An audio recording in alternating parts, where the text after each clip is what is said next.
Halo semua.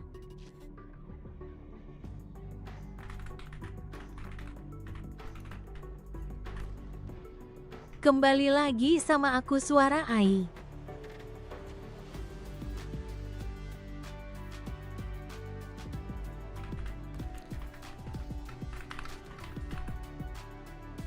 Suara aku hilang teman-teman.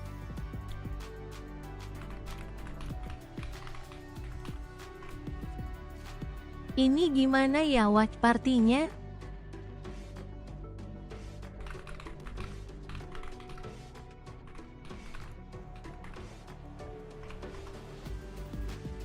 Emang boleh watch party tapi yang ngomong Ai?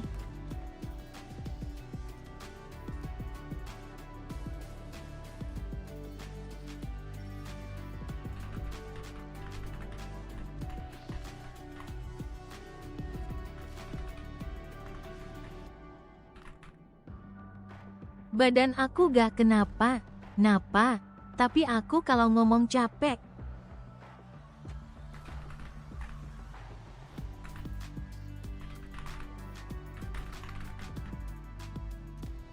Jadi gimana dong menurut kalian teman-temanku?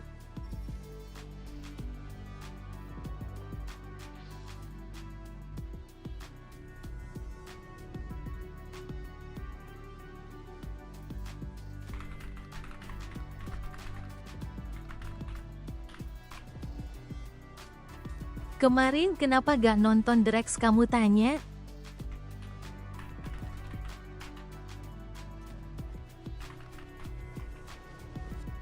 Ya sakit lah bos, kenapa lagi?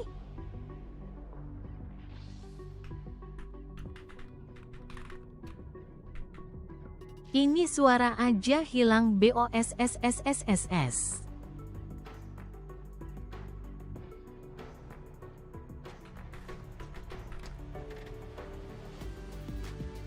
Capek banget hari ini.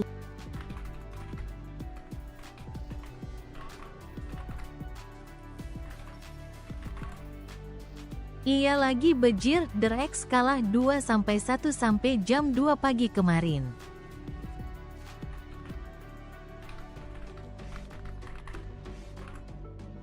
Kocak Drex dah, untung aku gak nontonin.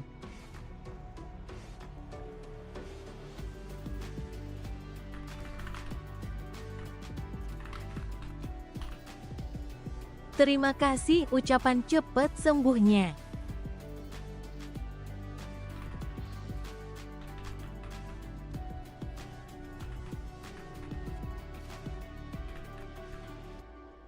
Kalau ngomong gatel bet.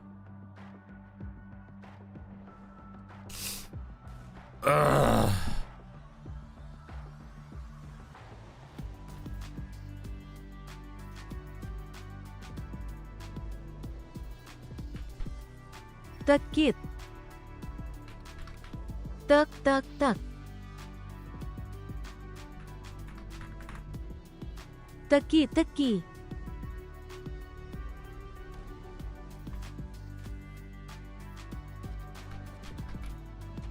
Teki teki.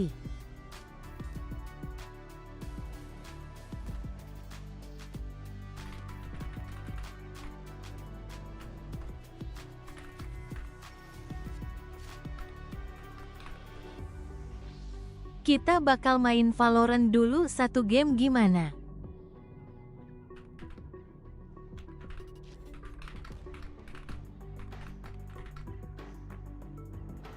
Kalian akan melihat GW main Valorant tanpa suara.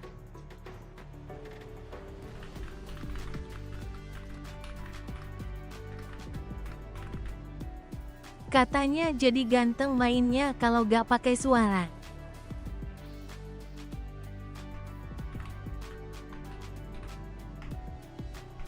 Let's go!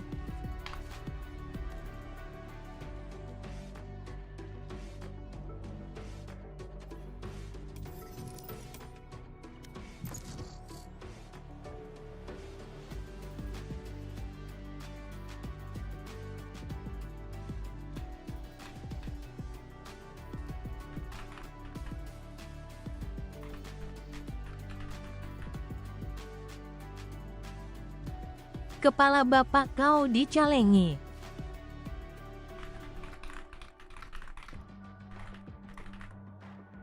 Suaraku hilang lagi, sakit kocak-kocak. Match found.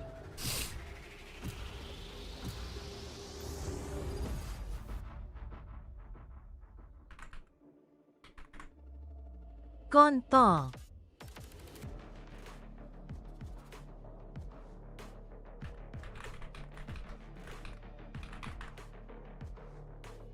Astagfirullah, salah ngetik.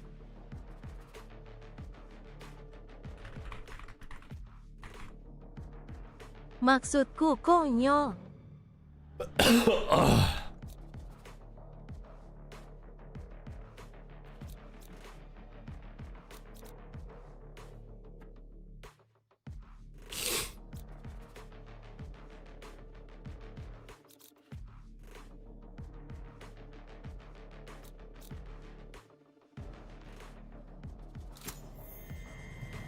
They have no idea how heartless I am.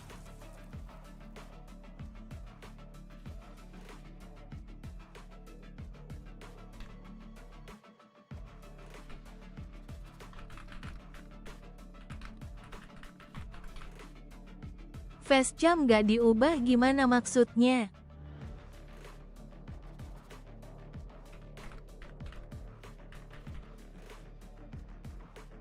Anton gak bales apapun.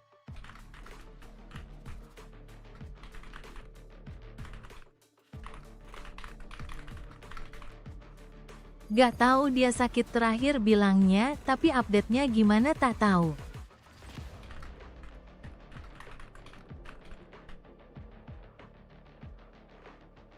Gak bisa dikontak soalnya orangnya.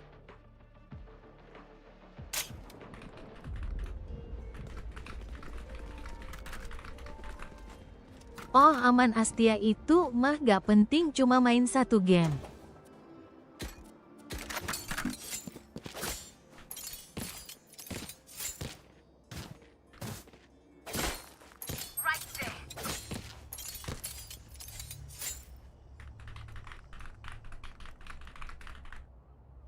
Selamat malam semuanya yang baru masuk.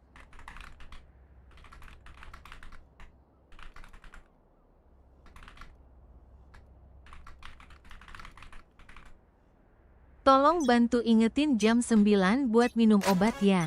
Tapi harus makan roti dulu. Lot.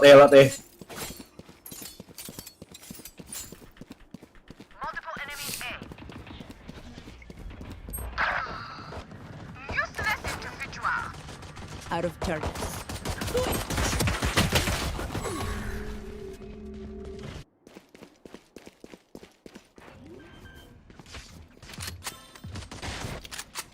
Spike planted. Last player standing. One less. Clove Garden.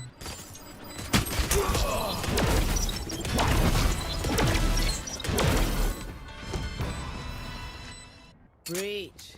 Shame we never got to work together before. Tolong bantu ingetin jam 9 buat minum obat ya. Tapi harus makan roti dulu.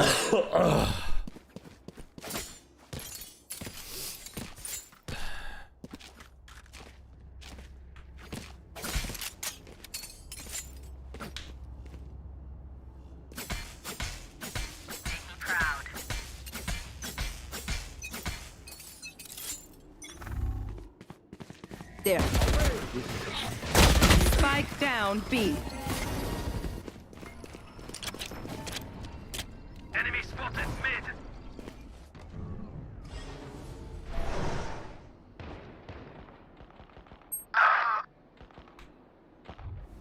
Mid, a lot mid.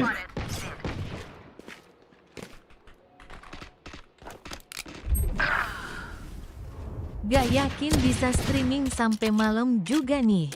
Teleport's ready. Number low. That one's dead. Kena Sekuatnya enemy aja remaining. kita lihat ya. try out. Low.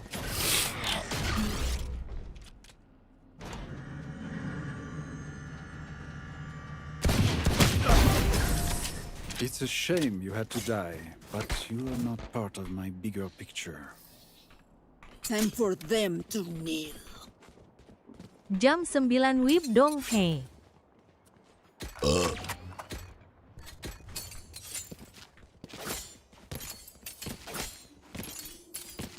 Yo, half buy bro, bonus round.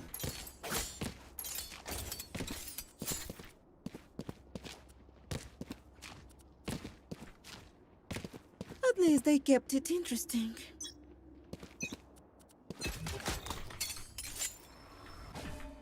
There.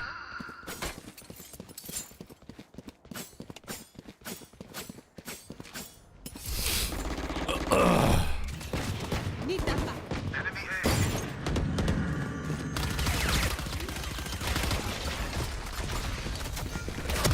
Spike planted. Take them out. What the fuck? Last player standing.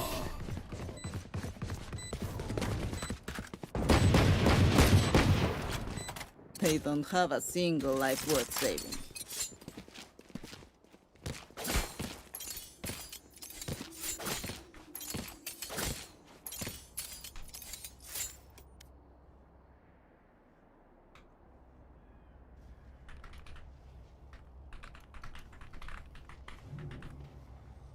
Iya guys, suara hilang jadi sakit tenggorokan. And bring glory.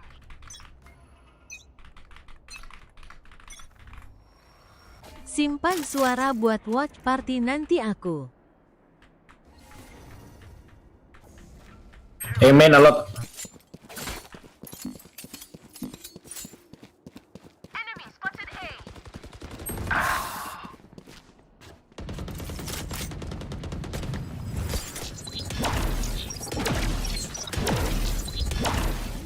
Gonna fall back here. There we go. Reloading. Spike planted. Enemy punch. You had your fun. My ult ready. Blinding. Last player standing.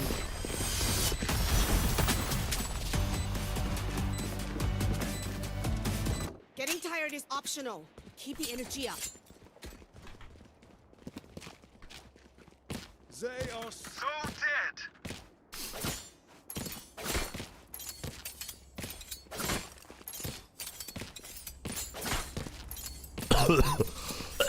Oh shit. Keep up.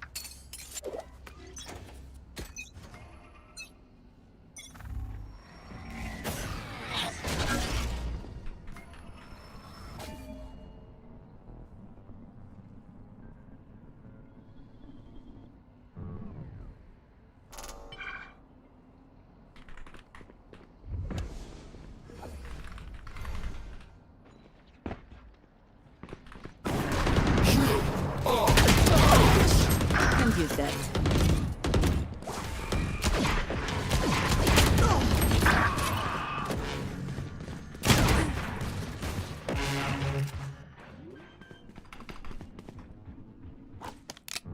Spike planted.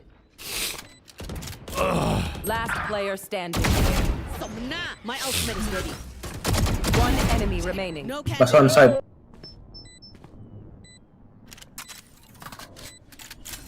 Gonna fall back. Slow down.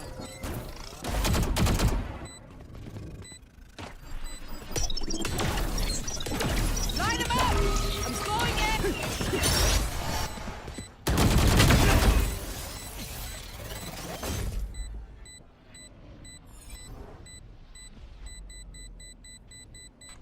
Kludge. Guess you didn't know who I am. Gateng Waylay. Lives are so meaningless. Might as well give them to me.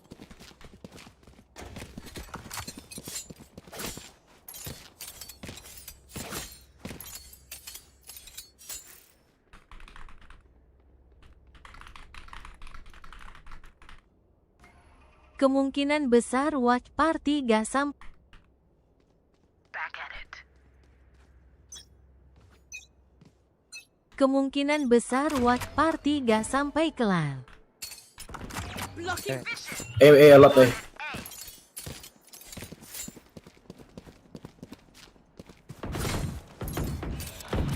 Reloading. There.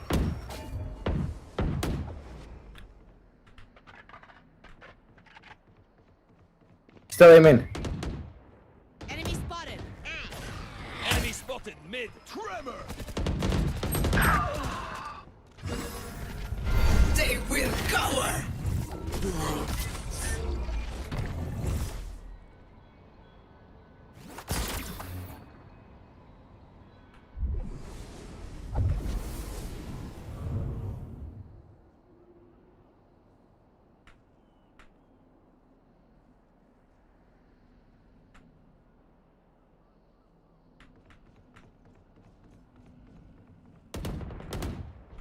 Enemy spotted mid. Clearing out. 30 seconds left. Enemy spotted mid. Spike down mid. Flash out. Spike is mid. Concussing. 80. Last player standing. 10 seconds left.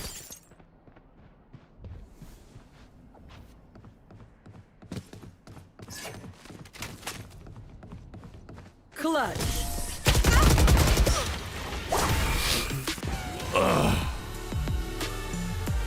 Time to take these arms for a spin.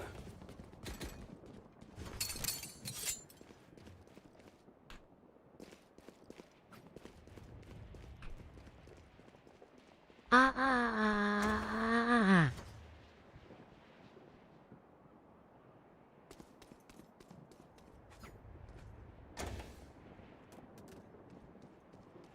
Who will I spot first?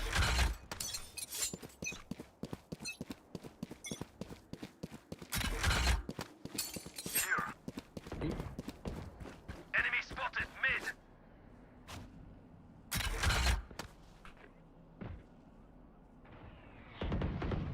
Enemy spotted mid.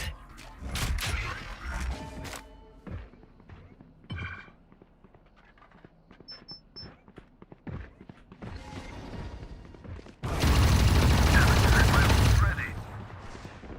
Enemy spotted. Attacker spawn. I can't miss. Plop. 60. Go ahead. Oh, KO and Cypher mid. I mean KO and Clove.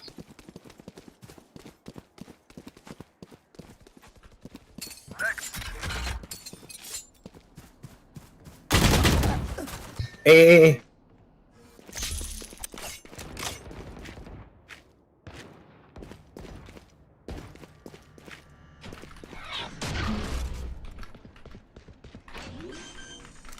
30 seconds left.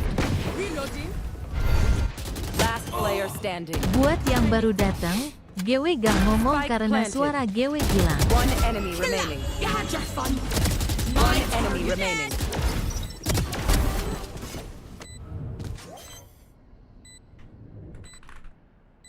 Dem NICE. Ganteng pisan. Just swapping in infusion cells. Okay, my arms Arms are good. We can go. I need a drop. Talk.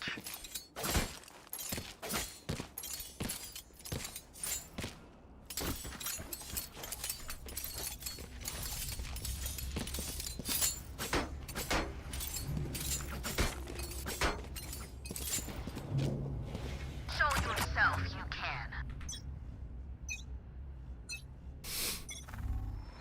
The hunt begins. A lot A. Hey. I got enemies mid. Pulling them in.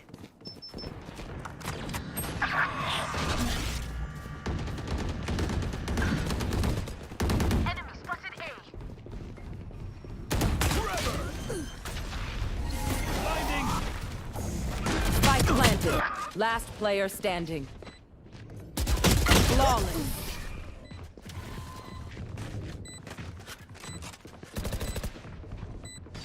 Stay alive. I want their life, not yours.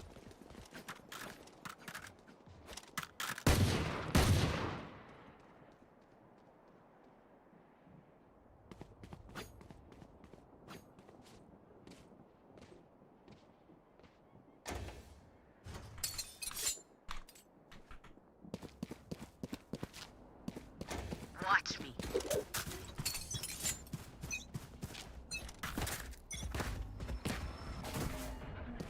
Well, goodbye.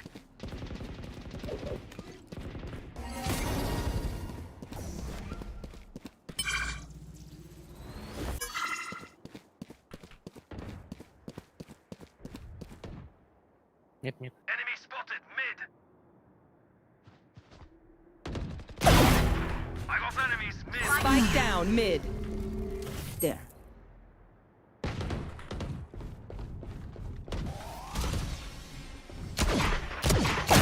Done. Spike spotted mid. One B man. There. There.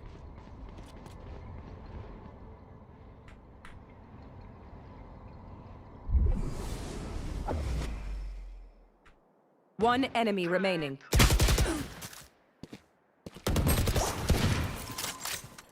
Wait, don't big. Last player standing. Sorry.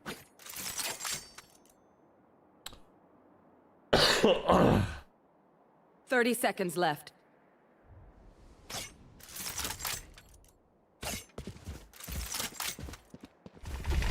Flash out!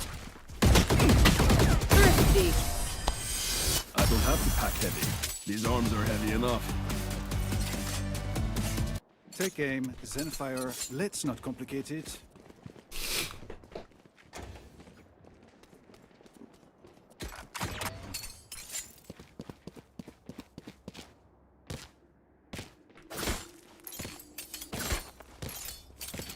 Yo, stack A, bro. If they go here, I'm gonna ult and we fuck them up.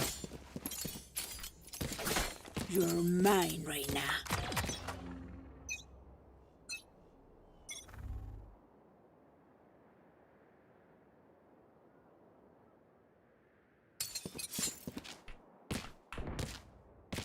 Enemy spotted A.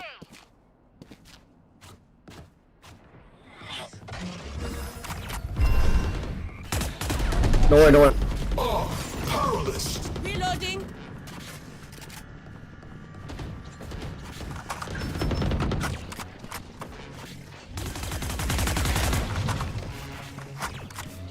Spike planted. Drive out. I'm outside. Let's go. Pulling them. Knocking them. Check main. Last player standing.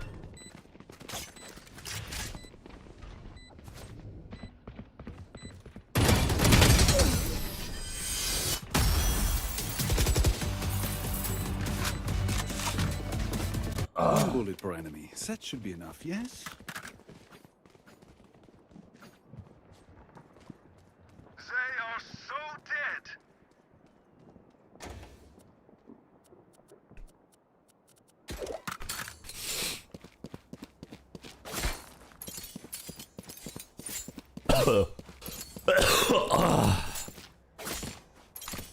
Embarrass them.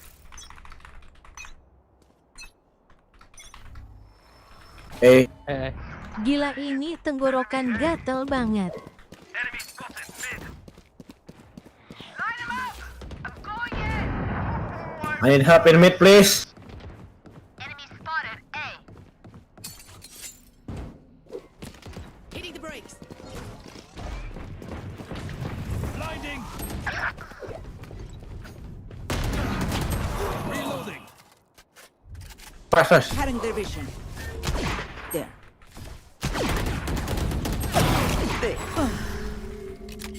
You had your fun. My turn.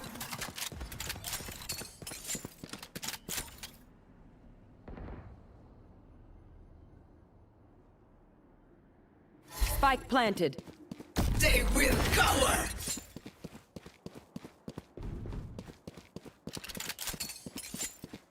Last player standing.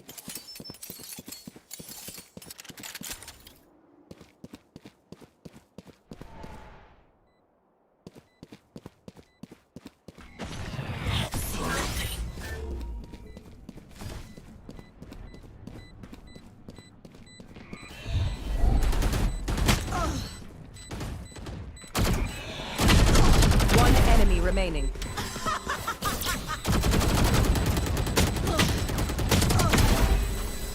Don't rush me.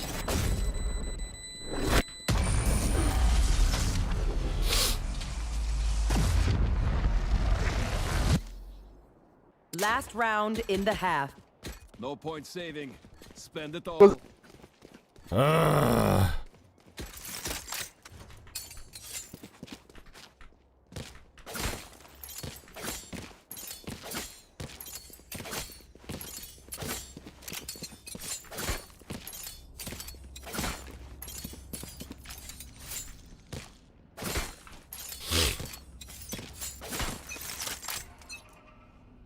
The hunt begins. A. Eh.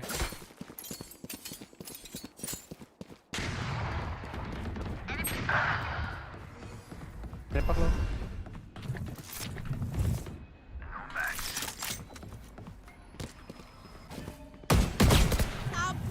Still in sight.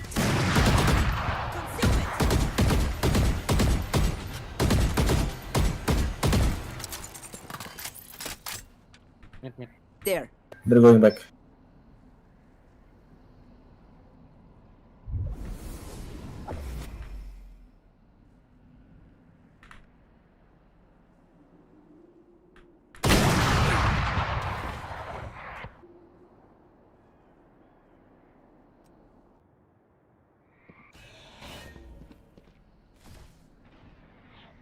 Setelah.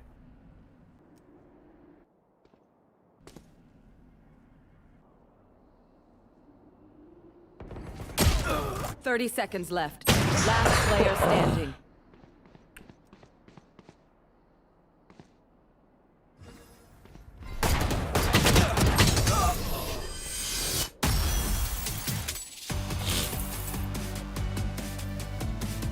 Switching sides. They're just batteries. And I need a recharge.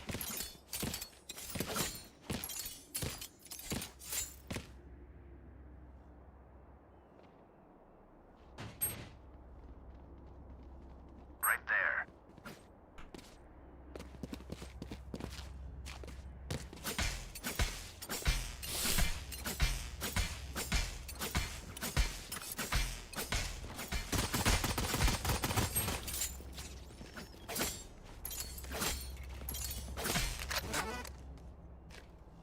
You're mine right now.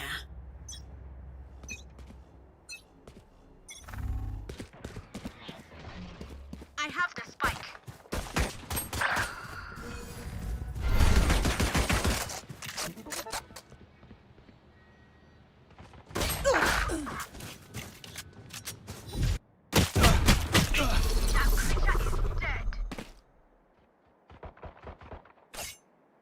Apaan AJG? Di mana itu CLOVE?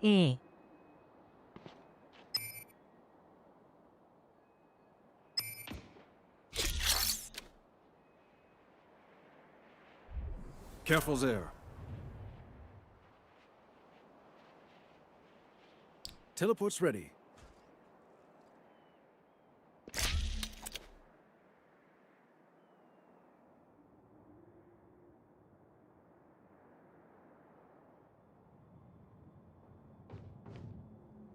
Here. Last player I have the standing. spike.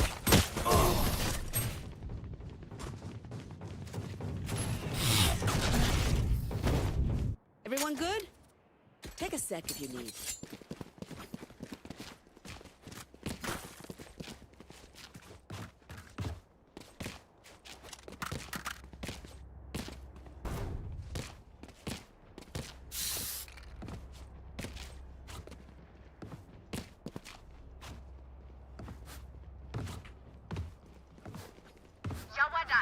New energy now, eh?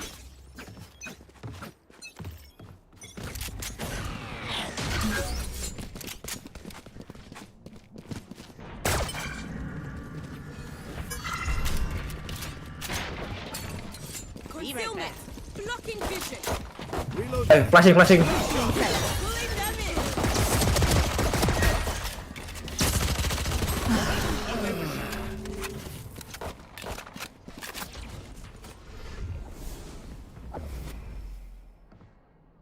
There.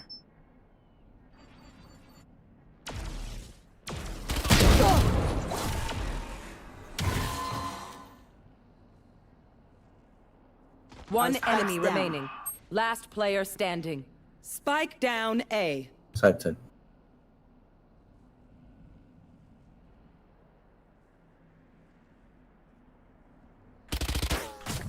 Cutting their vision.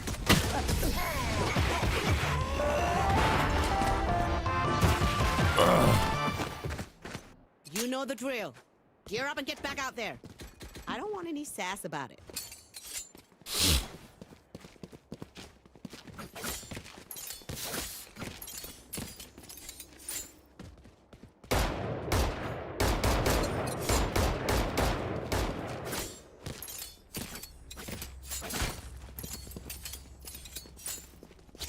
For you, hermanita.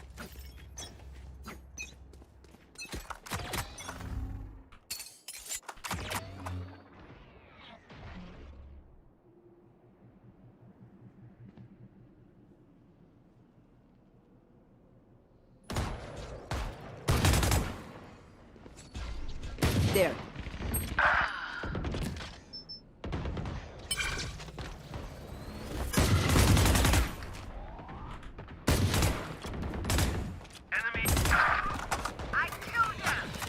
My ult's not ready.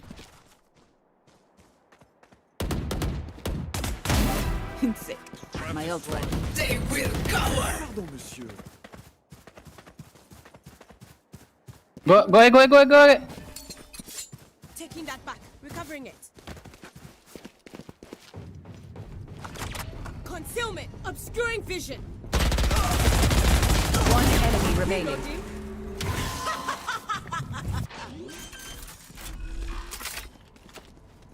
Right planet.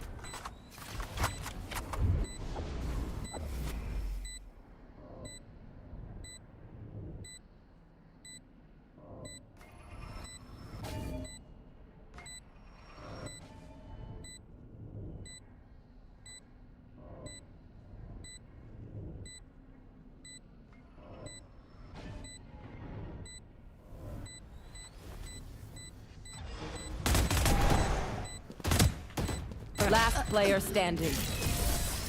And the enemy was punished.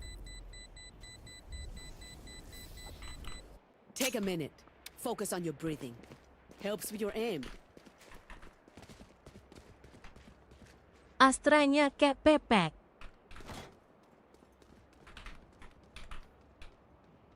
Gak ngebantuin GW AJG.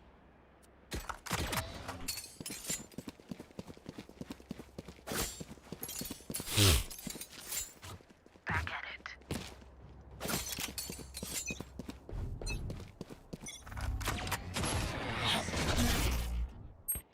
Our spike down. I have the spike. Spike down B. Enemy mid.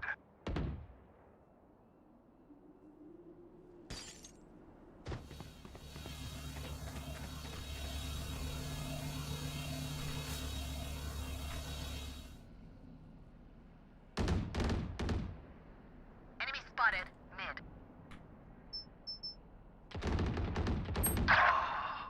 Our Last spike's player down. standing. Spike down mid. Reina, what are you doing? Why you not push 3? Finished. Still inside.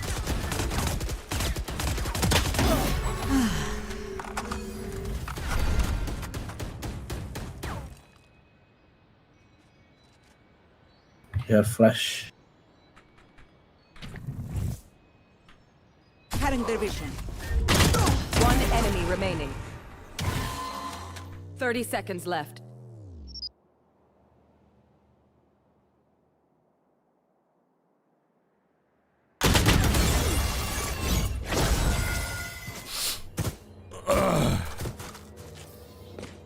We have plenty of time, oh. Here and now. Be here and now.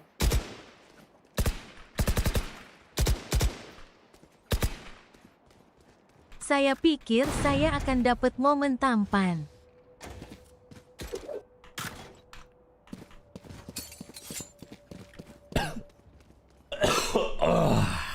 They are so dead.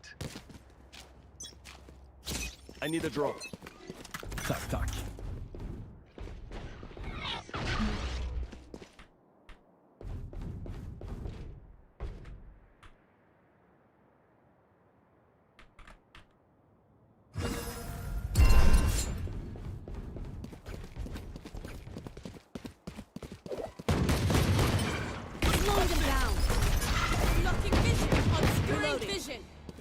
I'm going to flash. We enter, okay?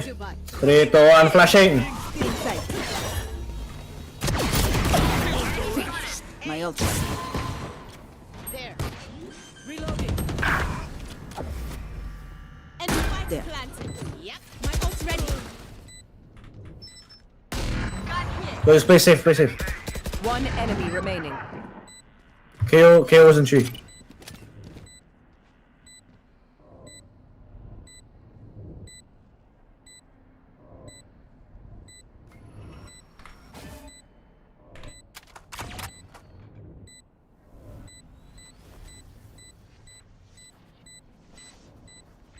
Gun here.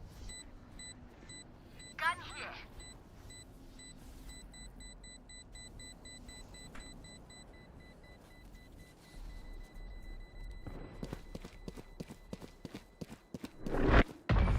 Teleport's gone.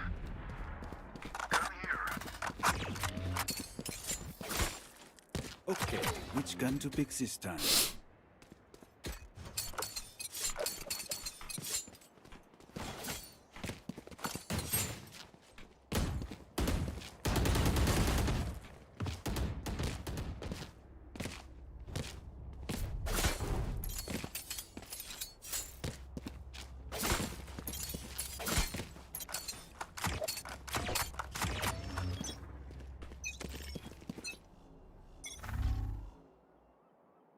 They will cover.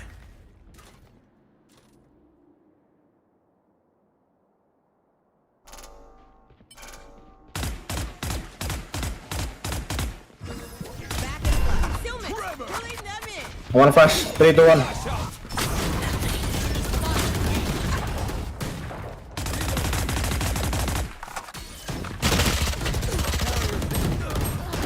Spike down A. Do better.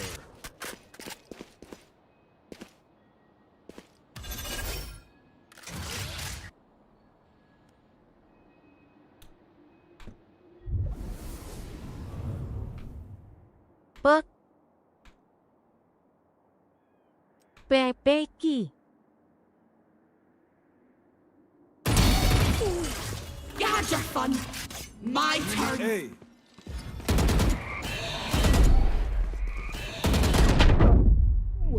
Be right back. Line 'em up. Wow, 30 cenayang. seconds left. Last player standing. three. One enemy remaining. I have the spike.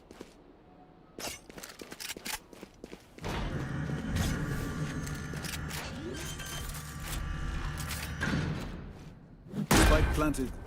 Yo, don't leave him, bro. Teleport's ready.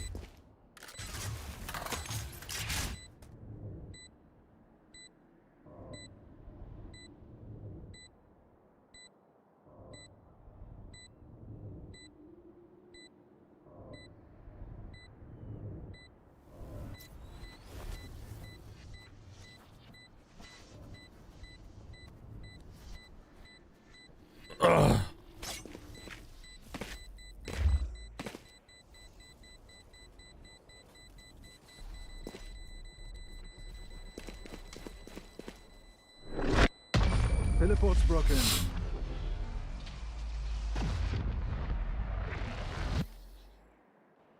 up now. We live later.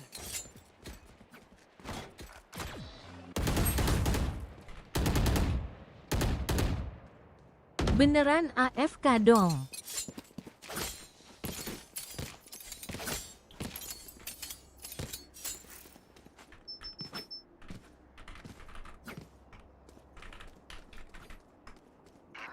Kok bisa ada suara viewer? Maksudnya gimana? Concealment! Concealment! Enemy B. Pulling them in!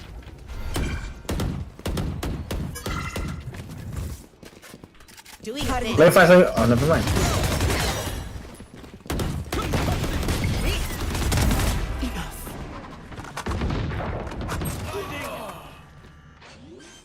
There. Spike planted. One enemy remaining. There. Careful flank. There. There. There. Gun here.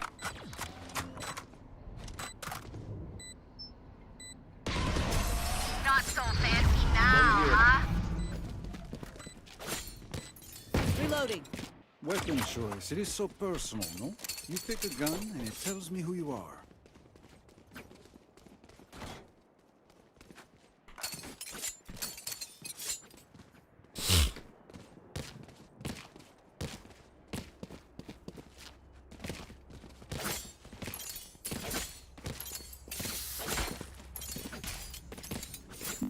No prisoners.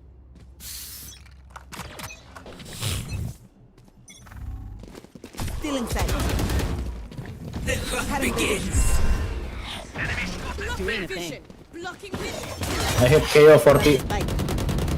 Reloading. Our spikes down. Spike down B. Last player standing. So close. I have I know exactly where you are.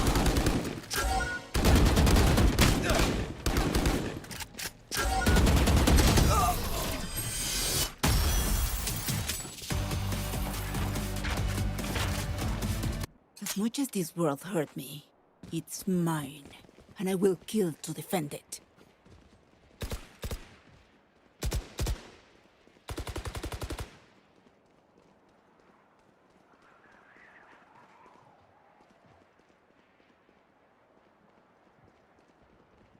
Spike's here. Show yourself, you can.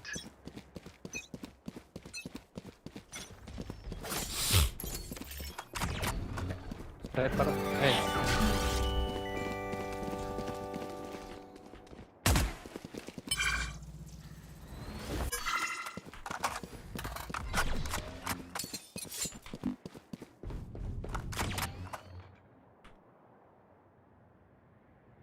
There. Don't miss me too much. There. Still inside.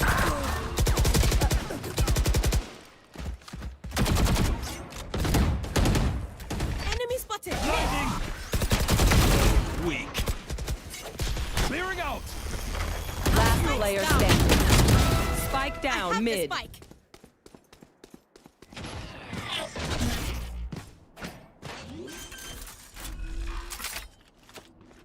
Spike planted. Got concealment.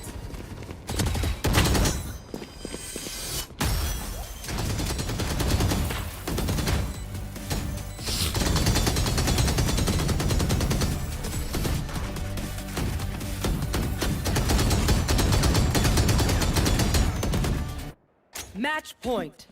No worries, Charlie. No worries.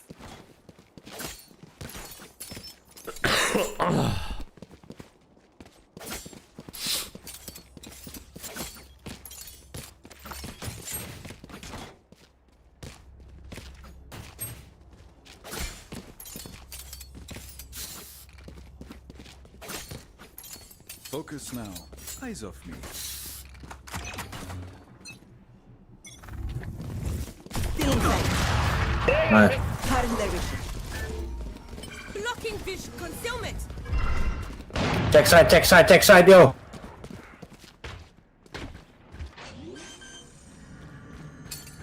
out of my way. Slowing them down. Yo, play back, I've out. Cycle buried. My ultra out of charges. Klap low. Flash out. There. One enemy remaining. There.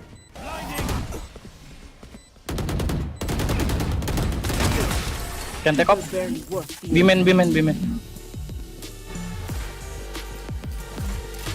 Trust me, they will make mistakes. When they do, take advantage. Need a drop. Bukan gak enak badan lagi. Suaraku hilang guys.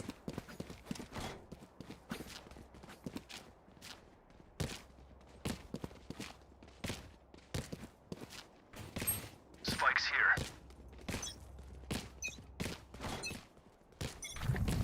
Cutting their vision. They will cower!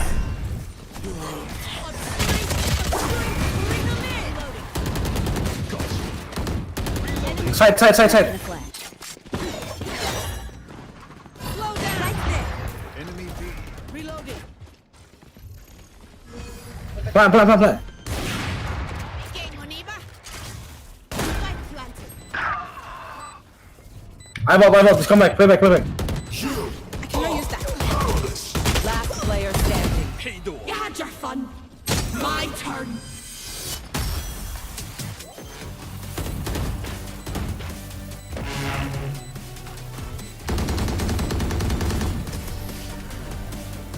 Defenders win.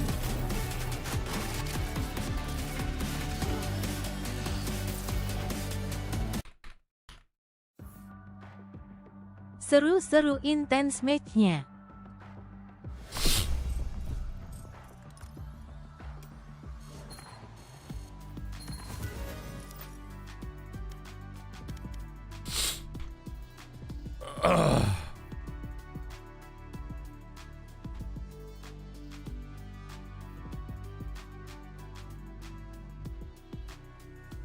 Every single time. We talked about that, the Odin play on Corrode. You talk about all of the massive moments he had on Lotus. I think there's a ton of promise to this kid, and it's insane to think about how early in his career he is too. I mean, the sky's the limit for this guy. Yeah, and for me, genuinely, I know I'm biased, but I don't think there's a better initiator than him right now.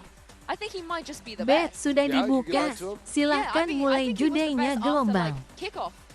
Counter, stage 1. counter argument. Crash my go.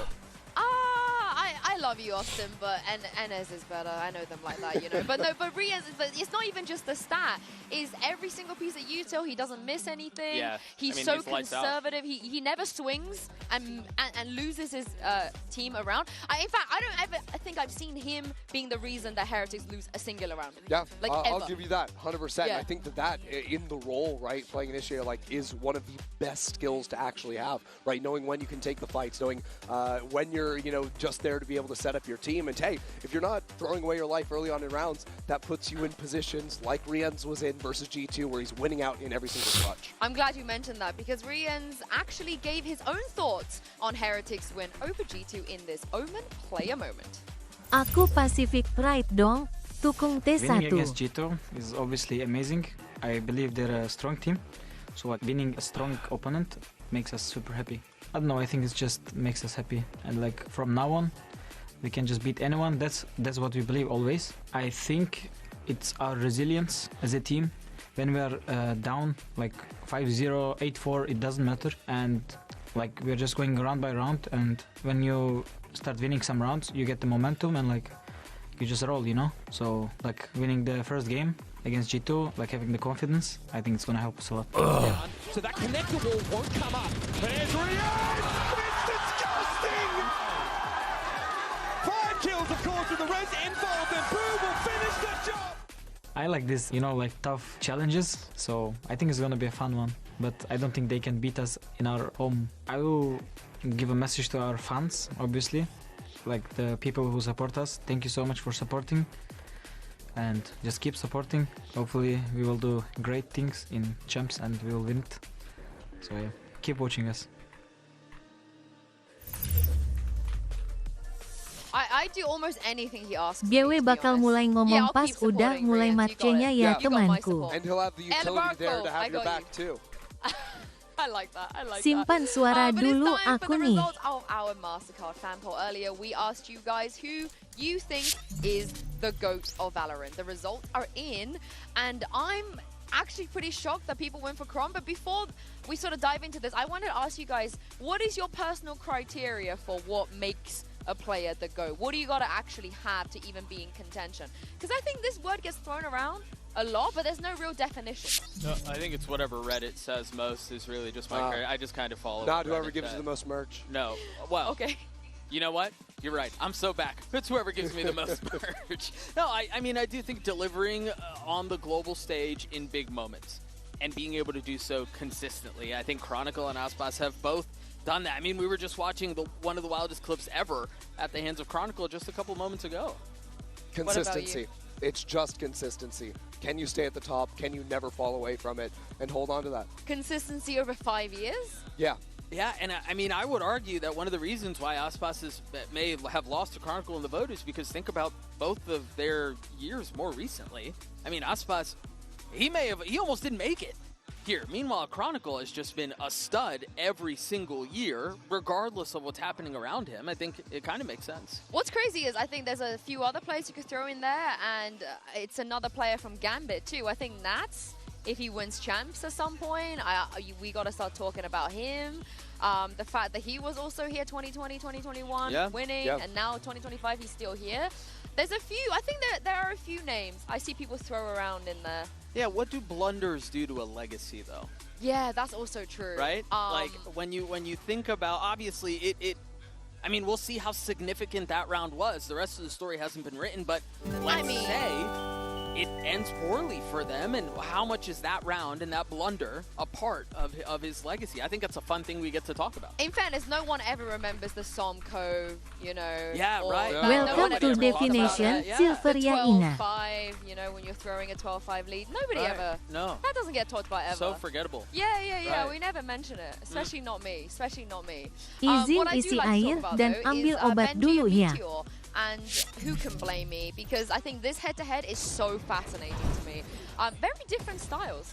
Very different styles, but both of them in their opening matches absolutely frying. I think Meteor in particular. It's funny because he was playing, that secondary duelist role back in Bangkok with T1, but on the Senti, he was absolutely frying. And similar to what I was saying about DH in their first map, I think if Meteor is not having an absolutely massive game drop to 30 bomb on Sunset, again, we would be talking about DRG right now. Yeah, and I think this kind of goes back to, well, Meteor was one of the really bright spots. I think this goes back to the conversation we were having earlier around what do we really know about T1? What did we really learn about T1? I think a lot of questions were answered on the side of Heretics, but for T1, I think there's still a lot up in the air. I also love, wait, is Clinton on here? Oh, no, he's not. I was going to say, I usually always expect the 4 Pacific talents to go for the Pacific teams. I respect that so much, but Los Niños, are you guys on the Albaco? You're joining me? You think Heretics are winning today? Yeah. Yes. Hell yeah. I am. I think, again, we know a lot more about them. I think T1 have to impress. They have to surprise. You're winning, Doug. I'm tied. I'm tied Wait, for winning. I thought you were. I just briefly looked at the scores. Who are you tied with? I think there were 2 or 3 others. I didn't catch names. I don't lie. Beating me, though. I am losing, and that's all that matters, and my ego can't handle it. Something lying about lions and sheep and not wearing. I don't really know how it goes, but it sounded really cool in the moment. Wait, you're gonna say that next to the shepherd? Oh yeah. That has many goats. Don't eat my sheep. Stay away from my sheep. All right. Let me steer this back on track because today Korea's Titans are taking on Los Niños before Fnatic's fight against MIBR. We've got 4 contenders, 2 playoff spots, and 1 wild ride. So strap yourselves in and see which teams will emerge victorious today.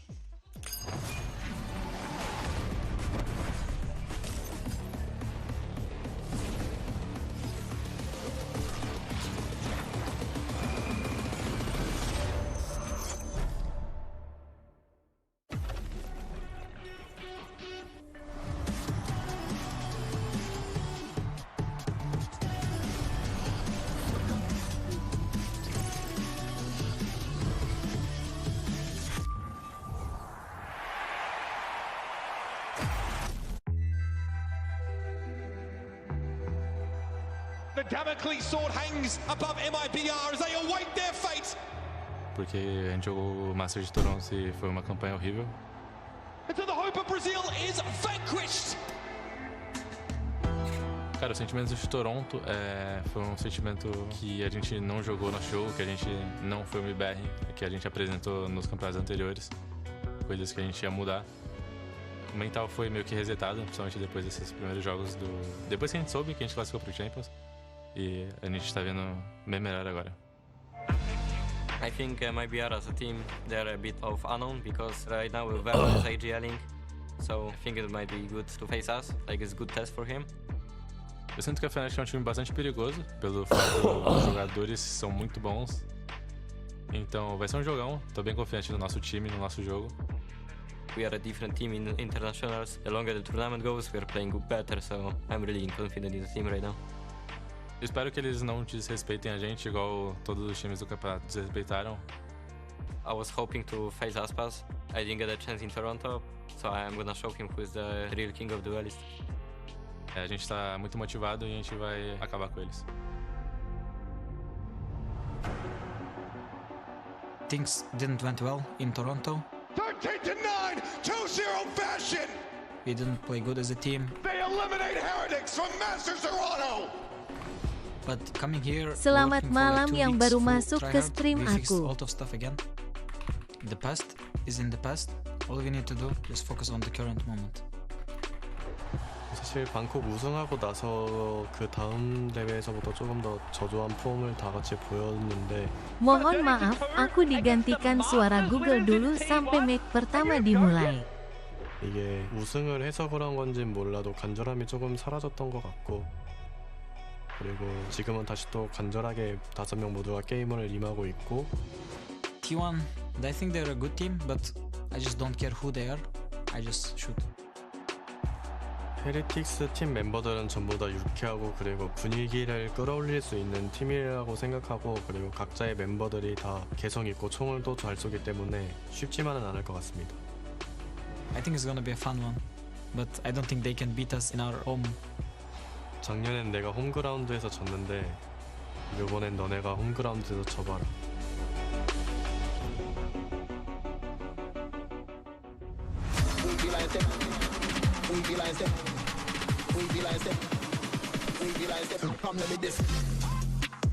Suaraku lagi terlalu ganteng buat dikeluarin sekarang.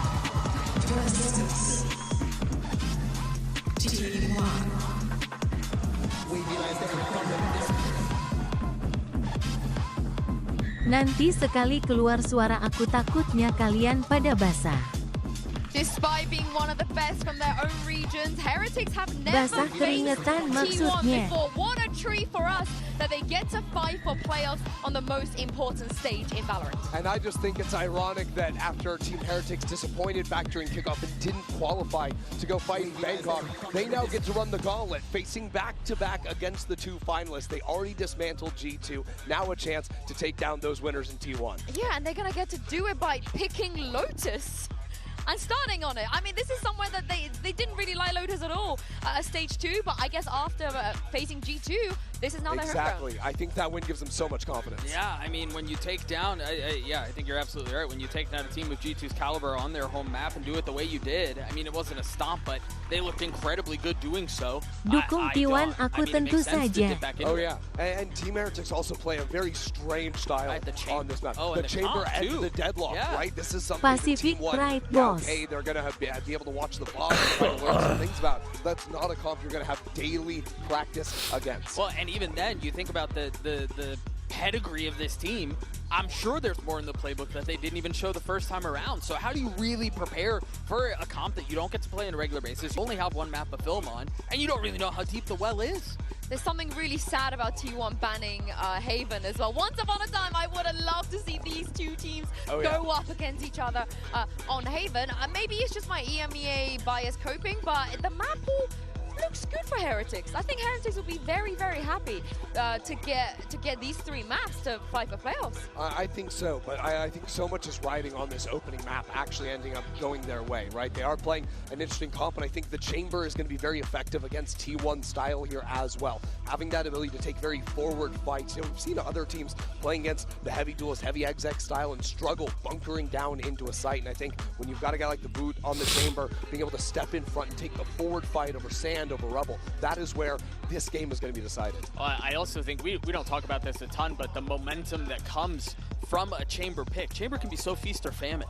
And so you think about a Chamber completely teeing off on map 1, and that's setting the tone and that's setting the pace for the rest of the series. I think if they can pull away with it in a pretty convincing fashion, and if Chamber in particular can perform well, yeah, there's really good reason to think the series will go handily the way of Heretics. Yeah, and also for me, it's Miniboo, right? Because sometimes he could be a little bit inconsistent. Against G2, he was phenomenal.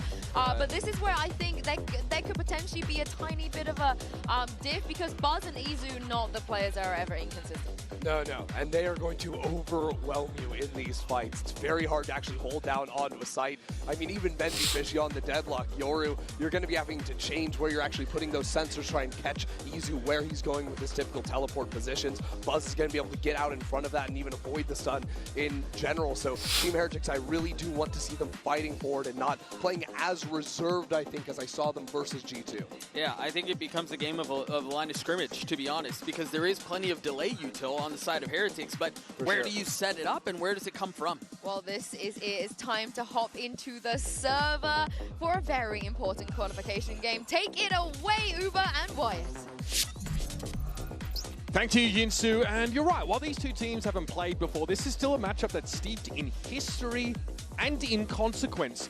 Both these teams have had some very up and down year in 2025. T1, of course, victorious in Bangkok, absent in Toronto. And while Heretics attended that event, they also were pretty invisible. And it was at the beginning of the year, Heretics couldn't get anything going during kickoff, while T1 were lifting that trophy, an international trophy that has eluded Heretics since the dawn of this roster at the beginning of 2024. 2 finals appearances, but weren't able to capitalize. And today, they're going up against Nih mapiknya Lotus, guys. Habis ini baru mapiknya T1 di Sunset. Kita mulai berbicara, simpan energi. Suara gue seksi banget kan. Very slow. It's Izu out here first. There's a sonic sensor at Rubble, which is cleared out, but Izu, you'll notice, got knocked down to 45. That might have been Woot's involvement there. 3 players grouped up here out of Team Heretics, a 3-player clear. Basahan, gue bilang basah. Would have maybe even had an opportunity for some kind of mound crunch if they really wanted to. Boo could have thrown that paranoia from C. 2 duelis lawan 2 set, tapi Sentinelnya Chamber sih. Chamber tuh semi duelis ya guys ya. Oh, door. Waduh. Buzz is able to bring him down. Already easy. Forward on the A side of the map. There is some upper control for Benji. And maybe a Gravnet off a good timing, but T1 are moving in numbers now. Heretics are getting to heaven right now, and that's some lovely delay from the Gravnet. That should allow the full rotate, and it honestly might call for a cancel from T1. Benji dropped to the side. I like this decision from T1, just pivot right into B. And the smoke here is timely, cuts Boo off as he might have had a chance to peer in from Link. Now, mild upper presence here from Mini Boo. Doesn't want to overcommit, and he's not sure about the stairs push, so has to keep an eye on that angle Stacks as well. dan Boo. That fight towards Blue Room is going to be crucial with multiple players from Heretics ready to go in there, but the paranoia from FK-nya kurang atas, oh iya benar. Absolutely ruin them. Playoff contact here for Izu, most likely. He gets a paranoia himself. DH right into the face of Rienza. Right click sent him packing. Benji steps up. Quickly, though, is nullified. Boo eventually peers into this engagement from Link, but his teammates, well, they're gone. Now he has to unravel this himself. Izu low, but nice one. Puts him to bed. Going up against Lotus, especially after the game against DRG, where they just played at a blistering pace throughout. You really expect them to do something explosive on the pistol round, but well, they take it very slow, and crucially, it's them being able to, with multiple players, get that swing onto the while crossing over towards A. He could have gotten 1-2 kills, done more damage, but only got 1 real tag off with that Headhunter. And then T1 call a very nice pivot into B, realizing the Heretics have already gotten that time to rotate to A. Good round overall. Uy. MiniBoo early here with the Marshal. Again, it's easy on a solo mission towards the A side. He's shut down. Yeah, he just walks into a stack. He gets hit by the Sheriff from Riens as well, so that just becomes a one-shot, basically hit by an off. Okay, back turn there for Buzz as he spins and twirls his way Set, onto Buzz bound. slow banget, bro. Takes a bunch of damage and still wants to be the tip of the spear. Into the C side with the Paranoia catching on a MiniBoo, and DH takes the upper box position. A lot of danger for Buzz, but he'll Buzz tadi dicium mati guys, dihembusin nafas. Oh, gak ada 40. Udah nambah armornya. They have perhaps enough tools to be able to get this done. Boo's still got a Paranoia. If he gets a good connection with that, Heretics will be able to get into this site, try and close the distance. Arcro's not cleared, actually still on the C side, and he gets the flash. Meteor hoping to play off of it, would affected. Benji not so much, looks like he was able to turn it to some degree. Here's a Paranoia that catches on the stacks at the back of the site, grabbing that also throwing in, but Meteor is able to spray down. Riens has already found two with the Sheriff and now is threatening further. Punishment around the corner is Meteor, that's his third for the round. But Boo, wah, tipis anjir. Ente dah. What a retake from Team Heretics. They slow things down, they wait for a moment, gather up. Boo gets that smoke down over towards C main. A very weak Buzz just forced to retreat, to play back. And then from there, just flooding into the site together. Sama kita bakal lagi flu. Gua batuk pilek, bro. Flu batuk saya. All right. Any player at VCT global events, that is Buzz, the highest amount of kills. He has attended many global events in his time. 5 champions appearances in a row for Buzz. One of the only 3 players to accomplish that. Pretty unbelievable feat. Boo's going to be flashed off of C. Does have to get out of there straight away. To T1, do they just accelerate? Yeah, they do. Buzz is right in. Boo has got to get the hell out of dodge. Just an insane round previously for Heretics there. Able to find success on that anti-eco. Puts T1 in a bit of an uncomfortable position. Nice mati. Okay. Oh my god. Nice banget nete, bro. The grab net. Stacks untung komit loh. For Team Heretics. 3v5 nih tiba-tiba. Now they can start to win their way through with a player advantage. Now they're being joined by Wood. And again, Boo escapes that site without having to use the Paranoia to get out safely. Has it, access for the retake, connects onto multiple players again. A third for MiniBoo. He is having a round and a half. Riens to chime in, and DH is going to be seized in the middle of the smoke. He's an easy pick, and another paint shell will claim him. 3 kills off the nade for the Rays. Just as MiniBoo said, I do not care who they are. I do is shoot. All I do is throw you to. Ngomongin duelis sama Izu mending mana? Project A certified moment for sure. Gua nggak tahu sekarang ya. Buzz was just about Pasti ngeri sih. Look at him. He barely gets caught on the edge. That is so brutal. 2 rounds back to back. Gila bagus banget itu combo deadlock sama Race. Ngeri dah. Being able to retake on this C site. And now it's going to be Pasty from T1 out of A. They love to throw a fast lane, have Buzz run right to that tree door to deny a player coming out of it. Will there be one from Heretics? Yeah, it looks like it. They want to brawl. There's going to be a Yoru flash and a haunt up top as well from T1. There'll be a flood of U2 now coming in. Grab that, doesn't connect. Buzz gets ahead of it. It's going to be a showstopper for MiniBoo. He whips around and catches DH out. Easy's got his work cut out for him now. Going around the corner as Boo retreats back into tree, with that line still being covered by Benji, tucked in the corner. And Easy knows this. Razormine thrown in, but Riens is too quick on the swing out, and he finds his third for the round. This guy, lap-grown brilliance on the Valorant battlefield. And now Stacks is going to be hemmed in. Wood already in that attack side spawn, and Stacks, realistically, has nowhere to go. Walled from the front. If he tries to retreat, Wu is just ready on that angle with the Guardian. Heretics with a great response as to how to fight against this standard A rubble fast open from T1. Udah dijaga semua angle, bro. The players at the choke who are going to be behind Buzz, who's going to have the most pace going forward. And in addition to that, they don't heavily commit through tree, where Buzz is fighting, able to usually catch those early kills from. And even at this point, it's tough for Stacks to exit the round with a weapon in hand. Riens just checking to make sure Stacks hasn't pushed up onto the left. And, well, we don't talk about those. Riens still... Just as I was about to make a narrative point about Riens being an absolute top-tier player. And he still is, despite what we've witnessed, despite the C's. These are the kind of rounds you can afford to miss C's for sure. Wuto wants to push up. You rest this gun away from Stacks at some point. And does so with finesse. Wait. Guardian takes the head off. Apa itu? And that's Apa itu? 3-1 now in the lead. Just a brilliant A fight from Heretics, and then Rien's able to collect 2, denies Meteor that trade. One of the Ini lower bracket kagak dia upper bracket. best Valorant players in the game right now. He's maxed out on all different traits. His fight with the Showstopper was perfect. DH so quickly trying to get a smoke set up mid-push. And look at Boz, unable to get anything done with the haunt down. Do T1 just go for it again? Looks like they want to get out. Is it going to be the same play? Yeah, fast lane across. Here comes Buzz. Gila. Oh, Buzz chunked down, shot through the wall with the Outlaw. Dangerous now. He's caught out there with nothing but a Bucky. But he's Gila. Heretics heavy on the B Gila. TH mainnya kesangar, bos. TH champion EWC kemarin, iya. Champion Esports World Cup, betul. Backside plant, Wu absolutely denying T1. But he's low. Adnan almost caught him now. The paint shells force him back into tree. We saw so much of these little util combos from Heretics, just absolutely obliterating G2 in that matchup. And so far, it's much the same. What a shot from Wu. Completely unnecessary headshot there. Yeah. Wu just found a little foul. Didn't need to do that. Just a body shot would have done. Stacks and absen deh sama Wood. Absen deh, absen. Clearly an acceptable loss. Wah, timeout gak sih, coach? Coach, timeout, coach. Sinteyong Hyungnim. Timeout this. So ready for the teleport up. Again, just reading exactly how this A fight is going to be taken. He just immediately goes for that Omen teleport, little jump up spot. Kill. Run away. Post back up with the Outlaw. Kacau. Very nicely handled.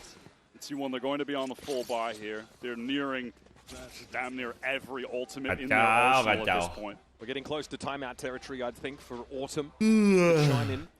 Now it feels like we're getting from T1 what we saw against DRG. So many fast pops into A rubble. But are they going to adjust how they're taking this side of the map? Given on the prior 2 attempts, Heretics have absolutely denied them. Looks pretty similar, but Heretics have that mound pressure early this round. A defensive pop on the C side of the map means that T1 can get forward without any contact. It is Buzz just right to this tree door, and he usually moves with, through it with so much pace that this little stun is perfectly placed, slows him down. Ravnet to follow it up here. Benji going to see the clone first, and then off the Nightfall trying to make a play, but he's flashed out. Able to get to the safe side of the corner. Now a wall thrown up. That counter Nightfall hit absolutely everyone. Semua ulti keluar tuh. They've got 4 players committed to this position. Semua ulti keluar ya. Managed to bust up the wall, but the steel guard and how they're supposed to play off this, they've been slowed up so much. The Edge now looking over at Baby Door with some concern. Doesn't know if Heretics will try and pinch them here. The only option for T1 is to slow down. They just want to activate this door to feign that they could be retreating, but it's going to be a re-hit. Heretics, however, no real reason to adjust off this site. 2 players ready to anchor. That's Boo up front. Yeah, mindful of that, he goes for the trade. Benji hit with paranoia and has to give a bit of that ground league Boo on his own. But another grab net here can buy time for Mini Boo to set up here from upper. He'll send a nade in now and a light down on the side. Waduh, absen deh. Just add water, and you've got a juggernaut out there on A. Stellar. Hobbynya T1 absen, guys. Murid yang rajin di absen. Murid yang sangat rajin. Wow. Not even Meteor could find that kill swinging backside.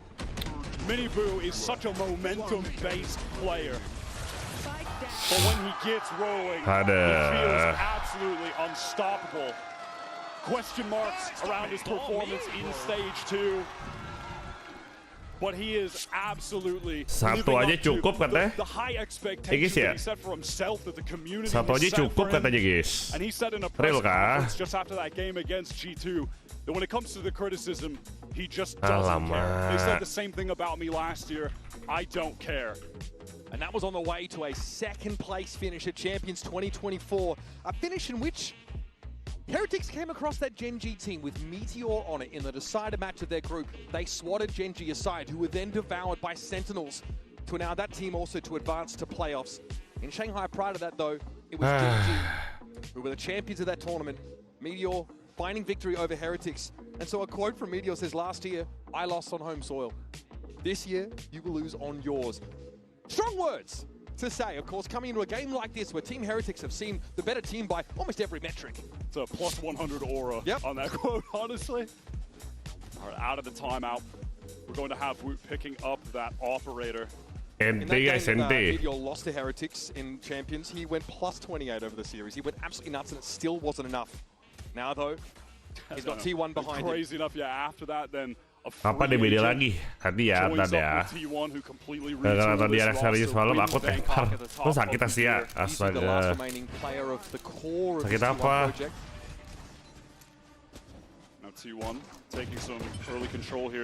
Ayo T1, kamu abis ini kalau kalah kamu mau blame siapa? Ayo. Riens is ensconced in this deadlock utility on every side, basically. Extreme amounts of util layered there for him. Now T1 back off after posturing early in that mound direction. But trying to get that A-side control, that rubber control might be tough. They might try and link up here with Meteor. So far in this half, Selambung ya ampun. Aduh, jangan begadang Asia. Control wherever this massive pack of T1 players are not. I don't know if they're ready for this. He can take the shot, he can teleport away to Tree, just get back to safety. Trademark now triggering, that's going to slow Buzz down. No extra Heretics play to peer into the situation. Riens is playing that baby door corner very safely. But there will be tree access for T1 now, they look to accelerate into the site. How much does Blue commit? He surely knows he just has to escape at this point, right? He got up ropes, I don't think that's an option for him, I'm not sure. Buzz knows that if he went 1 foot higher, he would have been an absolute dead man, so he's just going to back down. Retreat not in the vocabulary though for Wood, is it? Riens has found Stacks, he's finally making his way out of baby door now, time is ticking. These T1 players are just absolutely surrounded on the map right now. They have nowhere to go. And they can't get at Heretics. Wood keeping them at arm's length here. Meteor trying to creep up on him. DH and Meteor get some serious value off these Sheriffs, but ultimately it's just not enough numbers to run with. No idea where those kills came from, but damage at this point, who really cares? The economy for Team Heretics is fully out of control. Benji Fishy is capped.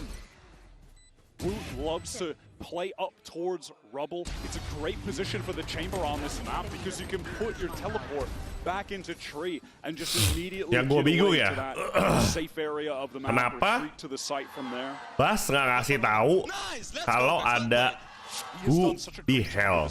Padahal dia ngeliat loh pas tek tali loh. Hero. The Team Heretics success here. Operator in the hands of Woot still. A tour de force should have been required. 11-4 for Miniboo.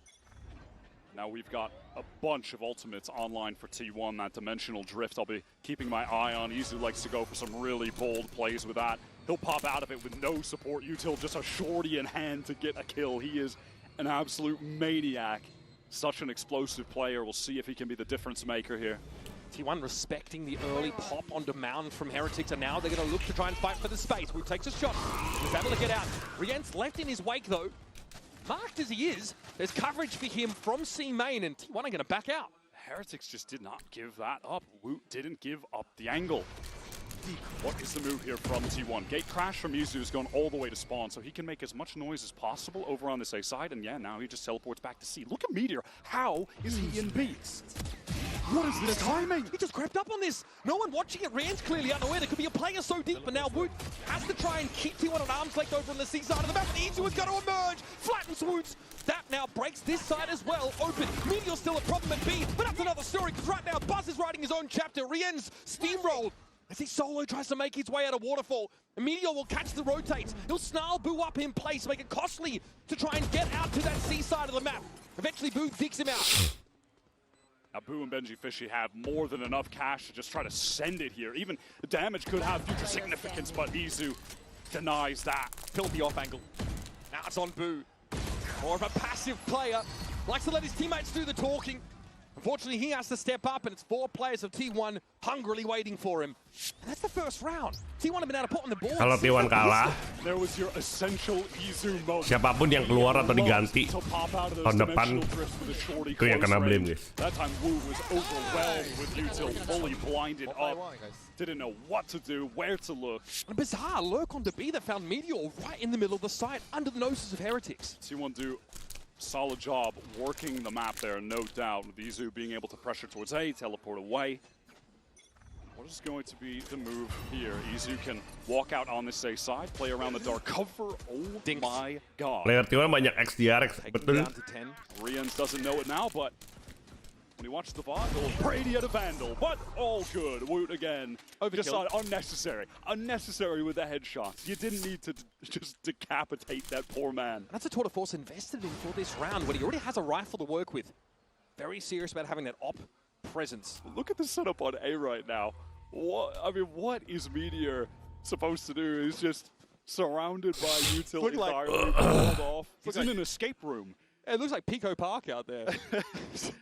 T1, they want to gather back up with him. On account of him having this space, they're just going to wait for the timing on this wall to drop, and then they can try to activate. Dark cover going to be placed on stairs, and the Prowler will alert Heretics to the fact that they're going to go for this execute. I mean, you've got the exact answer here. This fast-playing duelist. Benji takes down Buzz, but trades out. Meteor right behind him. Lit by the Hornet. Wood fight to take him downstairs. It's effective. Gua emang bukan pro player ya, tapi gua ngeliat T1. T1 tuh polos banget dah masuknya dah. Kenapa ya? Aiming mereka jelek. Masuk polos. Ngarep hoki apa gimana sih? Gue belum ngeliat mereka tuh masuk rapi gitu loh. Able to anchor on this A site together, one of which can take those aggro lines in the chamber and whoop, and then be able to back away. Util mereka tuh kayak kurang banget anjir. Utility mereka tuh kayak gak kepake gitu loh. You were just to build a Valorant Pro from the ground up. You get re-ends. And simply put, it is this double senti that T1 are having the most trouble with right now. Aneh dah. Easy was able to get onto the C side on that round that T1 won. He emerges with the shorty. That's all well and good. But getting access to these sites is one thing. Nah, TH itu terlihat aimnya pedes kan. Emang mereka aimnya pedes. Tapi kayak gue bilang guys, positioningnya TH tuh bagus. As per the scoreboard, Benji he's only got 3 kills at the moment, but that is really understating. Positioningnya itu bagus aja TH. Gila. This defense, when you just look at the value of the utility that he's getting, it's been outstanding. The grab nets have been consistently connecting. He's doing a great job being able to play around those timings on the walls, having the sonic sensors up. Sering banget T1 itu matinya tuh di absen satu-satu. Gak ada trade gitu loh. Be the ones who are racking up these kills, right? So he's done a great job on this deadlock so far. At the timeout, it looks like Heretics have some serious intentions of fighting aggressively for this A side.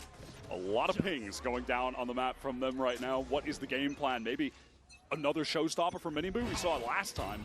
That's easy. Horn actually thrown in front. There's the grab net. Itu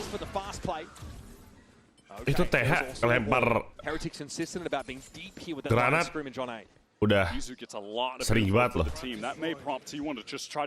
Sampai lu pada kena lagi ya. Keterlaluan sih lu. Dia tau dari mana ada di situ aja.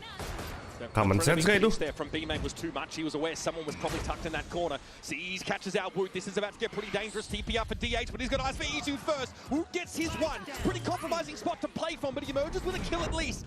There's the annihilation. It catches onto a player by the looks of things. No, it's going to be a showstopper there. Not connecting either. Gravnet. Will it catch DH out? Bud's going to move upstairs onto the side, but Benji... Aimingnya jelek banget, jir. Now Stack's attempting a plow, but it's belated. T1 bleeding out a little now. Tuh, lu pada lihat gak? T1 masuk side, kagak pernah kelar. Mereka selalu ke hold, nanggung. Akhirnya, TH udah regroup satu side semua. Terus mereka di retake deh, kelar. T1 tuh masuknya kayak nanggung-nanggung gitu loh. Can T1 possibly win this out? Gonna be a paranoid to set them up just as you put a mini Ya Allah. barely fight for himself. Aimingnya jelek banget T1 coy. Udah lah bang. Tidur cepet lah aku bangin bang. Ayo bang.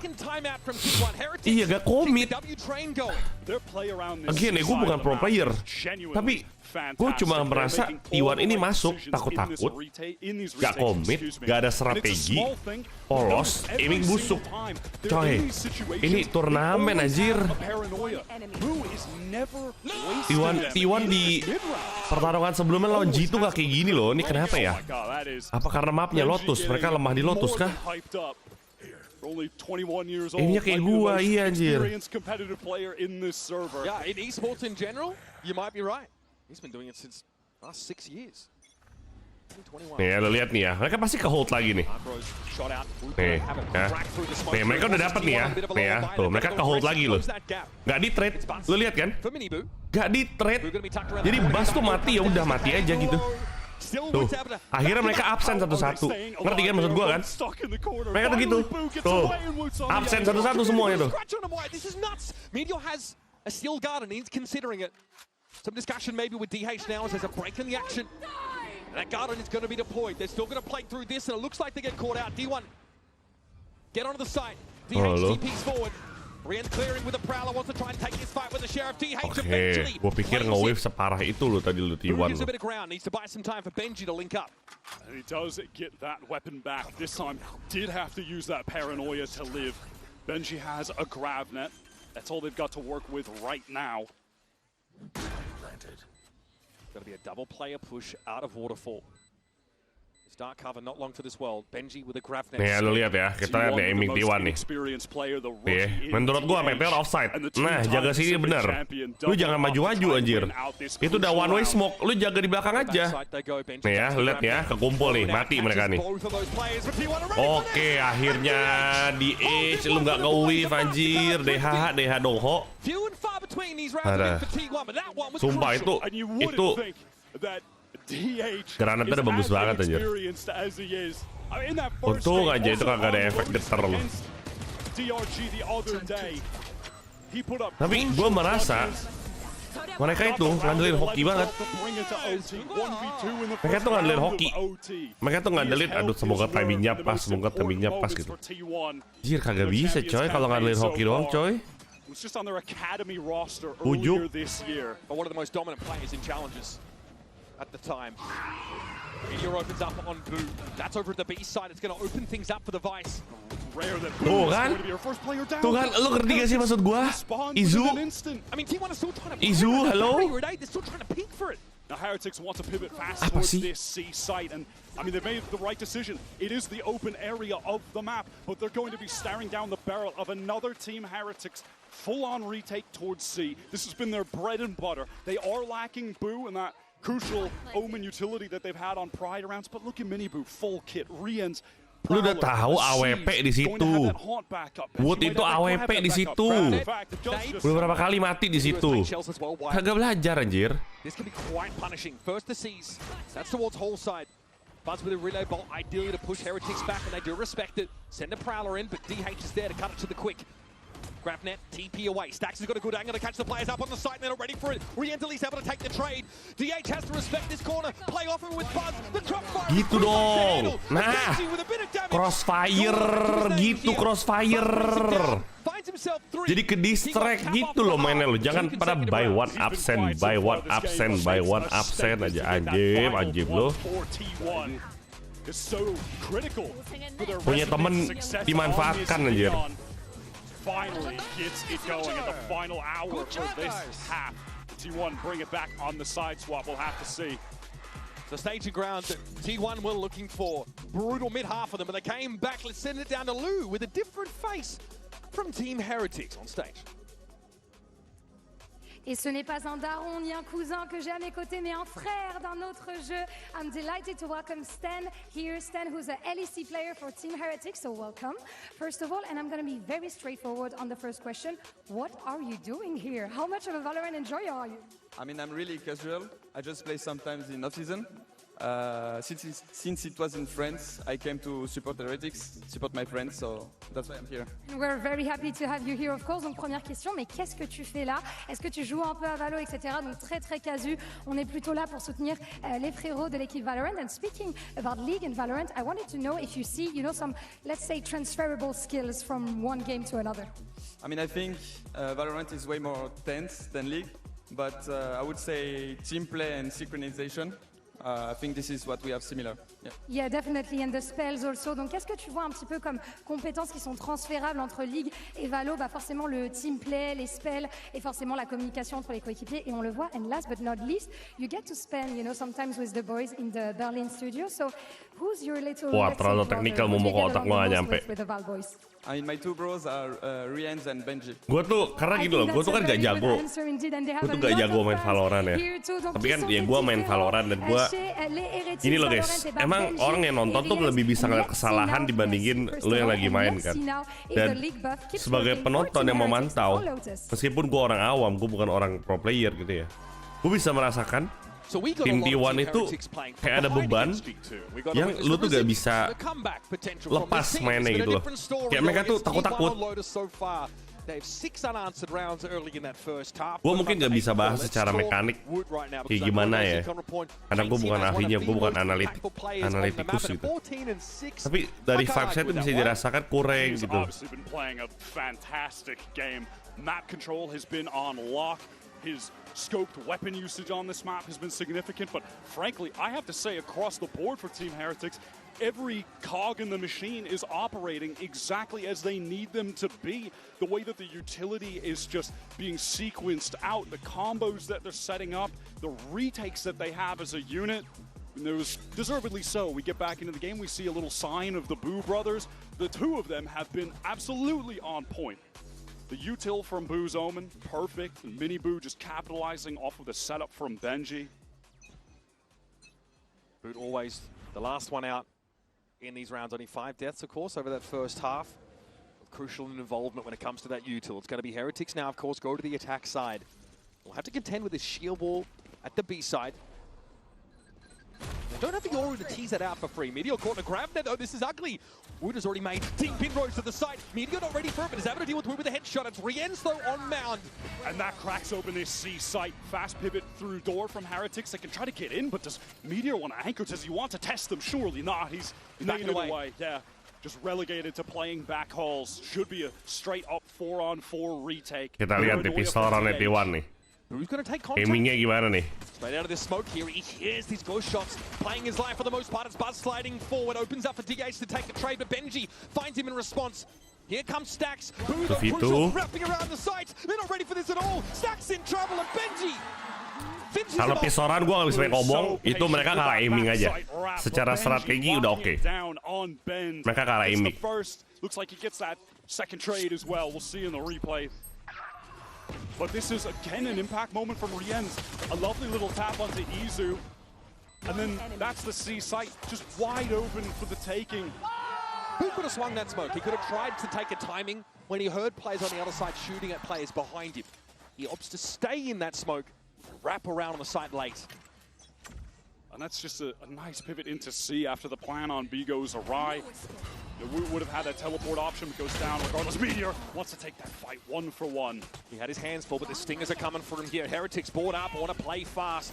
In we go. Meteor not there to set up that util to stall things down. So Heretics get the run of the place, but Izu from top side will blow Boo's head off. Stacks is going to have to challenge this quickly. He'll probably look for a timing out this smoke, and then Wood almost brought down. Kalah aiming. Not enough damage of that classic. Kalah aiming.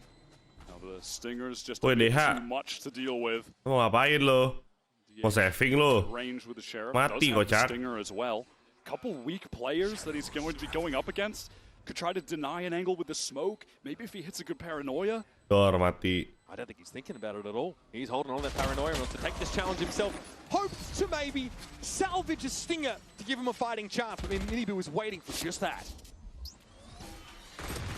Seemed like for but a moment there could have been some danger when Izu gets that second kill, but overrun by the Stingers at the end of the day. And Team Heretics have. Bonus round nih. Ini udah bonus round nih. Lu lihat ya. Tim Heretics ternyata Stinger semua ya. Sebelah udah Phantom handal tuh. Ya. Ini kalau sampai bonus round somehow T1 kalah. Skill issue guys, skill issue. Round 2 win pistol, buy up Stingers and bonus with the Stingers. Works more often than some fair bit of pressure on all sides of the map from Team Heretics. You had Boo working out towards A. He broke a haunt. And in the meantime, you have a sonic sensor going forward on B. Heretics are threatening some different areas. On C side, though, they've been a little bit safer, and that has allowed Izu to walk forward. Izu is also, I will say, a Yoru that is happy to get a kill and oftentimes stick around for more. Doesn't always go for that instant gate crash. He's very confident in his ability to keep brawling. Heretics need to get the sheer wall out. They can't abuse numbers on the B side if they get broken up by it. And one way to do it is to have Woot go past and teleport back. Right, Izu gets one, and he does want to take more, but he will get out. Woot just caught a cancel there. He actually gate crashed out when there were players potentially threatening from B main. Izu, of course, gets away. That was Woot opting to rendezvous away. It's going to be Izu up on the side. Happy to hold it down. 3 for him and maybe more. Boo steps up, but that stinger at close range is deadly. Yeah, mid-air as well, I guess. You can just jump around with it. Rien's knocked down a bit in terms of the HP. He does recover this Vandal, and dare I say, there's a chance on account of him going to be getting the Nightfall with a plant or a kill. I always believe in this man. Okay. That's though. Proud as a peacock perched on top of Mount. Untung menang. Rien's coming. Untung menang. Really nice round here from Izu. Gets the first, little bit of a challenge, but backs away, and then just a refight. Timing taken before that paranoia was even let loose. Yeah, Woot did not want to hang around there and try and trade. I guess with the Stingers, it's still a tough ask. Izu could always just gate crash out early anyway. And now Heretics looks like they want to burst out of this A side. T1 are usually happy to go for a lot of really big A fights. Again, something we saw against DRG, but makes sense that they would maybe want to mix it up a little bit heading into this game. Heretics studying that VOD. This time it's just going to be DH on the cross. He's going in, so is Buzz. Buzz wants to fight this fast lane, throwing up DH up on top of Rubble. Finds his, but it's all falling apart on both sides of the Rubble fight. Team Heretics have shown themselves to be the dominant team.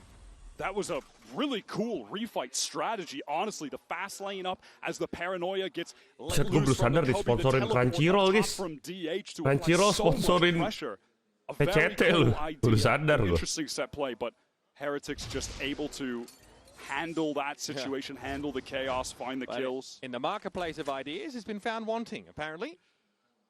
As Heretics have got 6 shooters. And sometimes we've seen games from them that have just depended on that balance of individual talent. Yang kalah masuk lower bracket pasti ya. Kalau udah kalah lagi di lower bracket, itu langsung pulang. Udah gugur dia. Just Izu and Meteor very much distributed across the map thinly. They will be picking the right site to go to. It is the vacant B1. Meteor positioned over on A. Does Izu try to take a timing here? Sonic sensor. It's going to be a pain for him. Miniboo on that corner. Izu trying to isolate these fights now, aware of the sensor close by. Sees up top. Now that narrows things down for Heretics. They've got a good idea where Izu's coming from, but what about Meteor? He's going to join up from upper now. A little bit belated there. Clone goes in, does draw out the sensor. Izu tried to step up, and Heretics now have dragged this to within 2 rounds for a map win. I really want to see that whole situation on A. Heretics kalau kalah langsung pulang, betul. Benji Fishy got hit by the paranoia. Wow, pops out and kills Stacks. Yeah, and then you had DH up top. He's fighting forward, doesn't realize Miniboo is tucked already. Really feels like on replay. Shibal. T1 just leapt into the jaws of Team Heretics there. They almost went too deep in that instance. Oke, gak apa-apa guys. Ini tuh map picknya Heretics. Next map picknya T1 di Sunset. Kita lihat. Ya Allah, Bas. Izu Bas. Kalau nggak Izu Bas. Matinya di situ aja, daerah situ aja, anjir. Ya Allah, DH ngulangin kesalahan yang sama. Kan lu udah tahu Bas mati AWP di situ. Lu slow pick AWP. Shibal seka bener-bener. This is a big part of the defense side as well. He would just walk up and fight the player at Rubble. Frankly, we are looking at a map that every team going up against Heretics is going to need to respect in the pick ban. Ya Allah, Dek. Masa di absen semua, Dek, sama Wood, Dek. Oh, astagfirullah. They look absolutely terrifying here. Izu and Meteor probably starting to have to put their heads together for round number 18, the big one. No more timeouts left for order. T1 Sunset. Team Heretics yang first pick map ini. It is but an inevitability that Team Heretics will get to match point. Both T1 players are on this site, but only with Sheriffs. Miniboo chases the paint shells in at the back of the site. Izu is going to be kept contained for now. Meteor can make a play off a pit, but he's the last player standing. barely puts a scratch on Heretics. 12-5, a flawless Match round point. to get them to map point. The util game from Heretics on this map has just simply been sublime. Woot's chamber is a menace. Here's Buzz coming. That's also something they would have prepped for. That's a standard T1 maneuver to fight towards A. Catches Buzz, teleports away, catches another. Woot has been absolutely dominant on both sides of the map. And he has just got a fantastic game plan to enable him. And there's been an op in his hands almost every single round where Heretics have had the money. Izu has picked one up himself now, but that's been taken over to C. Woot's hoping to see the Neon at some point, and he's about to. Here he comes around the corner, slide there for Buzz. Good connection. DH trying to surge forward alongside of him, and it's 2-2 for Buzz and DH. Finally some energy there from T1, and this time they win a scrappy rubble fight. Which might genuinely be the first time they've been able to do it. Blind it up as Rians, you are joking. He's a genius. What is that? Back Are you serious, bro? Rians knows he has to go for the rifle there. Anjir. What a ridiculous Ya Allah. It's hard to hit a sliding Neon when you can see them. Paranoid up, knew he had to change weapons. But this is the real story of the round. It's a successful rubble fight this time for T1's defense. And again, it's Buzz and DH who just hurl themselves into the abyss. Kan kalau dipakai util bagus, ya kan? Indah loh util kalau dipakai, guys. Run it back on Lotus. Team Heretics are going to have 6 opportunities to close this game out. This first one here might be quite difficult, though. T1 have got 4 ultimates to play with. Where does Izu put himself to make this op relevant? Big main this time. Woot, more often than not, has been the aggressor.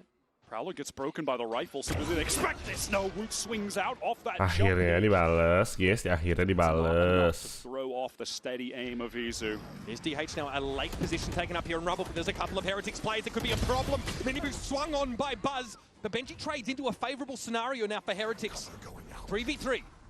Coordination was off there for T1. Buzz in a moment, it felt like, wait, I need to go support. Tries to slide forward. DH is really overextended off that teleport.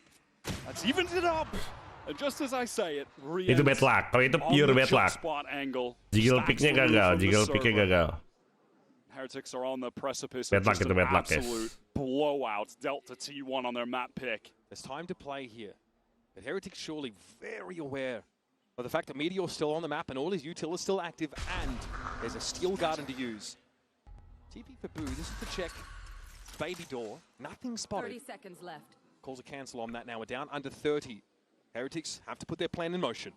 Now when they execute onto Meteor, perhaps an opportunity for him backside to tuck, get that steel garden off, and then fight while the spike is trying to be planted. Time is dwindling, 15 seconds, but he just fights out! He gets his one. Now it's Izu alone with the drift, trying to get Oh, itu nembus ya? As he's supposed to pop out of this gainfully. Flash now emerges from within the smoke. A 1v2 for Izu. The initial, the core of this project. What a swing! Come on, bro! Benji, torn to shreds. Izu! Now Riens. Jangan kalah M. Oh, nice banget. Nice banget. Nice. Gitu dong. They're in this still. And I can't believe that they are. Team Heretics, despite losing Woot straight Lucu away lu kalau kalah to lu. Izu's operator, get back in the lead in the round in terms of the numbers advantage. Gue baru tahu kalau Yoru ulti itu nembus, guys. Baru tahu gue. Still 5 in a row are needed from T1 to bring this game to OT. I thought in this moment it was over.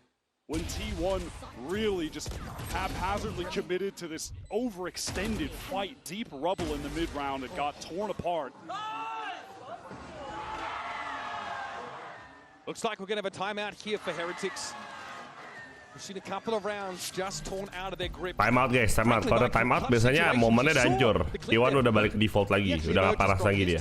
A little earlier than DH does, sees it coming. That's what starts that fight. DH ultimately just looks for a arbitrary timing, I think, to take up position there at Rubble. Maybe not aware of just how close Heretics are to that position. They're already lingering around lobby and able to step forward and punish. Nilzinho calls this timeout, wants to craft a game plan with the ultimates that are going to be available for Team Heretics. And stacking up ultimates is just the quickest and easiest way to deny any kind of comeback in Valorant when you're on match point. Neil's been a very candid speaker as the coach for this team. in 2025. I mean, I remember what he said about this team in Toronto, Wyatt. He said it was the most embarrassing result I think that Heretics had ever suffered. Said it was the biggest humbling that they've felt, but they've learned from it. And this is their last chance this year at Champions, their last chance in 2025 to lift one of those VCT global trophies that has been eluding them. In this game here, a win in this series will be one step on that journey, taking them into the playoffs, the first European team to get into the playoffs even. They're looking damn good on map 1, but T1 are trying to just claw back into OT as it stands. Pretty big grouping here towards main. Stacks can lock them in place here. Buzz also has that overdrive active. Ooh. Definitely room for defensive pops here. Danger on the cross route, had the line with the op. I've seen 2v5 clutch here from Heretics in this same situation. Gila Wood. What's that one going down? But Izu now is going to be able to gate crash out of Mound after going down to 18. Wants to repost on main, and Stacks trying to get their ASAP to assist. One kill from that fade would result in a nightfall on the defense. I got a read on Izu's position. Looks like the C's was short, but Rienza's shot was on the mark. Stacks. Now Team Heretics are going to get across to the site. Stacks will see them emerge with this nightfall. It's going to be annoying. Decayed down, of course. Rendered death. Has to Prowler in for some information. Buzz trying to get in right now. TH on the flank. Everyone from Heretics just grouped up at Ben. Wood is still toggling this launch ping. A bit of a nuisance because of the swing and gets caught out by DH. Now Buzz wants to run over the top of Benji and it's on Boo. Knocked out by DH. Untung guys. One by one, T1 are building their way back into this game. It's brick after brick, and they're not the prettiest. But they are still fighting for it. Well played by the rookie Omen for this team, DH. Just waited at door for Root to expose themselves. Instant paranoia. Benji tries to swing onto him already. Onto Boo. Comeback kayaknya guys, comeback guys. DH's main agent. Emang iya bang comeback. Challengers. He was the highest in kills per round. Emang iya bang comeback bang. Almost all Sentinel. Then swaps the role here and is just absolutely showing out T1 when they've needed him most. On the side of T1, they've still got ultimates stacked up, by the way. Haven't even really needed to use many of these. Stacks gets the Nightfall after going down on this last round. Wood gets ahead of this smoke, but he's playing so proactively. Of course, he has a rendezvous that can get him out.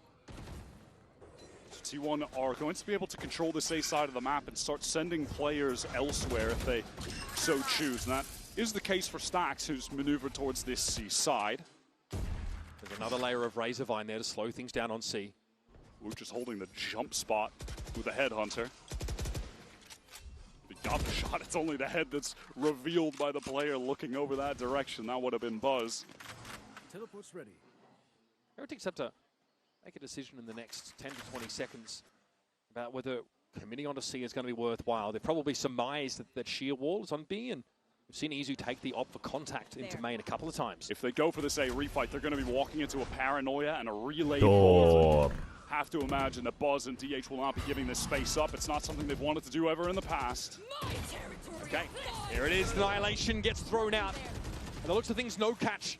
So still no inroads for Heretics. This is all just to distract, so Heretics can make this attempt towards C, but they're all hit by the Nightfall. 3 players. Sax is ready for it, but the Showstopper comes out and cleans up the fade. Meteor with a steel guard and thrown on the side, and Heretics got no choice but try and fight through this.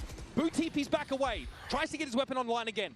But DH is in the perfect position for this rotate. Surely they don't expect the backstab. Surely he puts the nail in the coffin on this round. The seal wall was going to block it for the time being, so it's going to be up to Buzz. Kenapa sih gak dari tadi kayak gitu? Kenapa sih harus di ujung tanduk baru berubah, T1? Astagfirullah. 4 rounds in a row. Annihilation from Benji Fishy. Useless. Instant trade on the Showstopper, so that's off the field now for Heretics as well. Feels like Heretics are starting to run a little bit low on the inspiration here. They got funneled essentially into that B side. Yeah, T1 really superior in the map control game there. Heretics relying a lot on being able to successfully refight with that deadlock on A. That was Steel Guard and Nightfall committed though by T1. Still got the overdrive to go with. The mini Boo catches out DH, but it all breaks down to a cacophony of action as Boo have to fight 2 with the Sheriff, but still fighting here at Rebel. And Boo's the only one that stands in his way, but he's been chunked down to 9. This could go either way, but Buzz will exit with 4. Akhirnya, ya Allah. And a big part of T1 now, getting to within 2 rounds of Heretics total. 2 rounds to overtime. Stunning three-piece from Buzz. I thought it was going to be over on the eco.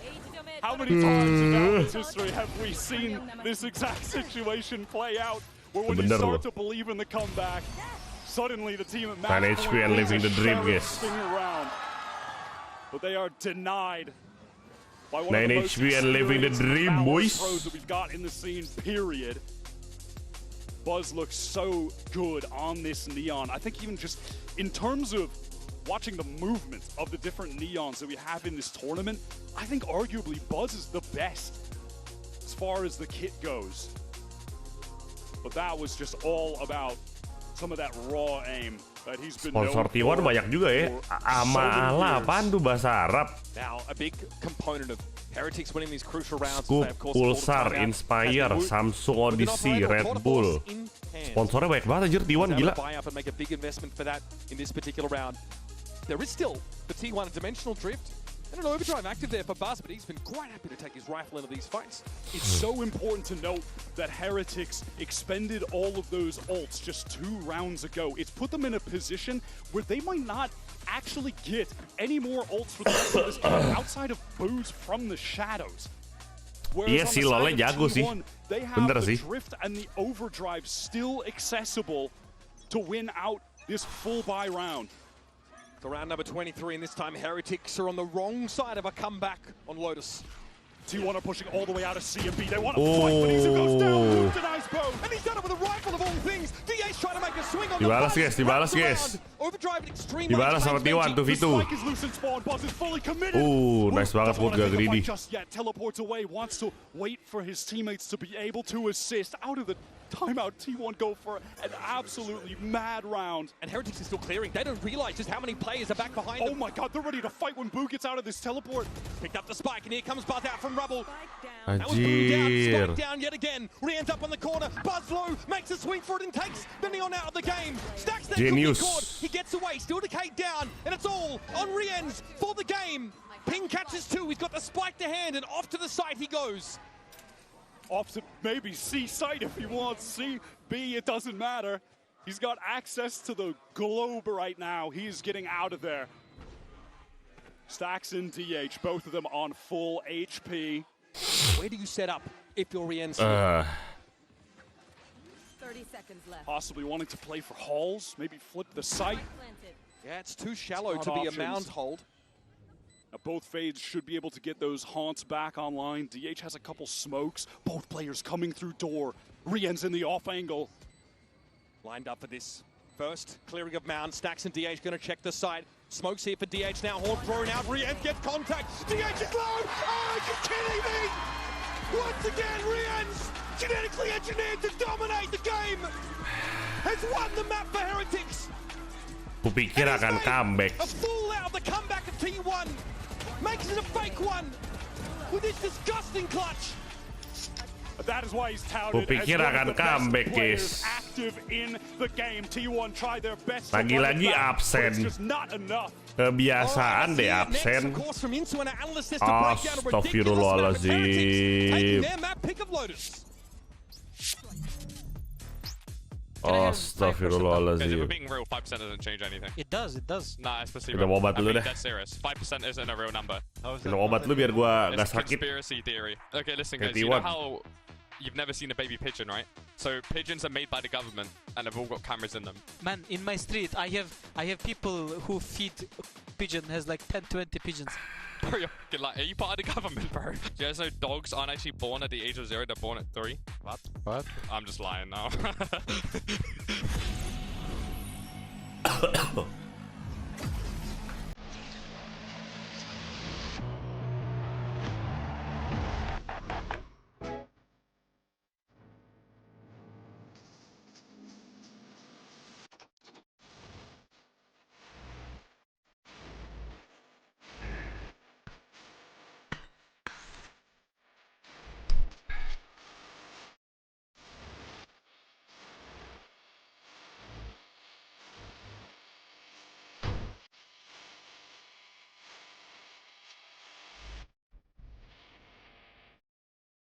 Now that I'm a mom, things are different. Verizon's different too. They let everyone in my family choose different plans. We get what we want and we save money. Love that for me.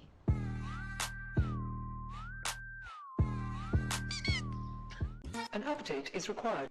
Financial system updating.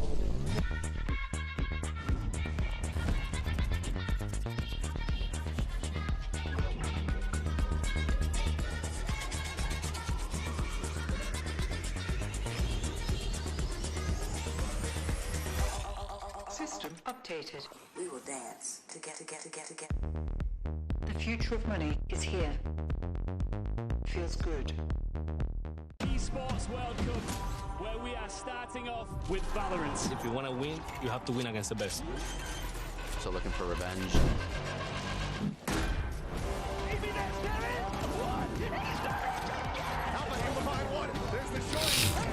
Goes crazy. They've all battled through the pressure and expectation. Heretics. Finally, we won. Finally.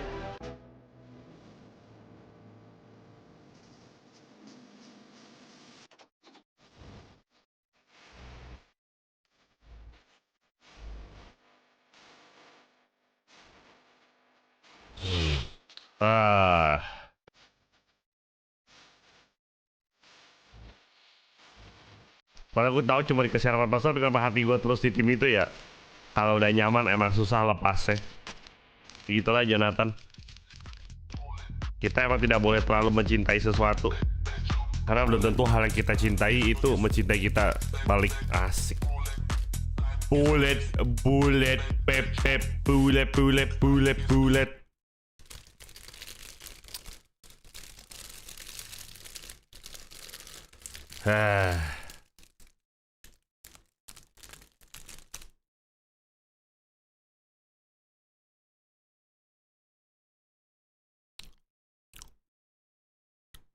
Habis ini MIBR on Fnatic. Forecast siapa yang menang, guys?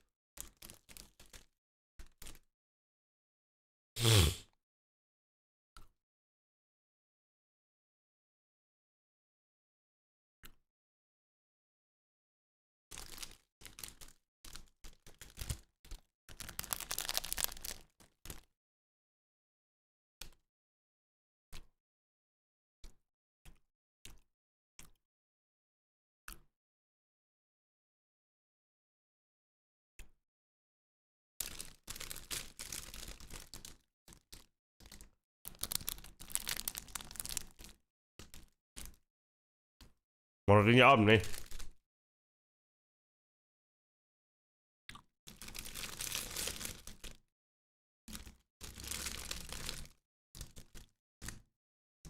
Setidaknya kita melihat T1 lumayan improve lah.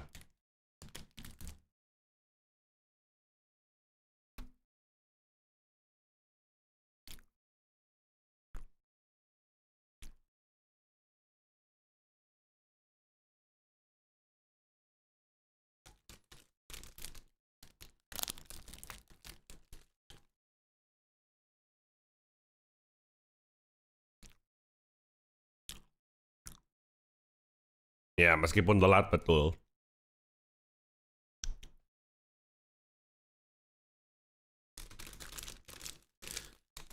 Harus panas sih abis ini sih, Tipan sih.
Lagi drop kan sekarang Mbak Devin gitu. Pernah nyoba nggak pakai obat cuma anterin makan tidur? Pernah tapi udah lama banget. Dulu dan gue nggak sembuh-sembuh.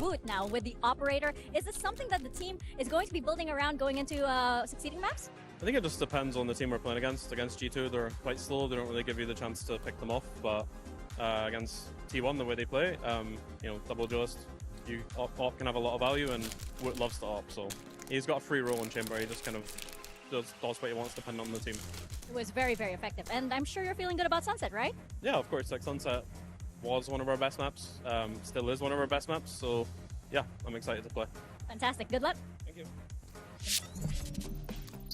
Wow, a good loss to op. It wasn't like that once upon a time, but we gotta say the way that they ended that map, Rians, he's just too good. He's just the GOAT at this point. I mean, we were highlighting all the clutches before the show, and he delivers in that final moment to take it all the way. Yeah, and like watching it play out the way that they did, watching them swing him one by one, you just you could feel it, right? It was like watching a train wreck happen. You knew this was the end of the road for them. They weren't. I'm sorry.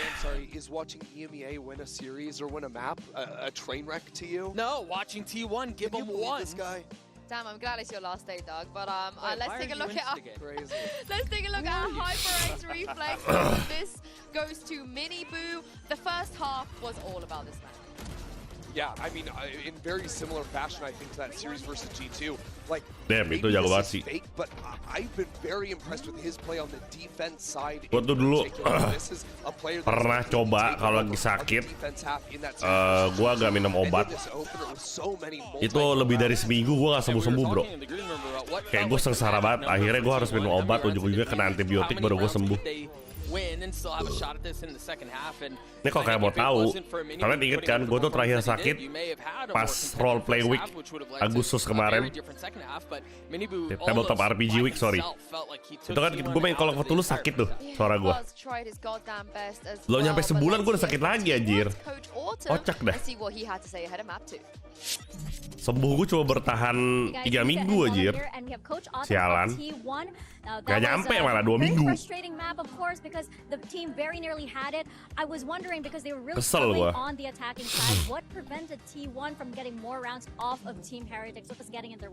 네, 아쉽게 놓친 로터스였습니다. 좀 헤르틱스를 상대하면서 어느 점이 까다로우셨을까요?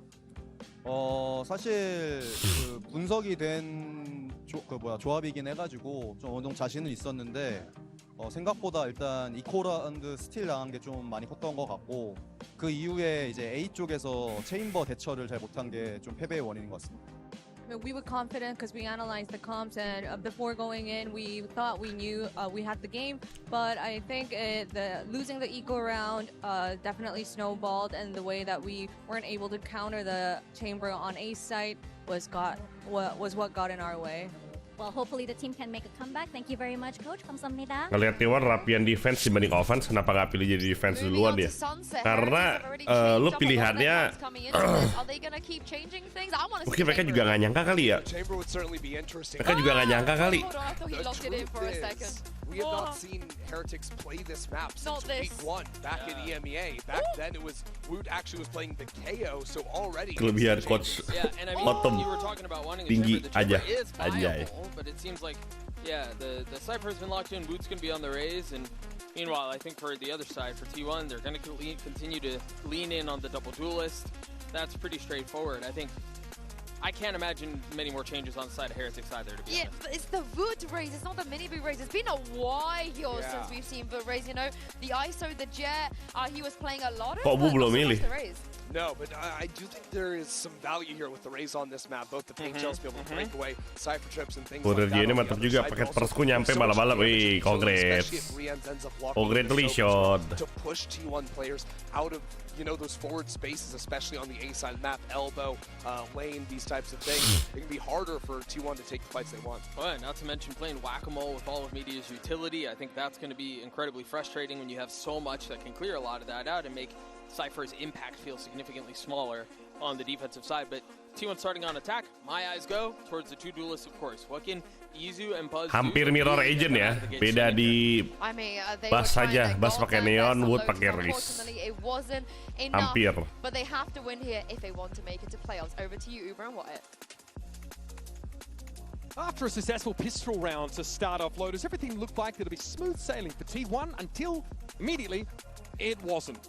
And now after a brutal map complete with fake comeback, our Masters Bangkok champions have to dig deeper and turn to Sunset to stay alive in the series. They can rely on the experience that they've got on the team in the form of Buzz, Stax, Meteor, who have just been at the top of the scene in Korea and the globe for so many years at this point. DH, despite the inexperience, has been clutch as a rookie player for them. And we're heading to Sunset. Tom, main tuh buat tenggorokan, iya. The highest round percentage Iya, win rate at 58%. udah keangkat. Actually, for them, the disparity isn't crazy between all the maps, but this has been the one with their best showings. T1 believe they're the best in the region at Sunset. Made that very clear in the press conference earlier here in Paris. Tipis. Not seen much from them. A change up in their comp sees the Rays now join Minibu's Yoru. T1 are looking like they're going to go for that split onto B through 3 different lanes. Buzz all the way into Boba. Benji going to feel the pressure. Buzz is just sliding everywhere. Nice distraction. Couldn't do much in that fight. Bowled over by Izu instantly. As the charge was led by Buzz. It's an open B site now. We're down to Rien's Boo and Woot to try and disentangle T1 from their territory. Heretics held back by that paranoia, now covered up by the dark cover since they had to retreat. Really got their eggs in the Boba basket right now, and Meteor is more than happy to dig in. This is all on Boo in an impossible situation. T1 making a really good call there for the mid-rounding. They split over towards B. It's rare to see. It's Izu absorbing all of that utility over towards A main. He gets the info, and I think that's just nice rapi. WB sampai Fnatic ya, tergantung ini fast match apa enggak. Going to immediately pivot into that B split all the way top mid, a player through market. One lone player through B main as just that instant reaction. And it might be enough to dissuade Heretics from playing like a 4-in-1 setup. They might not feel like they can really leave BG on an island at B, if that's going to be the case. T1 committing to a triple Bulldog setup. Was fast to take a little bit of space towards B main. That's this B site where Team Heretics are just going for a pure gamble stack, 4 players. Yeah, no trips here to run into, so Baz more than happy to frolic in the meadow. That is the B site. Looking to get a bit deeper now, but hit by the paranoia straight away. Fast lane comes up, make it hard to see the wood for the trees. For one Nice back gitu dong. Back up-nya bagus banget dari Baz nge-push. Nice. Might just be the best in the world. Gitu dong. He was paranoid so consistently. 2 players in close proximity. I swear I see him get more slide kills than anyone else. All right, a couple players go down for T1, but it's ultimately irrelevant. They keep all of the Bulldogs. That is the intention of the round. So it's a fairly clean start overall. The start that T1 desperately needed after their comeback was just shut down by Riyadz in that clutch. Nice, let's go guys, let's go. And this look, of course, for Heretics, a far cry from the double Sentinel they brought into Lotus. That kayaknya tadi habis dimarahin bisa jadi. The fast-paced play from Buzz. Team Heretics do love a double duelist comp, though. They played it so frequently this year, as have T1. Heretics are postured for some aggression towards A. Paranoia can come through main, and it does, but that is just onto Izu. A recon, a nade as well. Happy to teleport away. Now we'll see if, similarly to the pistol, T1 just try to accelerate into this B site. They've got everybody at main. Drip is now broken. Who's across the map? Gained. There's no stall util really outside of what Cypher has in place. That's been cleared. Both trips actually got broken by shots, even the backside one. That's huge. Well cleared by T1, and now Easy's ready to fight on the side. Dirty swing around the corner. No. Yes, give me more. You can't be doing that with a Bulldog full sprint. The Phantom, questionable, but we've seen people get away with it. Aku nonton video kumpulan Kosalek ngamuk Malawi. This crossfire is criminal. It's impossible to break. It's disgusting. Heretics just realize there's no way. Saving, yeah? It's a save. And so far, we've seen 2 rounds now from T1 where they just batter Team Heretics by having Izu play A main, absorb all of the utility, instant pivot into B. On that one, Shocks break both the front trip and the back trip in sight, so they get space straight away, get the entire site straight away. Stax definitely needs credit for how he paved the way for Buzz and Izu to hit that B side very quickly.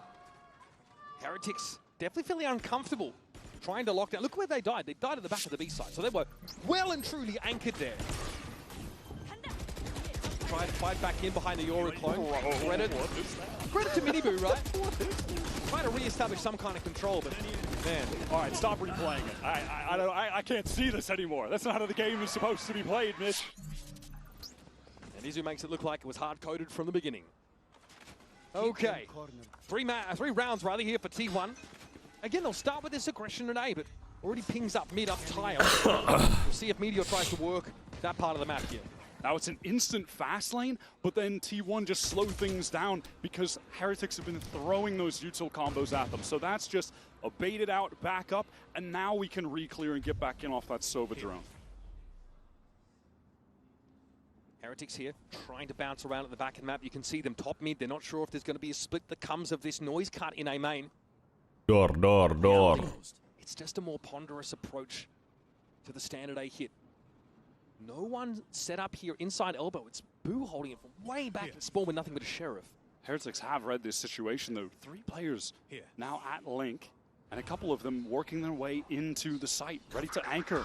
That smoke at Link though is giving them pause for thought. They might try and fight around the Link here itself. It's going to be Rian's able to take Buzz out of the game. Meteor waiting for the push up though. Here's Rian's on the site, commanding attention. And it's up to Meteor now. Heretics ready for this syncopation of tempo. 1 HP and living the dream, anjir Meteor. To make it even more difficult, who just brings him down to 1 Saving sih kata gue sih, Matt. Heretics just called. Jangan dipaksa, Matt. Bahaya banget, Matt. Dipaksa-paksa gitu, Matt. Situation. Got to Link right on time. And beyond that, getting players Ngeri into pisan, sight. Rians locks it down. It's just a good call. And Meteor is absolutely relegated to this save. Rian's ultimately walks out of the round with 3 kills. He was sat plumb in the center of that A site, whipping around like a turret. Nice little set play the Heretics able to put together towards that A main. Ini mah udah beres kemarin, yes. And a very hard fought round on the board for Betul. them. They still need to think about how they shore up that B side. But so far, that A look has been solid. That slide backside, Riaz deals with Buzz in a situation where Buzz comes out on top more often than not, getting those slide kills. Riaz was the one to clutch up to win that Lotus map, hands down for Heretics. Now I'm looking over towards the B side, and you can see that Benji's actually just focused his trip over towards Market instead. Maybe further back on the side. He has to vary those setups round after round.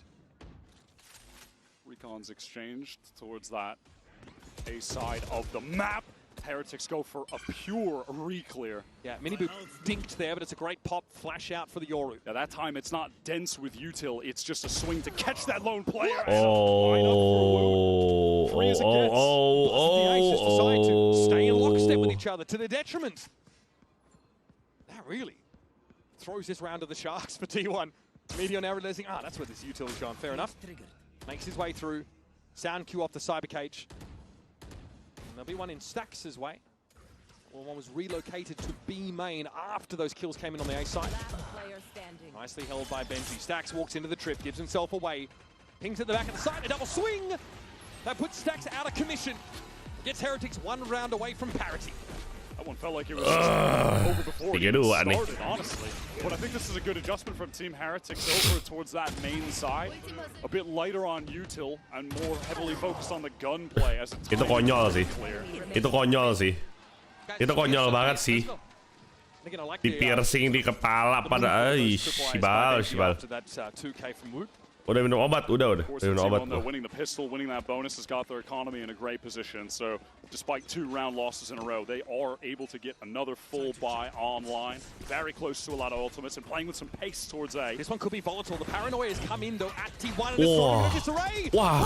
Showstopper just Gak ada yang kena dong. DH taken low. Terlalu spread out, greedy dia mau dapat 3-3-nya. He's going to give this to T1. And he can, right? Team Heretics have already accomplished what they set out to do. They got that opening pick. DH very low on HP as well. The rest of the Heretics players on the rotate towards this A side. MiniBoo going forward with the Dimensional Drift, going to get all of this information. Once he gets into elbow, all 3 spotted. I mean, the noise cut there gets seen straight through by Heretics. They got the info on MiniBoo. Follows him onto the site. 3 for him in the round. And Meteor left on the outside, looking in. Woot fallen by his hand, but this side is absolutely crawling with defenders. And eventually, Benji will be on the wrap. I must wait a moment. Meteor has no choice but to simply fight for this. Taking his weapon out of the round, Ayo. virtually a non-option. Rienz is peeking for this mini ball. His contact would have stepped up were it required.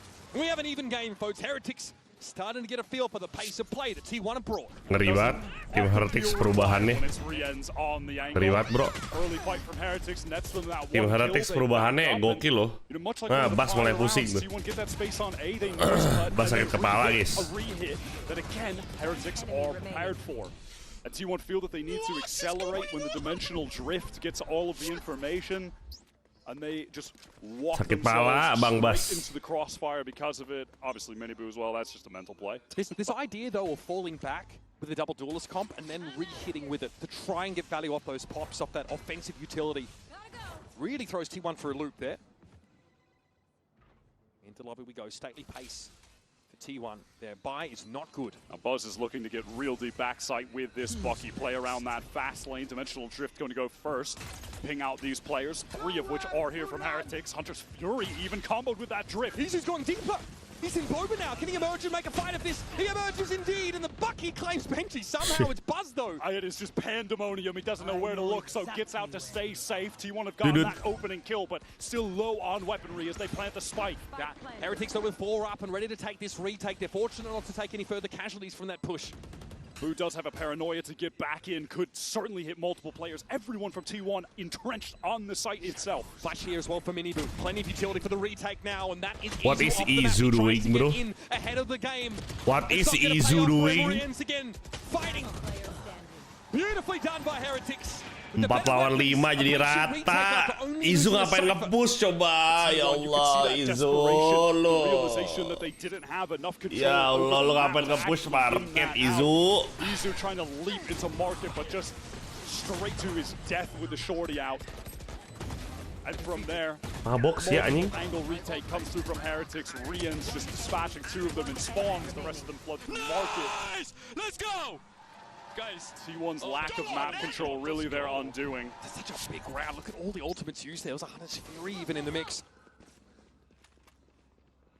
Heretics navigated with composure and get their 4th consecutively, now in the lead. Izu berjual mobil Isuzu anjir. Half buy with multiple ultimates used from T1 in the conversion attempt.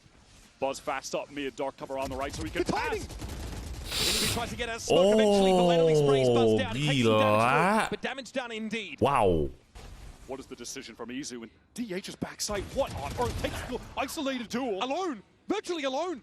Rien's going to try and dig him out here, but there's a lot of threat here for Heretics. Look at the player back in Boba. Izu in a position to disrupt. Rienz has to fight on multiple fronts now, and he has the composure to take it away. Yeah. And finally is brought down. Damaged by 3 separate players in the round. Leaves Meteor out on the site, and God, he's got to expose himself to get this spike back. Will he wrap around? Looks like that's the plan. Up through market he goes. Woot and Boo, not ready for it yet. Bokong. Does he actually have a timing? Bokong nggak dicek. Boo gonna be spotted first. He'll be dealt with by Meteor. Now Woot, aware of Meteor's presence, but both players have drawn a bead on one another. And Meteor has to cut this up. Oh my God. From Woot, but timingnya anjir. Woot is holding his ground, and now Meteor's going to step out into that Ya Allah. But Woot flips the first shot. A bit of a whiff now as Meteor tries to test him. Inch around the corner. And duck back. Meteor going to drop down. Made noise doing so, though. That's information that Woot is low HP. HP. Knocked him down to 23. Low HP. HP. There's going to be a spike recovered. Meteor has to find Woot, but he is impossible to dig out of his foxhole. There's enough time for a play. Woot knows this. He has the challenge. Job done. Guaranteed. Heretics to 5. I feel like you could even see in that 1v1 how much these guys respect each other as players, mechanical stars. Time, I mean, what was that, a 30-second 1v1? Sumpah. Bentar lagi Bas botak itu. Udah stres banget Bas. And Meteor, the wild card of this team, right? Takes the timing out of the smoke top mid when he hears Buzz coming, knowing that he's the only player that can realistically stop T1 from getting into Boba. So we just sampai sekarang gue masih gak nyangka kalau Bu sama Minibu tuh ada kakak aja. Kayak Xtreem sama Rivera. steadfast as an anchor so far. Miniboard kayak kagak mirip loh. Holding down back sight. Somehow his life is just always worth 2, never a 1-for-1. Yeah, such a problem. And there were players in B main pushing the site. Izu was inside Boba. Rians could have been pushed from any one of those angles and still comes up with the right answer. Remarkable not only that he did it then, but how regularly we see this from him. Feels like as a player, so incredibly well-rounded. Someone who sets up his teammates, but also when the time comes and push comes to shove, he can take the 4 and take the round into his own hands. His teammates who have just been so quick to support him in these situations, the benefits of running double duelist. Miniboo is always going to be able to teleport right on over and help. Meteor, of course, in that clutch, said that Genji Meteor was a killer on the loose, a bit of a loose cannon, so to speak. But now he's Meteor 2.0, someone that makes the right calls, is patient, and has the game sense to back that aim up. It's a close clutch, but unfortunately has to make noise. He has to get the spike and gives Woot the edge. T1 now on the half buy in this round. Gathered up towards A main early, where Heretics have been pretty happy to fight, but a very different look from them defensively. Woot just having the judge playing backside. Buzz has been sliding there a lot, so it is a little counterplay. You can dig him out here with relay, but it may not make a difference. Okay, onto the side, a lot of noise made. Benji's the one that steps up here. Woot aware that this player is now encroaching for either angle. They're going to be pinged out as well. Benji, though, is just making mincemeat of them. Rian's able to find one with the Hunter's Fury, and finally Woot sees a player he can shoot. DH, the unlucky one. Dealt with by the judge. What a cheese setup. I mean, just cages that are placed from Benji, so Woot can just be a little gremlin backside with the judge behind the cages. That is so silly. Bro, still cranking 90s all these years on. Cage triggered. Cage triggered. Oh my goodness. Covers the side, throws a little theft in. Just in time to see the push out from elbow. Thank you guys ya. Thank you semuanya. Thank you. Things began to get out of Thank you guys. But it never happened. Let's go. Benji had that on lock. I love you all. 6-3 now. Thank 6 you. rounds in a row. It's been an avalanche from Team Heretics Mountain. T1 have struggled to stand up against it, but now at least they've got a buy to work with in a fast play onto the A side. But Woot does this every time! He just gets in the way, plants his feet, takes a fight. A Meteor is down, but it's still more to be done. Now Boo opts out of the fight in elbow. Just blinded up, didn't have the opportunity onto Boo. 3 players here from Team Heretics. T1 are constantly finding themselves hitting into stacks. And no one's looking at the Owl drone, though. They've only got eyes for Buzz, who lights up the stage, steps up, finds his 3rd. And that's an overdrive, well employed. It's only Benji left. Ponderous trudge across the map for the lone Cypher. It's T1, a site teeming with 4 of them. That was Heretics having 4 players on A site, and that was not enough to stop T1. Looked like Woot was honestly going to get away with a couple more back in main. He has this habit of stepping in the middle of the fast lane and just shooting the first player he sees. Say it's a climb would be an understatement. Precipitous peak stood before him, and T1 are able to finally get themselves around. Like, you can see frustration on their faces, on all of them, on Buzz. Go for this fast play, and they look like they might have lined up there for Woot any other day. Yeah, there was a flash thrown to support as well. This was just a great ult. Again, look at this movement from Buzz. The swing in, gets the info on both. Isolate a kill, isolate a kill. Play off the clone as well. Stunning. It's so sick. Yeah, really sliced the pie is the term. Nice try, nice try. T1 udahlah. T1 udahlah, gak apa-apa kalah. Again, and they've got a bunch of ults to do so, with Showstopper being the crucial one. Not going to be ripped though by Woot. This is a fake. Most of the attention here, I think, for T1 is over towards B. DH teleport all the way in spawn. Heretics are certainly aware that this could be his location of choice, as the rest of the T1 side opt to get through B main. You can see the gate crash. Iya, TH menyala sejak EWC betul. Does he expect the second though? Oh my Benji is god. at least there, but it's still a split. Look at the B side. That has pulled everyone from Heretics off that side entirely, and now they're going to set up in Boba. They want to push for more. They want to take the fight to TH. Flash out of the smoke, but no, it's going to be Boo and Riens that shut them down. This now puts Heretics at a numbers advantage, and Woot is on the wrap. But that is a pacey flank right now from Woot. Does T1 try to fight elsewhere? What is the move? No, posted up in main is Meteor. He expects it stacked, taking a duel. Woot tries to step up, but Meteor shuts him right on down, and it's on Riens again. Shock darts to work with, and Stacks is low and subject to them. The Meteor is going to be tucked here, sees Riens coming a mile off. Pinged out by the cam. There's really just not enough time for Riens to make this happen. Stats can step up, surely not. Surely not, we don't just stick this now, there's got to be an answer, and of course, it is the Hardest Fury from offside. Rien's got it to half, but it's all he's going to get in this round. Cool, calm, collected. Nice try. Picks up another for T1. Yep, the percentage play from Stats. Well played, T1. Well played. Well played. Well played. Just plays it to well played. Well played. At a time. That is very well done. Somehow Rien's again makes you a believer in every single situation that he finds himself in. Util tuh dipakai kayak And at the end of it, gitu. it comes really down to the gunplay. Nice shot. Good shot, guys. Core, that is where they excel. They were just such a DME, scrappy fighting team when they won at Bangkok, and that is always an aspect of them that is so dangerous. And they get themselves the double duelist matchup that they were looking for. Nice shot. That's Meteor shot straight up mid. Was that just spam through smoke? Maybe above it. Cover there? Iwan Suren nggak sih beda coba Momo? Iya ini pengen nonton Fnatic segame aja. Him, he spams back, all right, and then DH just gets a second on a mini move through the smoke. Was he pushing through? What is happening in mid? It's chaos. This spreads Heretics so thin across the map now. T1. Back to A. They've opted for a fast pivot towards A, smoke up onto Link, so Buzz with some safety can get through onto this site. It's just Boo on the anchor, but Buzz is so crazy with the movement. Big win there though for Boo, at least slows things down and then gets the heck out of dodge. Boo on the side still has to fight with Izu when he emerges. That's the Izu special. The signature look from him.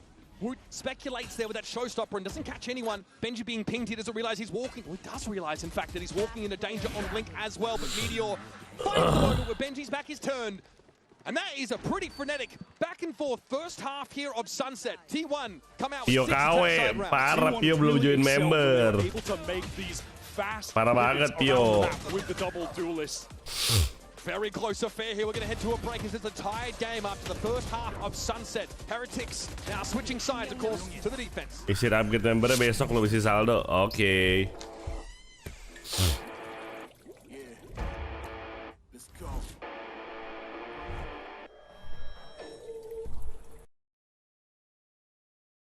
Ada.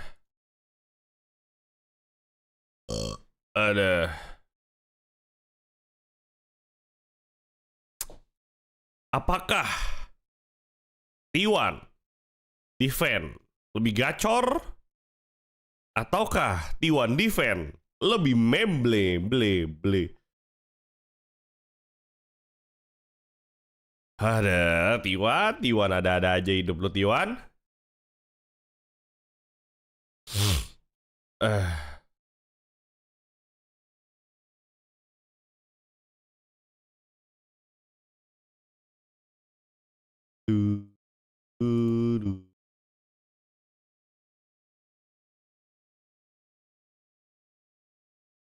Buset, gue baru sadar Dying Light muncul game baru anjir. Dying Light 700.000 lagi harganya. Shit man, mahal. Dying Light 700.000. Oh my god, ada game baru anjir Dying Light. Gox. Udah lama gak? Terakhir main Dying Light 2. Ini Dying Light.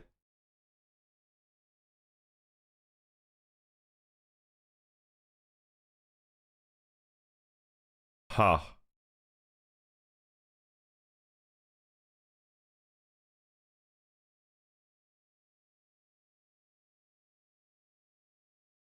Interesting. Itu co-op ya? Gak tahu. Kangen banget Dying Light, mahal Pio, 700.000. Bisa co-op kah itu? Yang boneng tuh bisa co-op. Oh iya lagi bisa co-op anjir. Bisa co-op, gokil. Oh. Too bad saya tidak bisa beli guys. Set. Kyle Crane, gue nggak tahu Kyle Crane itu MC dari mana, gue nggak tahu. Kita bermain sebagai Kyle Crane. Oh iya, dari yang pertama bener. Is this team Heretics still chasing that first global title in this one? Well, ya itu MC yang pertama. as far as they're concerned. Daylight yang pertama itu, wih bagus lagi kayaknya ya. Had that glory in the global stage before. Mau main, tapi tak ada budgetnya. Sudah habis budget beli game aku, cuma bisa beli cuma bisa beli FIFA, babi lah. Riencia has to respect the relay. Bolt backs off, but Buzz still once more asks the question of Wood. And there's a snappy answer from the Turk. Feels like, frankly, things get disconnected there for T1. Was the plan to get out, to stay in? Buzz made the decision in his own right to just send it, but no one was really there to assist. So that'll even things up as Heretics they make their way towards this very open A site. Catherine nikah kurangin porsi dikit, digebuk gua cewek gua. Dikasih izin buat beli FIFA ya bagus gua.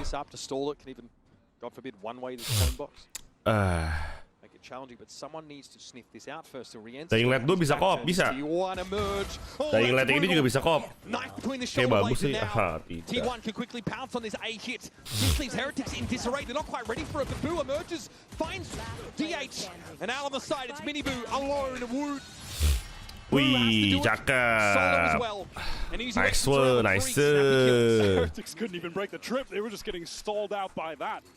Pretty sick mid-round call from T1. Nice. That four-man push down mid. Ya, kagak ada lagi Dying Light di Heretics had no di idea Xbox Game Pass. No.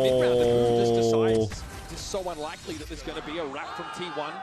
And this is how T1 are getting the rounds on that attack side as well, White. They're throwing more and more deranged looks at Heretics. Very fast, decisive decision-making within them, though. Which is, I think, the most impressive part of it. Yeah, it was the timing I don't think that Heretics could have accounted for. I'd say that's an important pistol round in the context of this series. We're putting it lightly. The team really having the best pistol round win rate, interestingly, in this. Both of them sub 50%. That strat looked like it was something that T1 just spun up on a dime. Kimeler gak mungkin ada ya? Gak ada Kimeler. Teams with fantastic shooters that beberapa game sekarang emang sulit sih dapat akses gratis sih. Karena mereka juga butuh duit. Dia mengerti. Cuma belum ada budgetnya aja. Ya udah lagi. Oh, nice banget, Bas. Anjing. Oh my god, that's nice, Bas. That's nice. As they say is history. That's nice. What is the move from T1 on this That's nice. Are they going to go for another crazy aggro look? That's cakep, you know, that's cakep. Some kind of trap play off the relay bolt with a flash from Mizu, double their duelists up. What are the ideas here going to be as Heretics are on their full buy? Yeah, we're always looking for something cheeky early in the round when a double duelist team goes to defense. We have two of them here. Pop into mid for Heretics. Mizu tucked for now, might look for a timing, walks up. Spots Wood and a number of other players. Door. We'll be getting out now, door brought down. He just teleports to now cover top mid. As Heretics are all grouped up here. Boo loosely watching over on that A side where your standard one-ways are getting cycled by the defense. This is T1 up for a double push out of this. I mean, ini map picknya T1 sih. Supposedly they are good with that. Oh, what the fuck, baru gua puji. Di headshot sama Bu anjir. T1 out of hiding and they look to challenge. It's only a couple Bulldogs and a Sheriff now left for this specific team. They tried to sync up the flash with a paranoia plus that relay bolt. Pas Kibra anjir, TH cok rapi banget, tertib. Can never be mad at that, honestly, but Team Heretics with just far too many players in the vicinity, and Boo just lights them up. It's all on DH, backside with this Bulldog. Heretics have been doing a good job of collecting the orbs on the past couple rounds too, that is of note. There's a deep hold on B here and constant checks of mid by Meteor, so this shouldn't surprise T1 too much. Now there's a belated look at the A side. We're down to 25 seconds in the round, so Heretics do need to be expedient about this.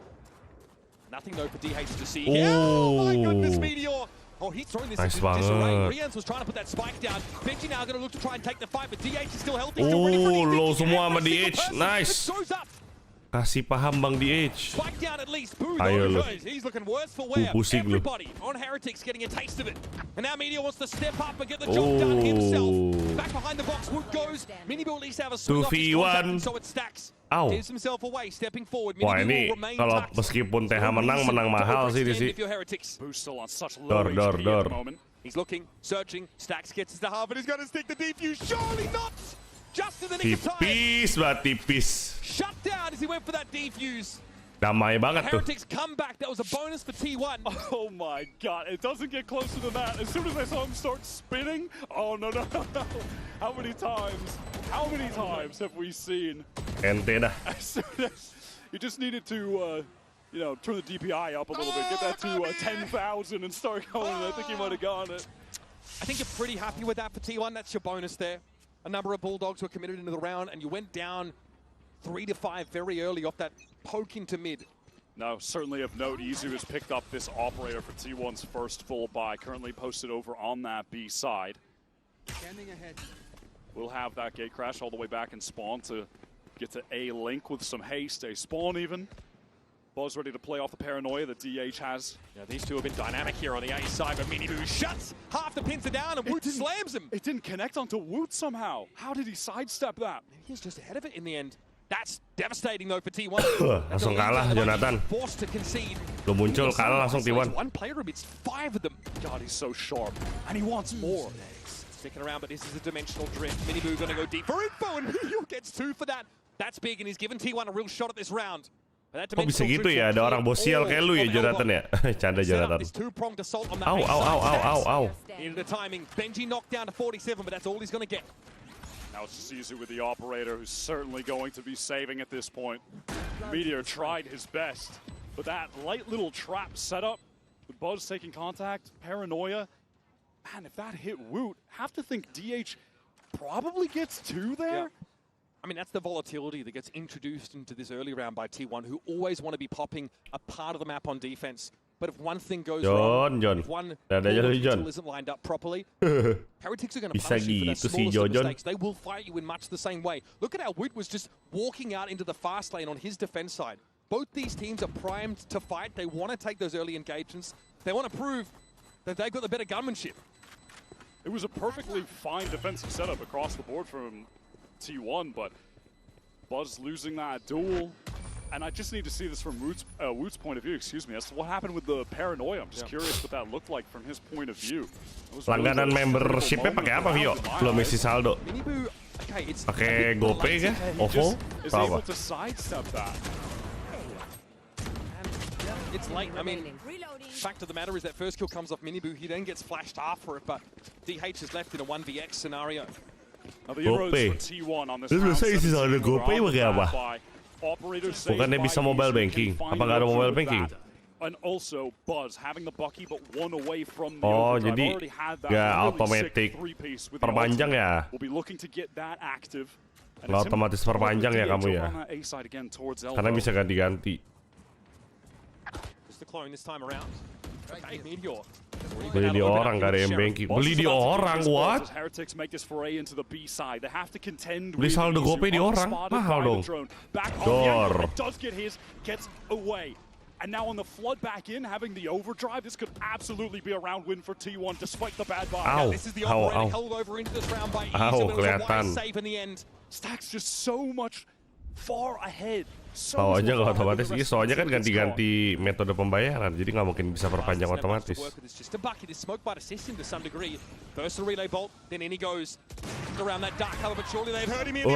coba dia pakai baki, enak tuh. Dor. 1v1. Anjir. Tipis, bro. A clone will be thrown out. Izu has a flash to work with, but this feels so slanted against the Yoru of Izu. How can he possibly win this? Has to connect this op shot right now on the MiniBoo swing. MiniBoo patience, knows he's got time, and makes the swing, sees the knee. MiniBoo. Nice try. Crucial 3K in that round. And Izu and Adventurer no more, apparently. Once more, Heretics get their nose out in front. Nice try. Bides his time perfectly. Buzz going for that overdrive too late. If he had already popped that on the entry back in, he might have gotten a kill there, maybe even 2. And prior to that, Izu gets the kill and gets out, but then Stacks positions back in the site before anyone else was there to assist. Man, just a couple little errors from T1 add up in a round that they could have converted with a bad buy. Now they don't even have the cash for this operator. It's all rifles on this one. The wave of ultimates from TH is about to crash down on them as well. There is a heck of a lot in the arsenal for Heretics. Notice the Cypher util again. Pretty far at the back of the site here for Meteor. Looks like they want to keep it simple and around where they have 4 ultimates. Just slam into this B site. There it is. Showstopper pop straight away. Wood trying to get in there. Hearing the TP come out. Where does DH find himself? In Boba now, ready to reinforce. It's only Meteor left in the site. Can he do anything as the sole anchor? Easy's going to get in now as well. He can play off this. The flash is good. Relay board is there, and Easy emerges with the shorty. It's DH following up on it. Re-ends for 2. Ay. Keeps Los Niños in the round. Tiba-tiba 2v2 lagi. Semuanya terlalu cepat. Semua terlalu cepat, Kak. He pops out with the shorty for 1. Now Boo is isolated on the site. Rien's isolated in mid. This timing against Buzz could be everything. He's not looking. Oh. Bad luck. Just a whiff shot there. Ayo Bu. 1v1 Bu. Let's 1v2 Bu. Let's go. Man, a few words. Whiff shots and Rien's in the same sentence. That doesn't add up. Can't really do the math on that one, but it just happened. Oh Lord and Savior. Sees Buzz first. Breaks up the 1v1. Uh-oh. 1v1. They've got to go for the spike. Izu again. Has to clutch from low health. Gets it to half. Boo. Does he have a sense for this timing? Izu out of the open. The collection is there. Nice try dah. But clutches up when it counts. Boo Nice gets try, Bu. ahead by 2. Gila Bang Bu. Keren banget kamu Bang Bu. For this team Heretics side, a squad with some of the best shooters in Keren banget kamu Bang Bu. Ganteng pisan Bang Bu. His teammate, that whiff, that is outrageous. Ngeri, bro. After the exit early in EMEA stage 2, Boo is asked, coming into this tournament, how he feels in terms of his confidence, and he said that his level right now he feels is the best he's ever had in his career as a player. Right now at Champions. And that decided match. Maybe he's right. Back in 2024, when Meteor's team were knocked down to the lowers by Heretics, Boo actually top fragged that game. Another game where he absolutely ran away with it. The kind of guy who said he's happy to play his life, happy to let his teammates take the spotlight. That is an important clutch. And once again, T1, the lead that they amassed from winning another pistol round, is snapped in 2. They had such blood into backside as well. The way that Meteor was just playing around Pillar, his cages, waiting, and then paranoia from DH with the dimensional drift. T1 just flood back in. They get the kill onto Miniboo back site. Woot gets a trade. Then the classic pop out with a shorty. Izu gets one. It looks like everything is coming up T1. But then somehow still wrangled back by the European side, who are so close to making it into the playoffs of champions. They just need 3 more rounds on the board. And surely this one has to be a gimme. It's up against majority Sheriffs, 1 Hero Guardian for Buzz. They need to convert this. Heretics' economy really isn't off the ground either.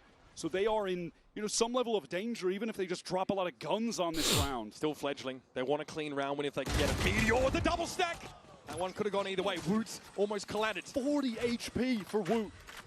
He is susceptible to just a Sheriff body shot from someone else now. Some serious B control assumed here by Izu. Well and truly pushed up into the lobby. Rienz is going to have his wits about him here. And he still has the gate crash active back in Boba, but it's, I was going to say, it's expiring soon. So now he just needs to straight up get a kill. No! He committed, but before he gets pinged out by the neural he's able to take a kill. Flash around the corner. This guy does it all. Rian steps up, though, and finally shuts Izu down, but damage has been done. Dark cover now over main. So Heretics don't feel like they want to get out onto the site right now. Man, I was just waiting to see if he was going to connect one of those body shots onto Woot, who was scrambling, just mashing his keyboard to stay alive. DH has got such good intuition, though, for this swing back across the map for Heretics, so much so that he's gotten himself in the site in advance. Rata masa lalu kena spoiler chat kocak. Nonton live tapi gak live ya. Nge-whip di edge. Padahal udah kena semua tuh paranoianya tuh.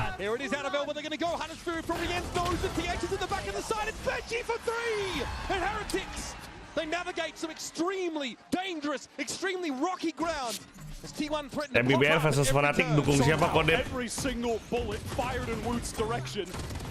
Masih bertanya dukung siapa, Pio? Pio, are you serious?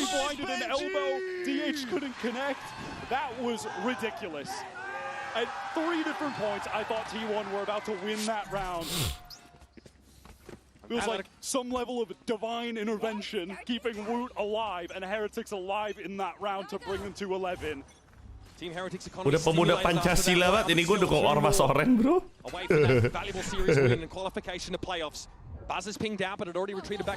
Pemuda Pancasila banget nih gue nih. PP bro, PP. Ya Allah. Meteor catches Boo on the offense, getting up mid. As the pivot from Team Heretics attempts to go into this B site, currently held by multiple players, and the spike is down. Brion's on the move. Benji can't salvage now either. And absent. Out there in the open. T1 so disruptive, so hard to predict. It was Boo that tried to make a TP play back towards Boba, but absent yang dalam. Snuffed out instantly. Meteor is just ice cold in this situation. Reads out to Boo and then takes the timing out of the Hari-hari dia absen. Ready for the re-swing. Deletes Benji. One of our 2-time global event winners for a reason. The only one from Pacific and one of the only 8 in the world. Meteor has just been one of the all-time best aimers we've seen in Valorant. Trying to now lead this T1 team to be the first Pacific team to win a Champions Trophy. Should also just complete the insane 3-peat of trophy wins for Pacific this year, by the way. I think he's really the guy who has ushered in this Pacific era of dominance. You know, it began last year, Genji wins Shanghai. They had a dip at Champions, and then this year it has just been all gas for the region. It starts with him at Bangkok, Paper X follow-up at Toronto. And now one of those teams from this region just gunning to go for this 3-peat. The depth is insane, right? To see a team like Genji not even be here. Genji kok udah nggak tengil lagi ya, ada tempat kah? Dia tuh tengilnya tuh lihat kondisi. Kalau lagi kayak gini timnya serius, kayaknya dia nggak tengil deh. Tapi kalau PRX dia tengil. Lawan PRX, lawan PRX dia tengil tuh. Kayak lawan T1 tuh kayak serius banget gitu saya mukanya. Who's only got really a stinger out of this? T1 can fully invest. And if Team Heretics lose this round, they are going to be sent down to an eco. This is worth 2 for T1. This is must win. This is their map pick. It's their chances at playoffs right now to get through this upper bracket on the line. Buzz going to just delete that clone, not followed up on. Stakes for this match are at peak. As high as it gets. The economy was good enough for Izu to get this operator online. He's controlling towards A. The rest of T1 just posted up on B. Now Wu's gotten into his little corner, but he's very low. Sees a little bit of Meteor's hat there through the wall. And now VH down, he finds way his position. He had 2 players looking straight at him. Whoa. Smokes and he still navigates it. Miniboo 1v5, ace. Miniboo, the last player remaining. Ya, kalau mereka iya. 5 from T1. That was the economy on the line for Heretics. It's cracked. Staring down the barrel of an eco. Next round. 4 kill, 4-4-nya gak lihat. Yang satu lihat, yang bunuh lihat kok. 3-nya through the smoke. A round that if unsuccessful would see T1 even up this game at 11-11. Miskin lagi Minibu. Tim Heretics habis ini Eco cuy. 11-11 dah. Shown down A main that maybe that was an opportunity to get in. But if that was the case, misread on the situation. T1 had 3 players prepped and ready to lock down that B site. And of course it helps when Meteor just gets that instant spam kill as well, though it's tough to get through that B choke point with a lot of players. It's pretty narrow, and if there's a smoke down, it is an easy lane to play from stairs and just spam right into the choke. Yeah, that's even with most of the Cypher trips being placed in market and sort of top mid now because they're so easily cleared by that Sova dart. Even so, I wonder what the composure's like there for Heretics because it felt a little forced onto that B side after losing the first player. A Miniboo in a round number 22 has managed to keep a hero rifle for Heretics, but the rest of them have to pay the piper. Wow, that's a nice little spray down from DH. Just good anchoring as a team. It felt like Heretics really did get funneled into that Three-man HP baru T1, iya. 4 sheriffs. Betul sekali. Hero Vandal saved by MIBR. Still up against this off of Izu, and I think really the most critical part of this round is how many players are nearing ultimates. Yeah. There's the potential for them to be used here if Heretics collect a couple kills with some clean headshots off these sheriffs, but more than likely it'll just be building to an insane next round where teams are tied at 11, and we've got the full buys. Yeah, that one is going to be extremely explosive. Pretty insane position from Izu right now. His gate crash just expired, so he has to send out another that's going to go towards that A link side, which is quite fortuitous given all of Team Heretics are in A main, and DH is about to find out about that.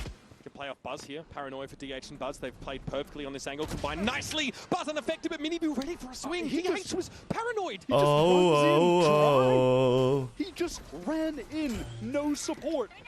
That's one gun down and one gun that Heretics would love to recover. Not how you want to start the round at all. We can't put in the right. Oh my god. Well, he makes up for a bit of an awkward start to the round. Meteor at 23 and 15 will finish the job. That could have gone south very quickly. Oh, they were living on the edge in that round. Damn. Barely pushed off the cliff, but saved by Izu picking up that fight in lane, and then DH getting right into backside. Meteor from spawn.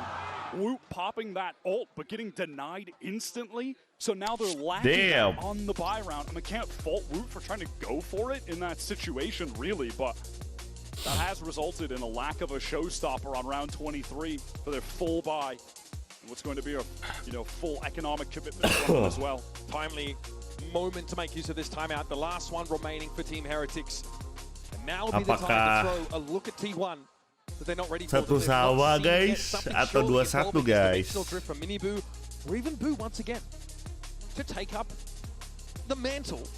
Go for a crazy TP, something that maybe gets some heads turned. We've seen the DH TP into Heretic spawn when T1 were on the attack side. Now, it doesn't exactly smack of Boo's style, but he did go for that aggressive solo play up top mid, tried to TP towards Boba. We know he's got it in him. I was going to say, aside from that play, we haven't really seen Heretics try to exploit top mid and actually go for some kind of big wrap execute at any point. That's not been in their playbook up until this, as far as I remember.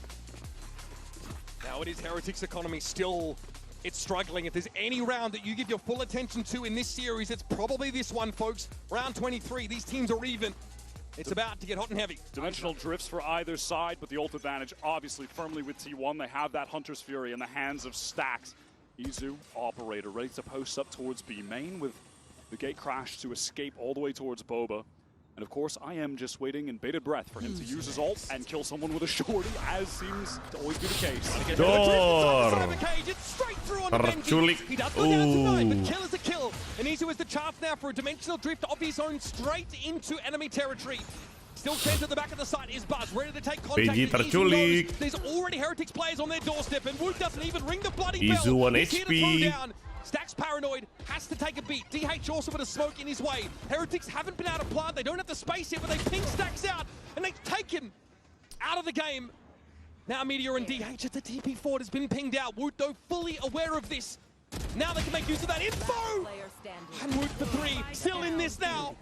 2v1. Position is going to be revealed. 2v1v1. Neural theft.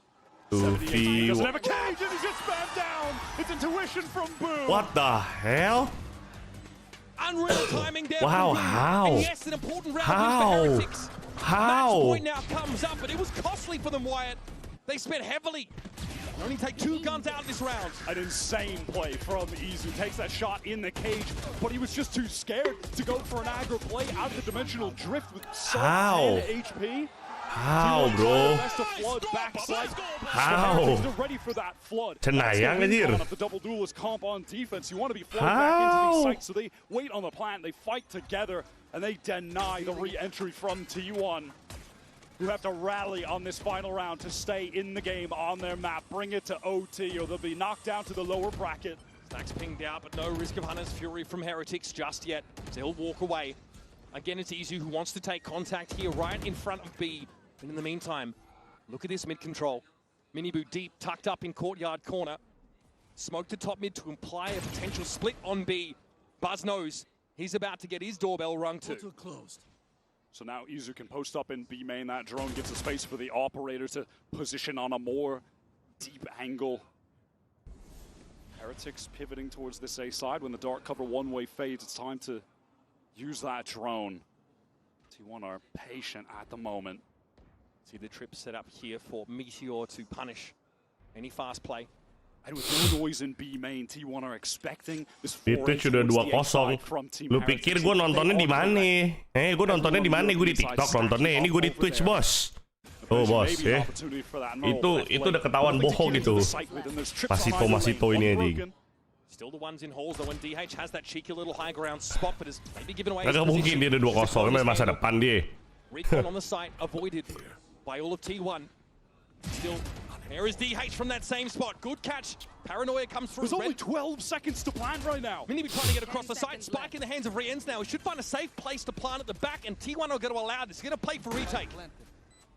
Buzz, 1 kill will have the overdrive. T1 are stacking up towards spawn. DH still with that 4v5 niche. Loose. Yeah, but Heretics want to fight forward into Link. They want to take the fight to T1. MIBR wants a timing here. Going to try and go after the Sova. Riens at the back of the site. Pinged out by the Recon now. It's about to get messy. Riens backside. Oh, shit. Dari 4v5 jadi 3v2 anjir. What? Manages to take care of the Recon as well. Around the corner he goes. MIBR gets a better youngster. GG guys. DH has it all on his shoulders now. GG guys. On the outside of the box is Riens. Gives him a tap. Lets him know he's taking account of his presence. And GG there's guys. just not enough time here for DH. MIBR here can get to the spike. Shows up. GG guys. Fights for. But they say all it takes to start a revolution is the whispers of heresy. Los Niños have advanced to playoffs at Champions 25. Iwan And they're able to do it in gugur. just 2 maps, stealing away Sunset. Akhirnya bisa nonton Fnatic 1 game guys. Kita nonton Fnatic 1 game, oke. To make it into the playoffs in Champs 2025 on home soil in Paris. And a bit of revenge against Meteor from last year. The second time in a row they've been able to best him since he defeated them in that Shanghai finals. Nonton Fnatic 1 game bisa ini gua. Jam 11 gua udahan ya. Bobo aku. VRX sarapan bangsa apa? Iya bro. VRX adalah cahaya apa?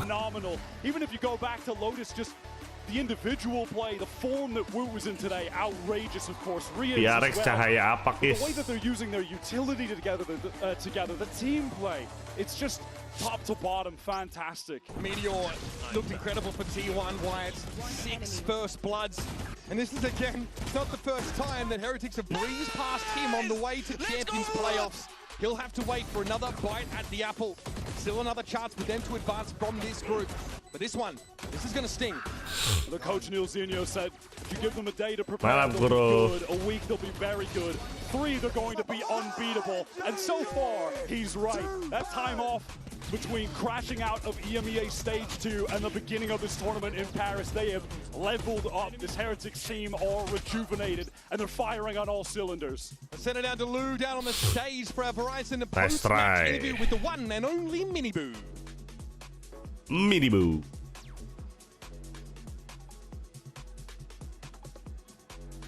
Fnatic 1 game pistol-pistolan doang dong. Apa yang maksud? Poinku hilang, masih bisa bet. Yo, masih bisa bet 700, relax aja. Bagus mainnya, bro. Pourtant, dernier Good shit, good shit. Heretics sont les premiers Européens à valider. Yuk, bettingnya udah dimulai lagi teman-teman ya. Silakan mulai betting lagi. Bettingnya sudah dimulai. Kalau kalian mau betting udah bisa ya. Yeah. Since you guys arrived, so I wanted to know, do you think it still matters, or is it even an advantage for you to regain that status of underdogs again? I mean, I think we are doing good when we are underdogs. Like that's how we played the last year, and yeah. Bisikan-bisikan setan, enggak loh. Tidak bisikan setan itu. I mean, but it doesn't matter how people think we are. It just matters how we in the team think about ourselves. So we are thinking good. Like we are. I think this is like our Ini bulu make ya? Ngomong apa sih? Yeah, in terms of mentality, I think we can see that too. Definitely. Donc première question, on a vu les seeds 4 absolument rouler sur le tournoi depuis le début de la compétition. Donc est-ce que pour Miniboo, ça veut toujours dire quelque chose, ce seeding, ou est-ce que c'est même un avantage d'être seed 4? Et ben il le dit, on est historiquement meilleur quand on est underdogs, et je pense que ça se voit. On est à notre prime en termes de mentalité avec l'équipe, et on s'en fiche un petit peu de ce qui se dit sur nous. Second question, on a personal level, I wanted to tell you that we can see, you know, your improvements from this year, you know, both as a player and also as a person. But I wanted to ask you the question, you know, T1 kelower kan? which aspect do you think Miniboo, you, Domi, has improved the most? Aku duluan ya. Oke, Doppler, good night. I mean, as a person, I think I became more resilient. Radiator 2000 poin boleh gak? Boleh, tapi nggak dapat gaji ya. Gak dapat gaji boleh. Gua kasih 2000 sekarang, tapi udah gak dapat gaji lagi nanti. Gua kasih early gajinya mau. Tapi harus betting 2000. Gua kasih tapi harus betting 2000. Oh enggak, Pio? Decision making also, definitely I agree with you on that. Donc deuxième question, on a vu son amélioration à la fois en tant que joueur et en tant que personne, et il le dit du coup, de quoi est-ce que tu es le plus fier? Et ben je trouve que je suis devenu plus résilient, j'ai aussi un petit peu plus de game sense, je sais quand il faut prendre des duels et quand il ne faut pas les prendre, et je pense que ça se voit clairement. And making it to playoffs means you guys might get a little time to enjoy Paris. So I wanted to know, like, do you have any plans, anything you want to try so far, or maybe that you want to see? I mean, we've already went sightseeing like 2 or 3 times. Paris is like really good. It's better than expected. And I think we're gonna go to Disneyland as a full team. I've never been to any Disneyland, so I'm really excited. Oh, nice. It's going to be a nice experience too, and you need to get some good French food too, on a friendly advice. Donc, dernière question, faire les playoffs, ça veut dire avoir quelques jours off. Donc, qu'est-ce que vous avez prévu? Est-ce que tu as prévu de faire des choses? Aller à Disneyland, on équipe, et on verra si le team building arrive à carry les teams Heretics en playoffs. Thank you very much, Devin. Congrats again for this massive victory. And now we're going to discover in a few who will take their spot in playoffs between Fnatic and MIBR. Stay with us. Stay with us. Nice! Let's go, baby! Let's go! I mean, I played them like a bull. Like, you know, like, tack, tack, tack. It's good job, Word. I mean, I don't know what it's happened. Like, they just come and you kill them. I killed them. Let's go. Oh! Let's go! Oh, let's go. Let's go. Thank you, guys. I did something.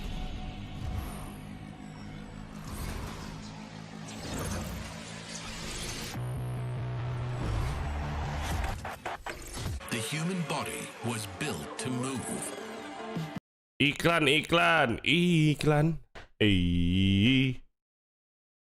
BTW dempul-dempul ini buat apa sih, Kodev? Dempul-dempul itu buat tanda seru check shop, buat belanja, bro.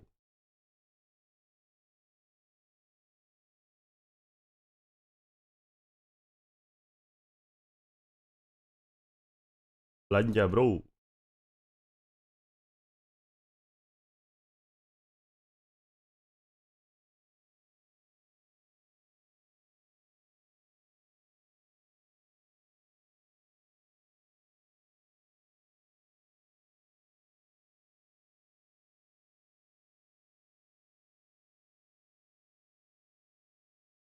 Mau gak, Pio? Kalau mau gue kasih deh. Buat ditukar ke Chris Flyer juga bisa. Amin. Amin. Bisa ditukar ke Chris Flyer mah amin dah.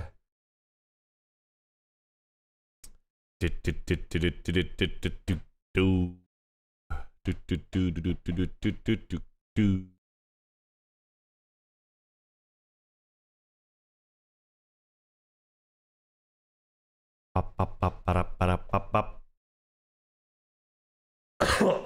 Ada.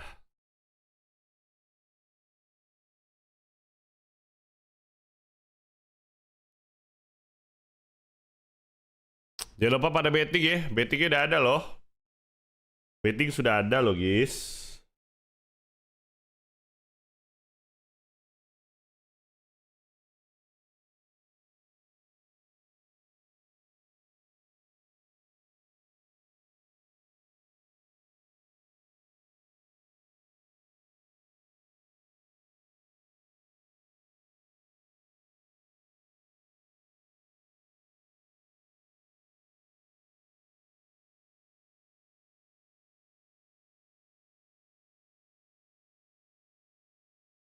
Tuh, tapi kan kalau menang gede dapet Tepio. Ya nggak sih?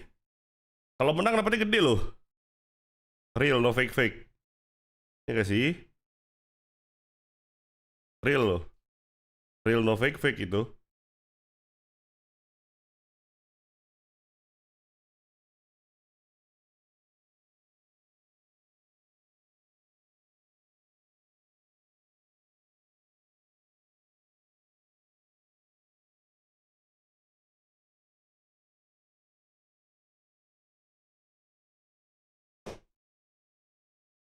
High risk, high return loh.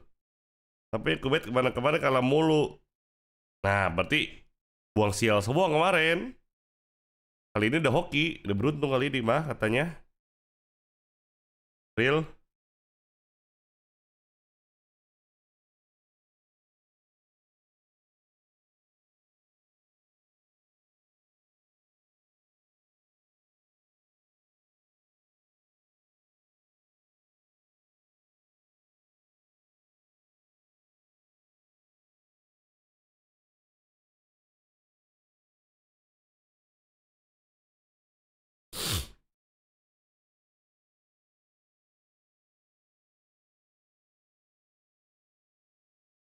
Ayo Pio, mau gak?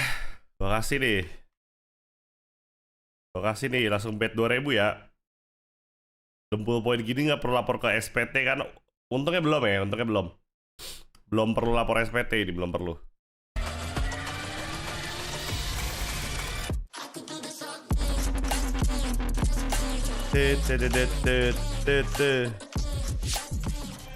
We have sent one EMEA team to playoffs already, but it's time to see if a rejuvenated Fnatic could take down a very scary looking MIBR. I'm your host, Kingston. I'm back here once again, joined by Ender and Doug. Ender, today you wanted all of the EMEA teams to go through as your final wish on the show. You must be so happy. I may have missed. Aku mau nyimpen dempul buat birthday temenku. Ya elah, birthday mah tinggal minta aja ke Astia.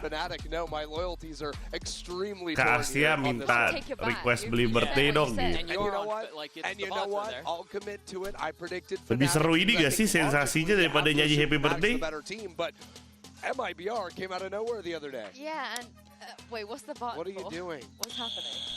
Oh, he's saying you're wrong. But he's using it to interrupt you, so no, I was interrupting you. I just messed it up, and it wasn't an interruption. I was giving him space. Yeah, and I messed it, and it didn't work the first time, and it's just. Yeah, do better. It's okay.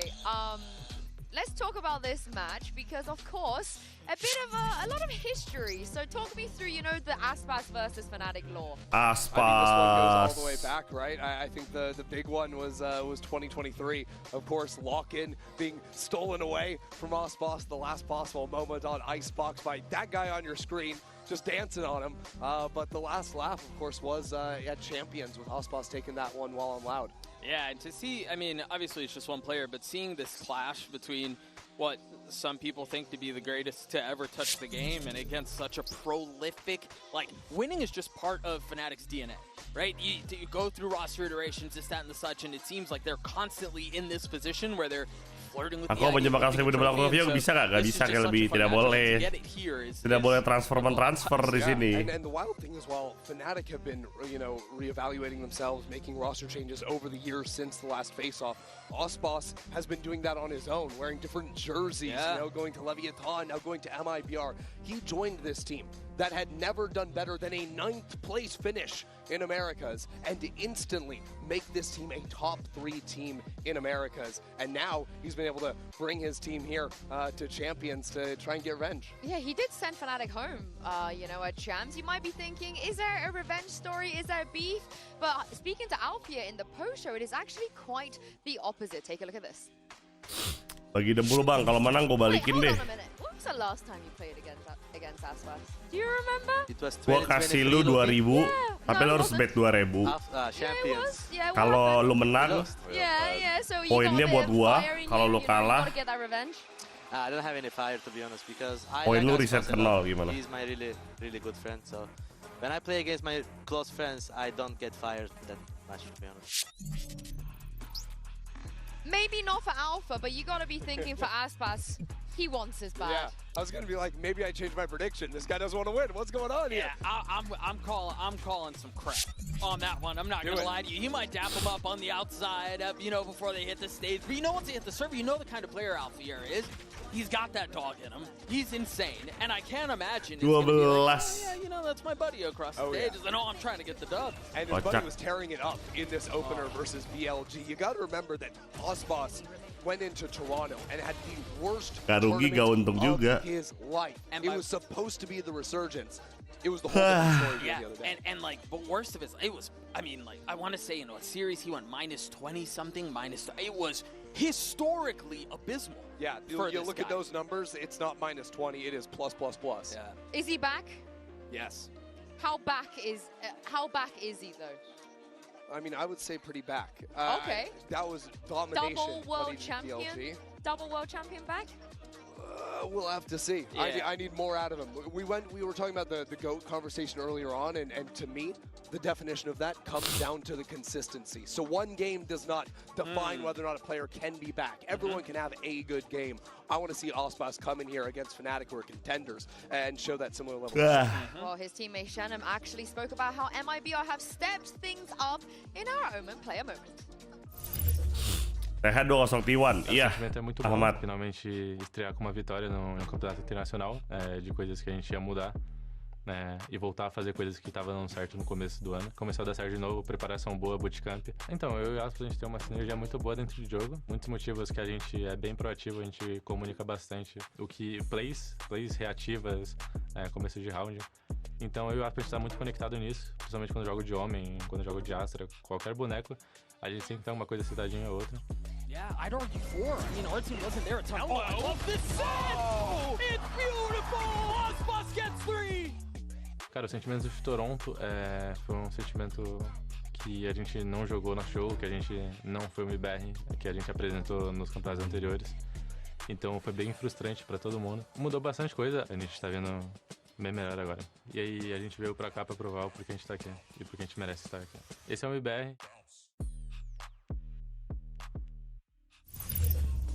I mean, they've got to be one of the biggest surprises we've had at Champs. And speaking of, when we have these combos about fragging IGLs, did you ever think we're going to be talking about Verno versus Boaster?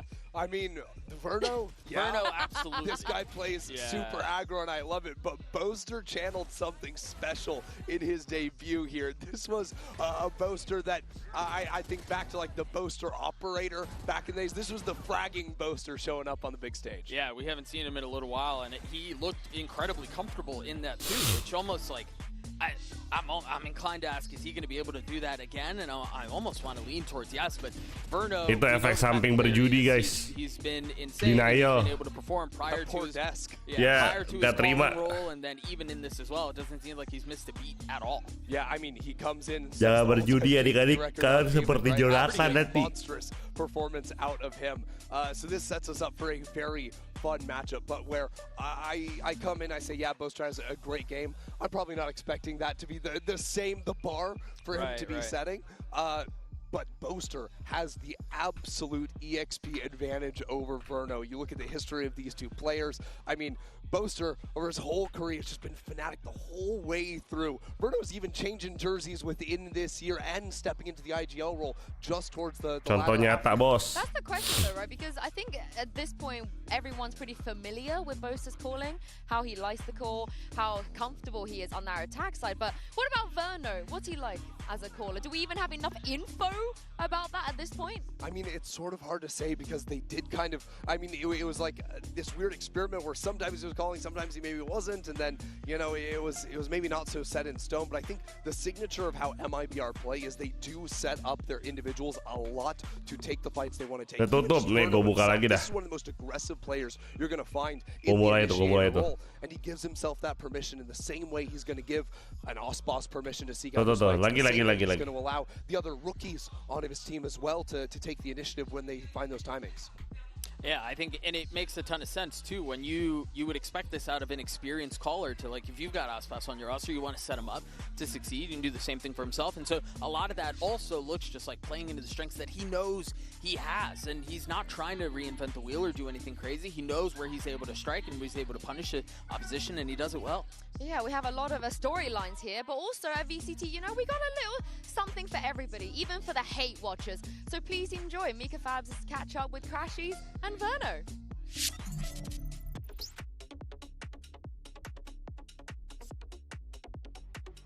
Wow, audionya hilang, guys. Mas, audionya, Mas.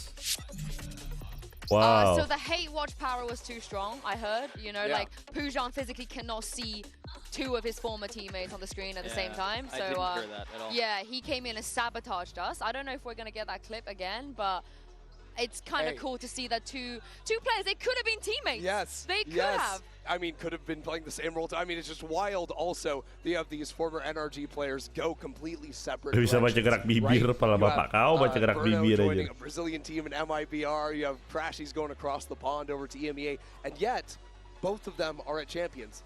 NRG also at this Champions. We could have that matchup later on, but it's a whole lot of fun. Yeah, I mean, just the wildly different. Paris banyak amat error, parah. Tidak profesional Paris, bro. For both of these players, there's a ton of promise. Verno's obviously much younger, much more of a rookie, but Crashies has been around the block, and he had his dip in his career where people thought he might not have it anymore. Goes over, reinvents himself. Looks like has a levity to him that I feel like he's never had before, and this match is gonna deliver. All right, the interview is ready, I've been told. So let's set it down one more time and see what Verno and Crashy said to Mika Fabs. I feel like in another timeline, these guys might have been teammates, but Crashy's Fnatic has been looking great, and Verno, you've been putting up the numbers for your team as well. I want to know why this is the best timeline for you guys. What in your team makes it so that you are able to put up these performances? Crashies, we'll start with you first. I think I'm just very experienced at this point. I know what my teammates need and expect out of me on the server, and I know how to set them up. So yeah, it's just like a recipe for success, honestly. This isn't your first champs, of course not.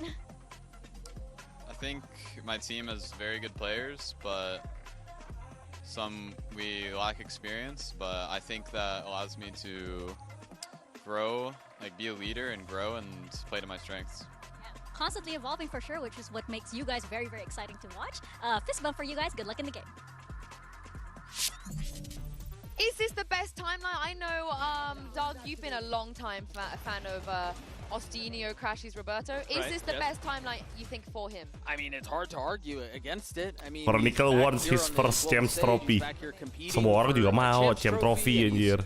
Again, he's like a different guy, bro. I think the best timeline is to get to play with. Gue yakin tahun depan di Cina Champs-nya bakalan pecah sih.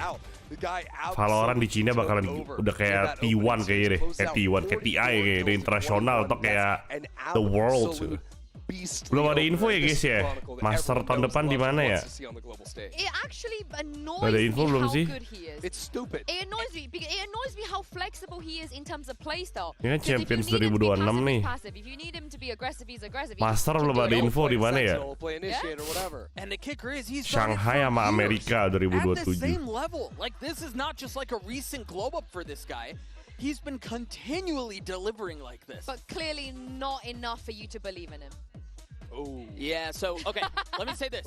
Prior to playoffs, after we knew that MIBR was going, I was very unpopular in saying if MIBR are able to get comfortable again, there's a real shot. They didn't change anything in their roster. We saw how good they were when they looked good. They looked like they could beat anybody. And so I thought, okay, what happens if they figure it out again? It's only been one series, but they may have. Well, I hope for your prediction you are right, because we have a lot of historical narratives on this stage today. They meet again for a spot at playoffs. It's time to welcome our players to the stage for MIBR versus Fnatic. Astagfirullah, stack 117 ACS-nya tadi, cok. What the heck? Tobat, stack, tobat. Fnatic.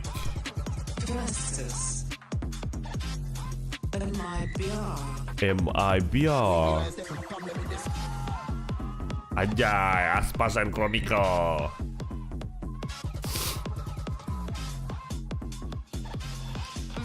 you can live up to the rivalry of AJAZZ versus Fnatic. This is for a spot at playoffs in Champs Paris, but this time around, the players next to AJAZZ are not the familiar ones we're used to seeing on Loud. It's a completely different story. This is a squad of rookies that was built around ARGB, yeah, but also promoting some of the best talent in Tier 2 back in 2020. Kalau Recall sampai masuk final lagi, dia bakal 8 kali final di panggung dunia. Oh iya. Emangnya Fnatic sering masuk final ya? What happens when things start to go sideways? Are we going to go back to seeing the MIBR of Toronto in the first couple of weeks of Stage 2? Or is it going to be the MIBR prior to that and the one that we saw in the first series? I think those two teams could not be. Emangnya Verno sama Crashes pernah satu tim, guys? I actually think MIBR have a really decent chance. Them being able to get Haven and Gue gak Abyss, pernah ingat Verno satu tim sama Crashy.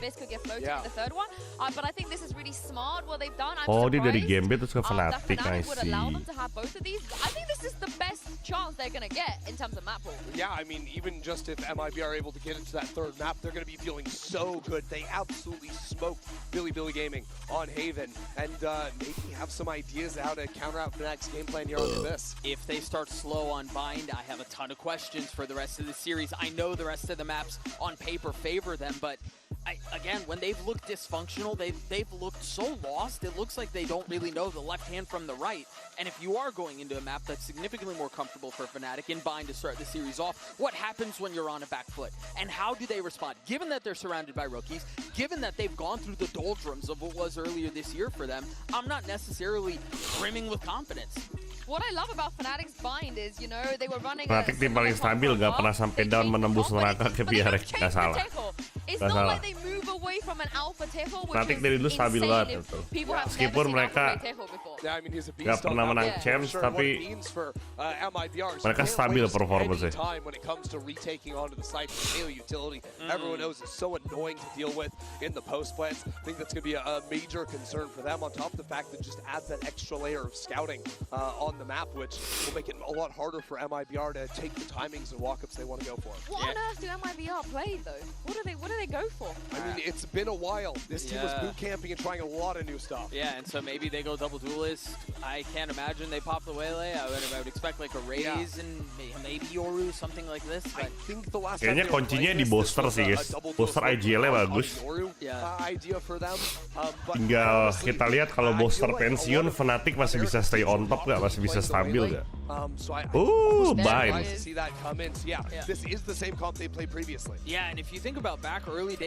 Seperti biasa, it's not Bind. Kalau nggak ada Aspas pakai Raze. Kok Fnatic nggak ada Raze anjir? What? Double Smoker melawan Double Smoker dan Double Duelist. Tidak ada Sentinel ya. Yang sebelah Double Smoker, Double Initiator. Oke. Both gak punya Sentinel. Menarik nih defense-nya nih. Fnatic adalah Corsair, kalau PRX roller coaster. Oh, udah ada bobo pensiun ya. Pastilah. Booster pasti udah mau pensiun sih menurut gua. Soalnya dia udah tua, bro. Tapi gak tahu ya, kalau dipegangin banget sama Fnatic kayak Faker dipegangin sama T1 sampai umur 40 juga masih main tuh T1 pakai Faker. Against an NA team and played on Bind, and we talked about that earlier today, right? Up against G2, and so this is a map that's very comfortable for them. And yes, there are a couple of new faces out there, but Alpha gak pakai chamber. Iya, karena kan chamber Sentinel. Makanya dia gak ada pakai Sentinel nih. Kayaknya meta baru dah. Oh, Fnatic 80% mapuinnya, bro. Bisa jadi 88% ini. Cuma kalah sekali mereka. Meanwhile MIBR dari 4 kali main cuma sekali menang.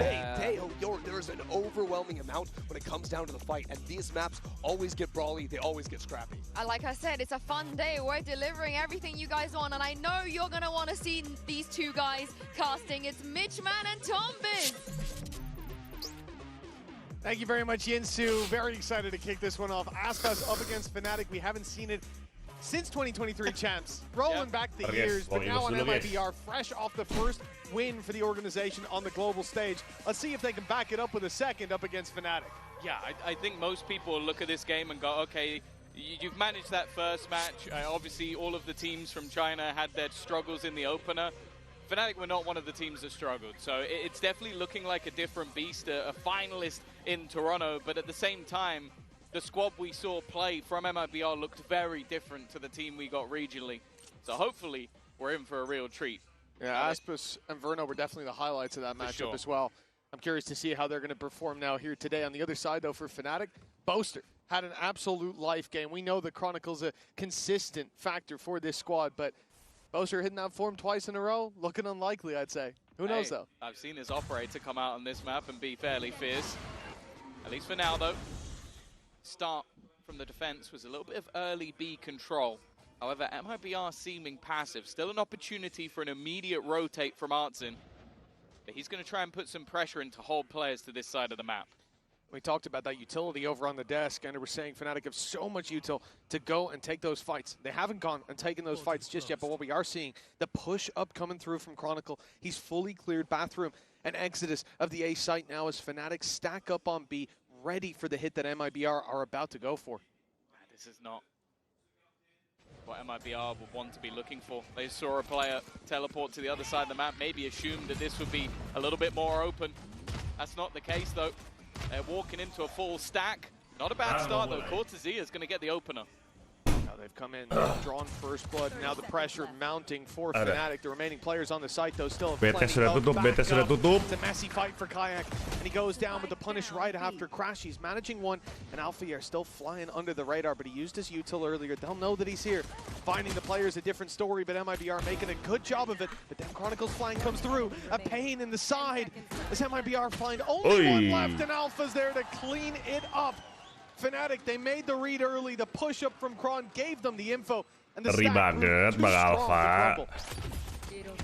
Honestly, from the position that they walked into, it didn't go too badly for MIBR. Like, I thought they were going to get slaughtered on entry. Like, you walk into a stack of 4 players with one flanking you, but it was that flank that sort of dealt the final blow. Most already about the pistol round. My son, my young boy. Set poster. Already. We are going to have ourselves a little bit of pause to the action. Apa nih technical? Jir. Issues with the in-ears, but technical pause lagi. Be resolved. Someone else I want to talk about. Technical like, we talked about the highs pause. of the last game. You said it. Aspas, Verno. I think the Boaster and Chronicle, but it was Kayak. There was a little bit of a surprise for me. A very underwhelming first match within the server. I think if they are going to be a challenge. Oke, dengan ini gue bisa bilang ini adalah especially when they've been at their best. This guy has been. Well, people have said, oh, well, he replaced Durka, but ini he's adalah already outdone him. He's already gone past, and well, we the have worst Durka up here on the cast list, so I'm not going to say ever that's true, but champs, at least bro. when it comes The to worst champions, ever thus far, champs. it's not really been the case. So I think especially going Real. head-to-head with, I guess in this case, not just Aspas, but also Artsin, he needs to prove that, okay, I am that guy. I can take over games. Yeah, I mean, EMEA viewers have definitely seen that face to Kayak, 100%. but on the international stage, here at global events, it's not been the same. For him, maybe one of the biggest challenges is I look at MIBR and we say, okay, well, for Fnatic, so bad. Again, Boaster, unbelievable. The worst Life champs game on ever. this.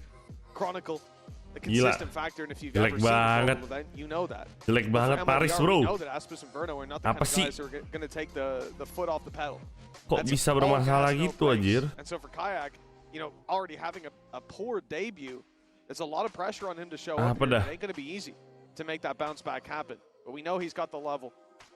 Aneh banget, That's anjir. always been the good thing with Fnatic in general is you have so much depth of talent. Like, we haven't even mentioned Alfie yet, but everybody knows what he can do on an international stage. So I don't think it's like... The good thing for Fnatic is they still managed to win without him necessarily being at his best. But again, we're looking at the overall tournament. I think in this match, when you have someone like Aspas, who we already know can be the best player in any Soalnya bikin server, petisi pindah ke that's Jepang. the head-to-head I'm going to be looking at. Paling kemarin juga paling jelek Paris ini. It is only our pistol done, but we are going to be Parah bro, getting back di into Jakarta that. bro, kan lebih bagus di Nice and Jakarta gak sih quickly, guys? As the timer begins to count down, and obviously for MIBR in this round, the main talking point is going to be damage. Can you drop any Lebih of bagus those di Jakarta guns? dah asli. Or in this case, mostly SMGs. Interesting as well, Boaster was on his feet in that pistol. The only one not to secure a kill. You got to have the confidence even when it ain't going your way. Love to see it. It's like trash talking only when you win. It's Yeah. not really trash talking. No, is you it? got to be consistent with it. And he certainly is.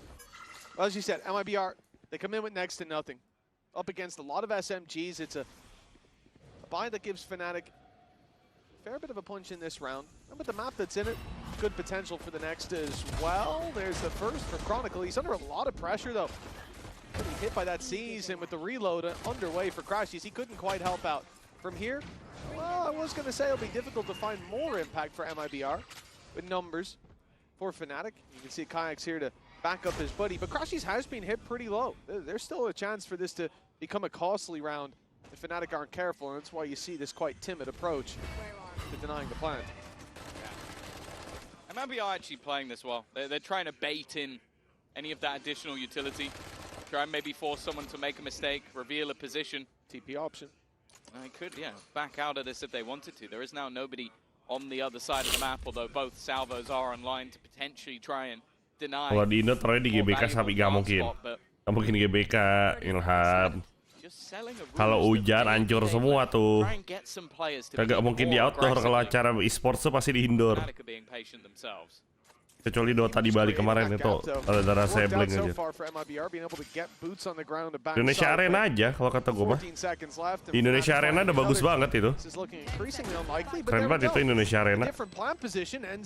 Dodging the salvos, Verno finds Boaster. Remember, Crashies is still very, very low, and he'll fall. Jadi Expo buat playoff-nya, grand finalnya Indonesia Arena, pecah bro. Even further, the snake bite down doesn't quite catch Kayak on the edge of the spike, and well, you can see the gamble is that he wouldn't stick it with that utility in play. A slight missed piece ends up causing them further damage, but still.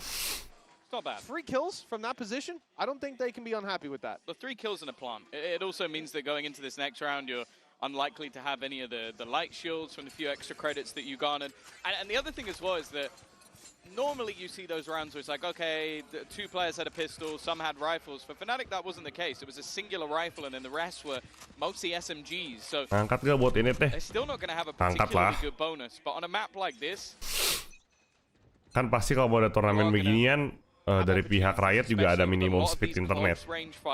Kalaupun kita pakai internetnya di sini bukan bisnet ya, misalnya kita pakainya IndiHome atau apapun lah yang pemerintah punya, pasti dikasih speed yang bagus, yang corporate. Tapi kebanyakan event Valorant di sini kan pakainya bisnet kan, bagus lagi udah aman udah itu. Ngantuk besok masuk pagi, istirahat aja udah, Wahyu dia. Gue juga ini cuma nonton 1 game, habis itu bobo, gue juga ngantuk bro. Efek obat. This can't be one that they throw away. Fnatic are saving up that money for the next. They'll have a full buy, as you'd expect. But in a lot of rounds, you'll see like 2, 3, maybe even 4 rifles brought in by the team that's 2-0 up. With these weaknesses, has to be a round that the attacking side secure. Mau nanya, Pers itu brand sendiri? Iya, Arif, itu brand aku. Dibeli ya, support aku, terima kasih. Bagus kok bajunya. Gak jualan cuma sembarang jual gua. Harganya murah banget lagi diskon. Wajir bandingan Alpha yang ngeri banget. Waduh. Waduh.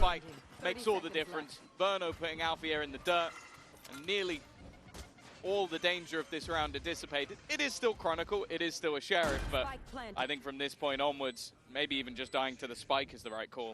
With 2 players towards the A site, I agree with you. Besok RRQ, yes, betul, besok RRQ. Before those 2 kills come in on B, but when it's Aspis and Verno who've walked all the way up and long. Kagak. RRQ itu lusa. Besok itu. You're pretty confident they'll take that fight every time. Siapa ya? Okay, it's a rifle picked up. Besok itu TL, EDG, XLJAZZ. Ini bener kok. TL, EDG, XLJAZZ. Lusa baru tuh, BLG lawan RRQ. G2 lawan DRG. Yeah, it's about the minimum you want to be bringing through, the 3 rifles kept, so you're going to be able to come back in with a solid purchase. Operator already being put onto the board by Fnatic as well. Kayak going to try and fight those extremities, of course.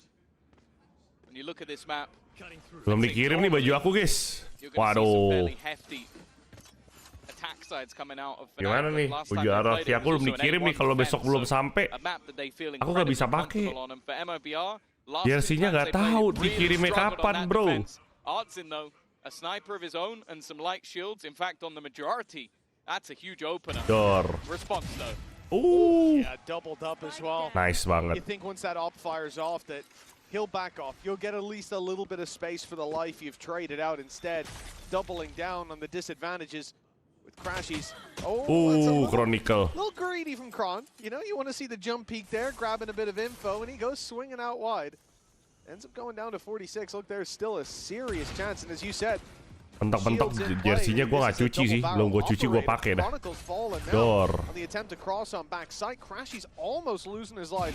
And it's Sheenom up top to drop it. Party gak pakai baju lagi, pala bapak kau lagi. Dor. They're not even looking that way, fighting for every inch of ground on this site.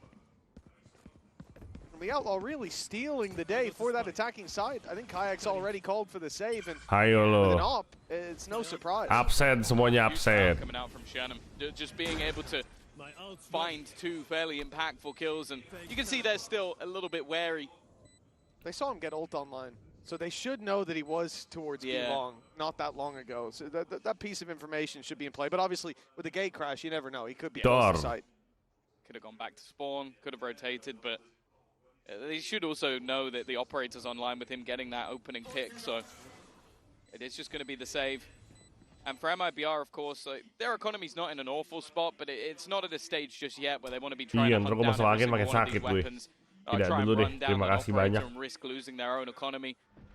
Instead, Indis ekonomi lagi sakit, masuk angin, makin sakit. Enggak dulu deh. Just wanting to make sure there's no cheeky plays being attempted by Kayak, and MIBR already are going to put themselves two on that board. That said, though, the expectation is they need to have a fairly solid attack side, especially with this comp. Well, certainly a good start, winning that round number 4. Picking apart this defensive side. Every peak they went for, punished, and I do think the Outlaw playing such a big role, they can't even trade shots. So once that first bullet lands with light shields and some players stripped low, it's an easy conversion. Now MIBR, they come into this round and they know they're up against an op. They know that was carried through, but for the most part, it is very little danger. And what danger there is can be very easily avoided. All thanks to that Yoru ultimate being activated. Never mind. Artson has gone down. Chronicle finds one. That's a weapon retrieved for Crashies. With the Nightfall in effect, MIBR, I mean, they're not even back to starting positions. Obviously a man down, but look at where Aspas is. That's the trouble. He also got hit by the ult, so it's not like this is a massive surprise. The worst thing that can happen to you in this sort of round is ending up being isolated, and I'm looking at the... Semoga pas RRQ udah sembuh bisa gaspol dukungnya, amin.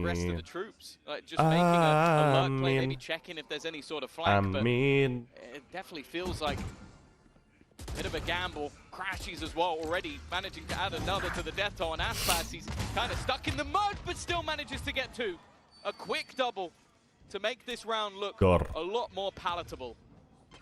Fnatic haven't yet shown their hand. 35 seconds and the op. Guys, gue izin cuma nonton satu match ya, Fnatic ya. Mau tidur habis ini ngantuk. Besok kita streaming lagi lah ya. Dor. And it's Gaspas to hit it. His third of the round. This man was isolated, caught by a Nightfall, but he became Fnatic's nightmare. The third round looking locked in already. This will finally be put to bed, but it's too little too late, surely. A rifle retrieved for Alpha, but he's all alone. They know where he is. The time is ticking, and not in his favor.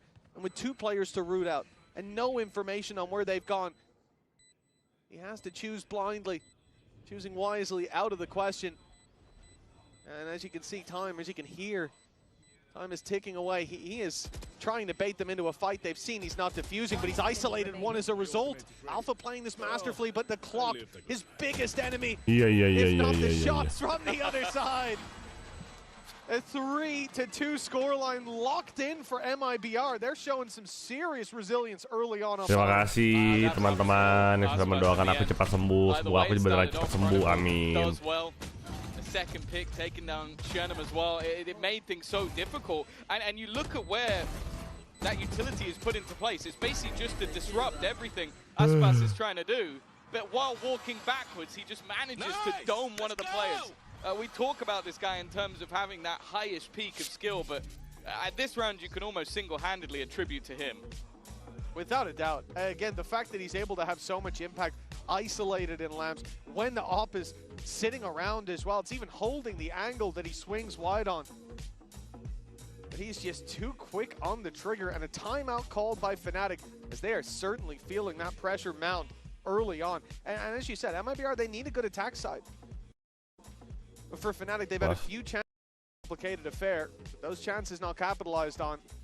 That's certainly something that Milan and Scott in the coaching booth won't be happy with. Yeah, I think as well, this is a round where I would kind of look at it and go, okay, you got the advantage. There's a part of you that thinks maybe Pokoknya lekas udah proses sold out, amin.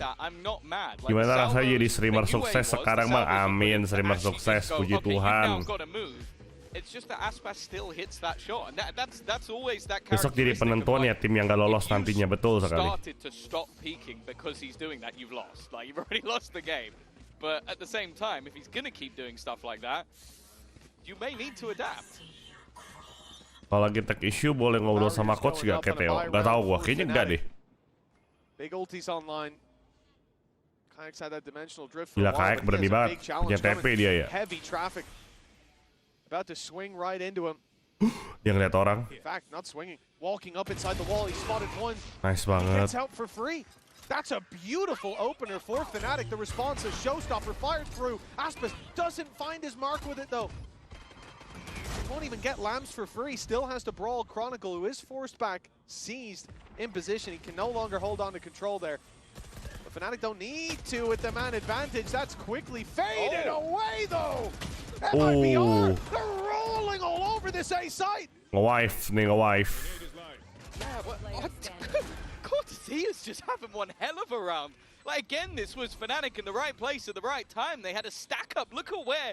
Well, look at the blue X's on the map around the A site. It wasn't like they were fighting alone. It was just that the duels being won by MIBR. The only one going the way of Fnatic is that opener that took down the Yoru, the player that's supposed to gather you up the space. Even the Showstopper did nothing. I'm all for Boaster. Aduh, ngantuk gue nih, sialan. You question the potential of that flash in the pan performance. It's not been the same. Wah, timing banget. Timing banget, dia udah tinggal nembak. Pasang smoke anjir. Kocak. That was almost comedic timing, how bad that was. What a round for Corsair. He's been putting up numbers early on here. You know, the Showstopper, as well as you said, it didn't find anything. It got them space. But even then, they had to brawl for that space at a man disadvantage. Fnatic backed off. They respected it. They avoided the immediate response, but wow, it didn't make a difference. Yeah, Corsair off to a flyer, by the way. 8-2, playing on that Viper. Whew. Jenna, maybe not quite so lucky. That's an immediate pick for Alfia. Bear in mind, the only rifle currently on the board, but Verno's reaction is almost immediate. That advantage hasn't lasted for long. Kayak realizing this fight was not one he wanted to take. Once again, MIBR patient. They know that those salvos are likely to be coming. This time, though, a little bit too late to disrupt that block. Nice. Well, yeah, was sent to the corner to push AJAZZ out in the open. Nice banget, AJAZZ. Regretting now as he finds one from his newfound spot. Looks for a bit more up in heaven. He's feeling greedy.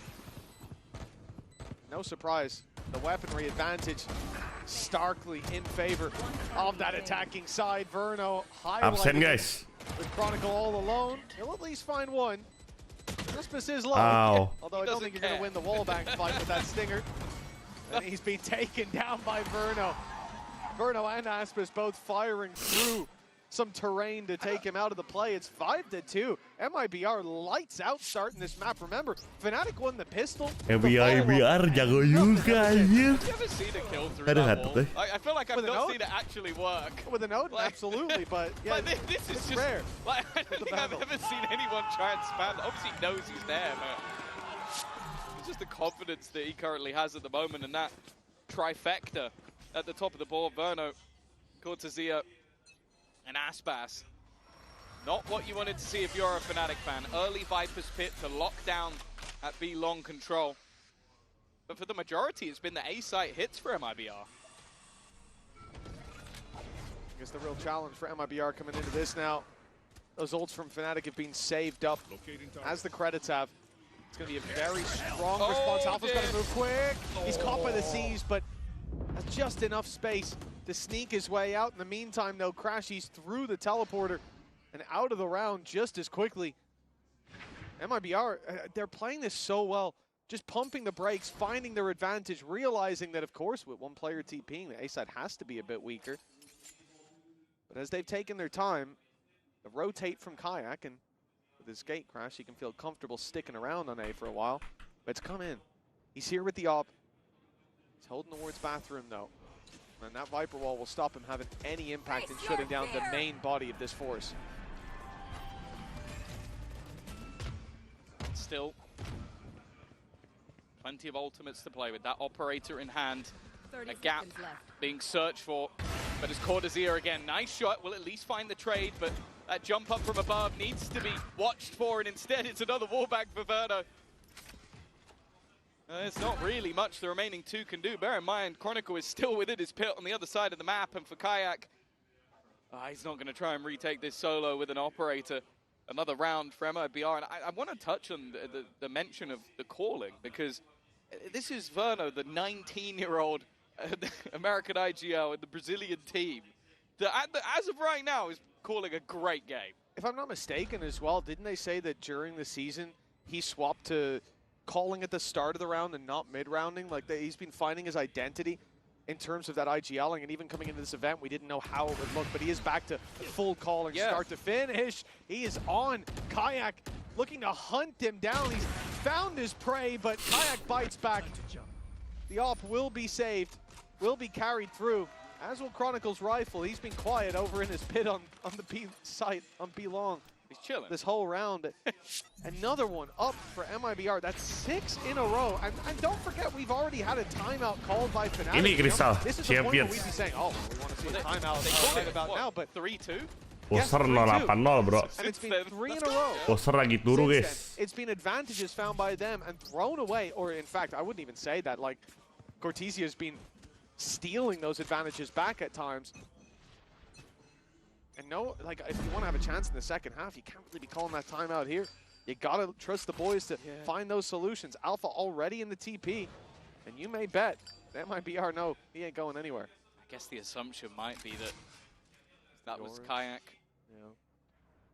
Baiting. But that's already as bad of a start. Goes 0-9 for Boaster, by the way. Yet to find his place onto the board.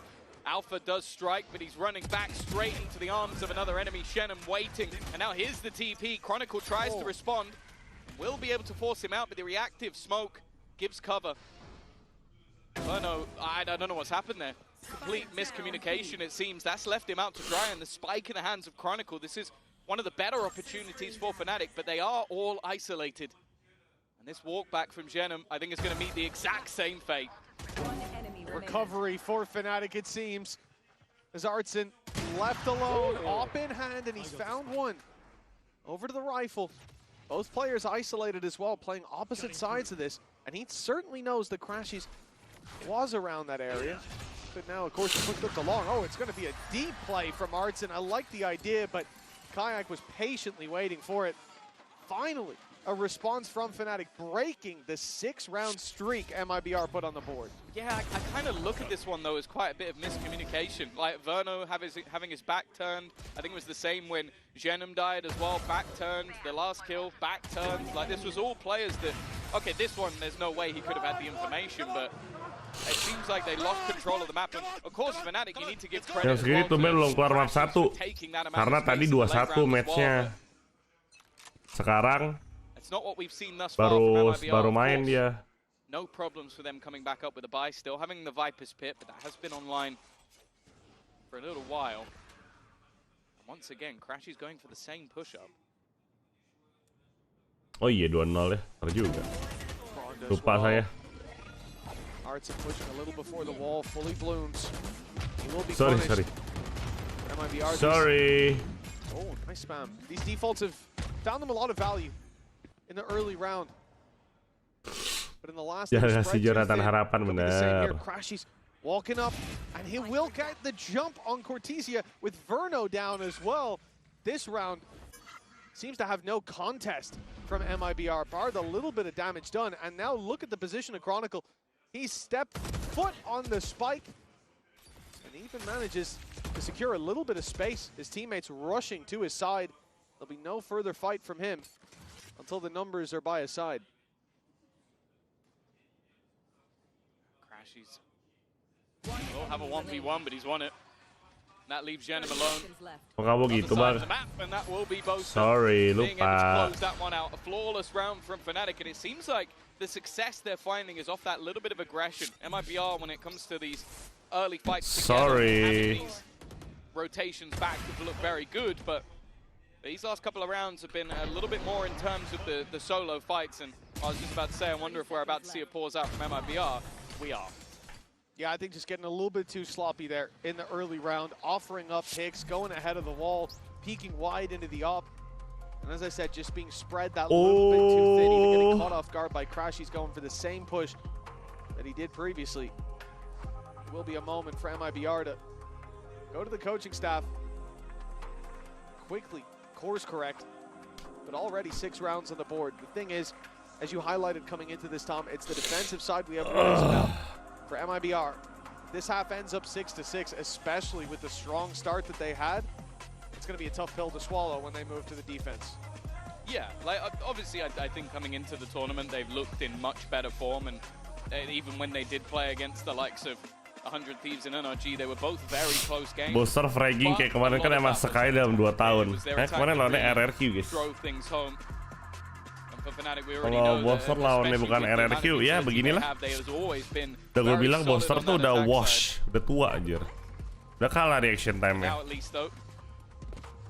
No struggles just yet in economy, but you do almost feel like, at least for the side of Fnatic, they win this one, and the 6th round for them may just be in the bag with how low the credits are getting. Booster tuh bagus di IGL, kalau secara performance tuh dia kurang. Well, barriers going up, and a big round for Fnatic. Full royalties to play with. Haven't got that Viper's Pit back online, but we also haven't gotten to see the ult popped by Alpha here.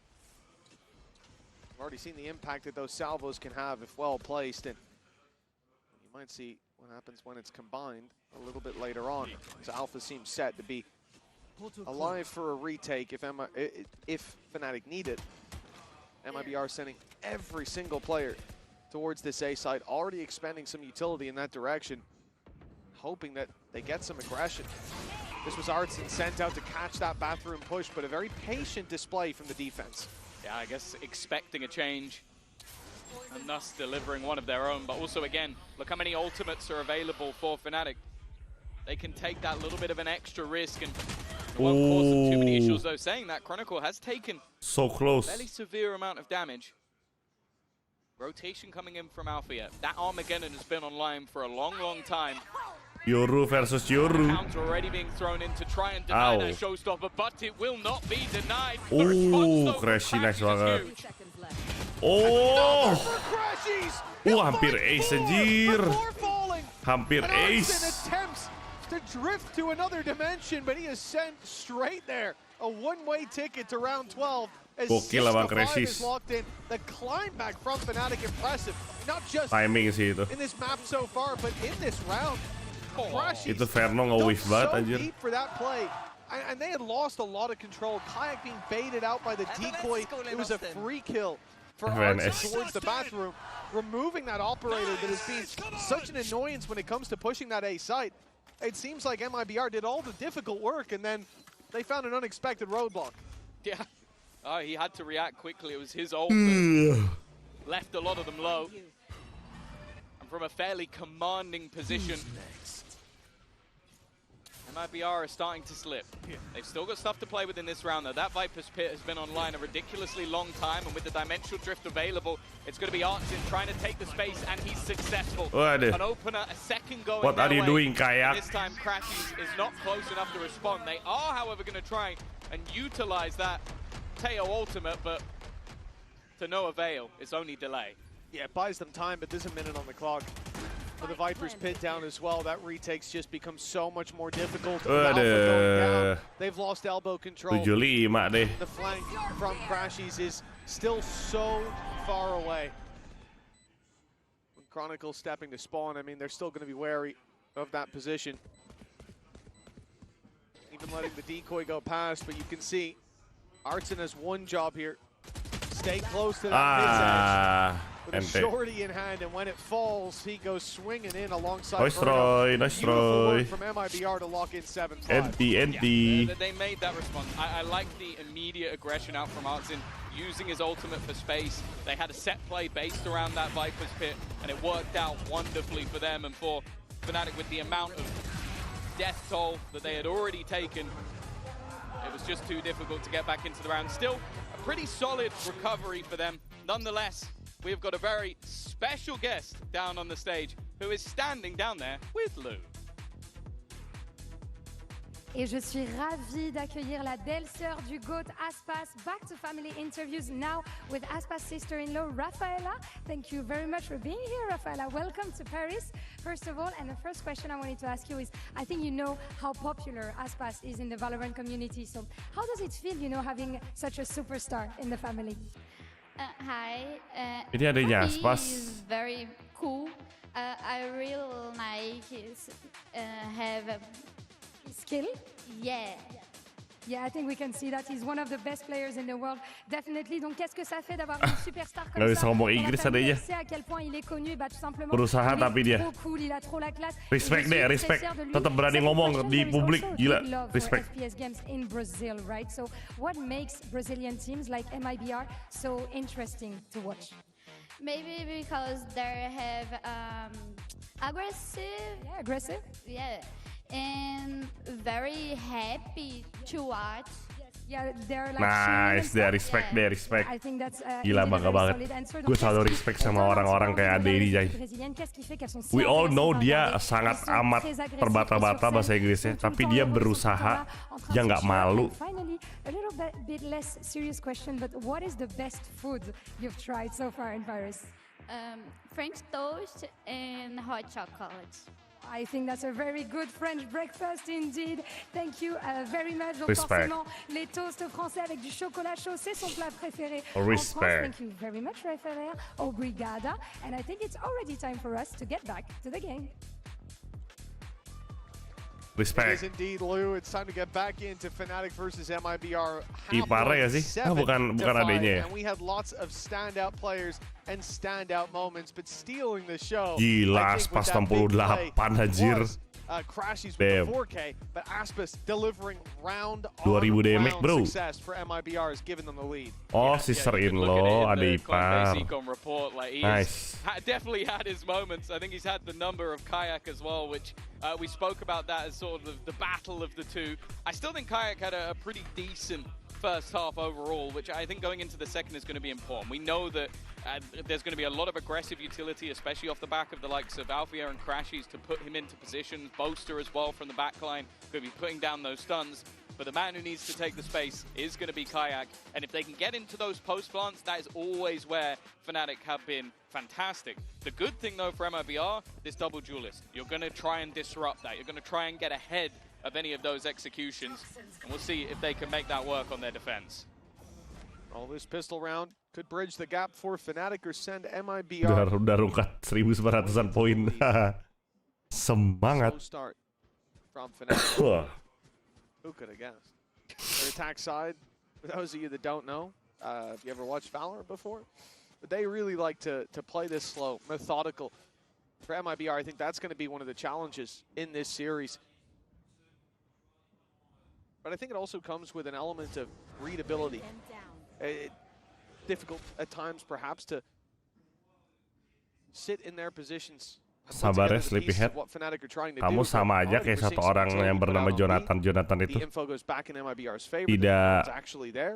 Tidak beruntung di betting, tapi selalu betting. Gak ada kapok ya. MIBR tim mana? Brazil apa Spanyol ya? Lupa gue. Spanyol apa Brazil? Lupa gue. Antara dua itu lah.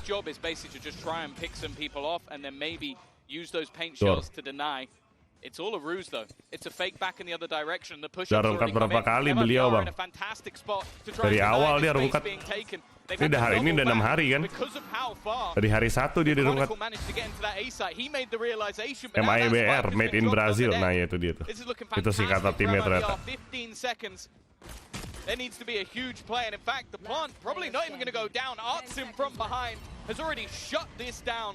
Chronicle 1v5, no chance, a flawless pistol. MIBR ngeri banget coy. The lead extends in MIBR's favor. They lost the opening pistol, still ended up going out of that half with a 2-round advantage. But here the proactive early aggression. But it's not even that early. It's already started around. Oh, that's pushed down on short. 30 seconds. Gak digibahin Jonathan, lagi ngomong fakta aja. Okay, Fnatic should be going for a hit soon.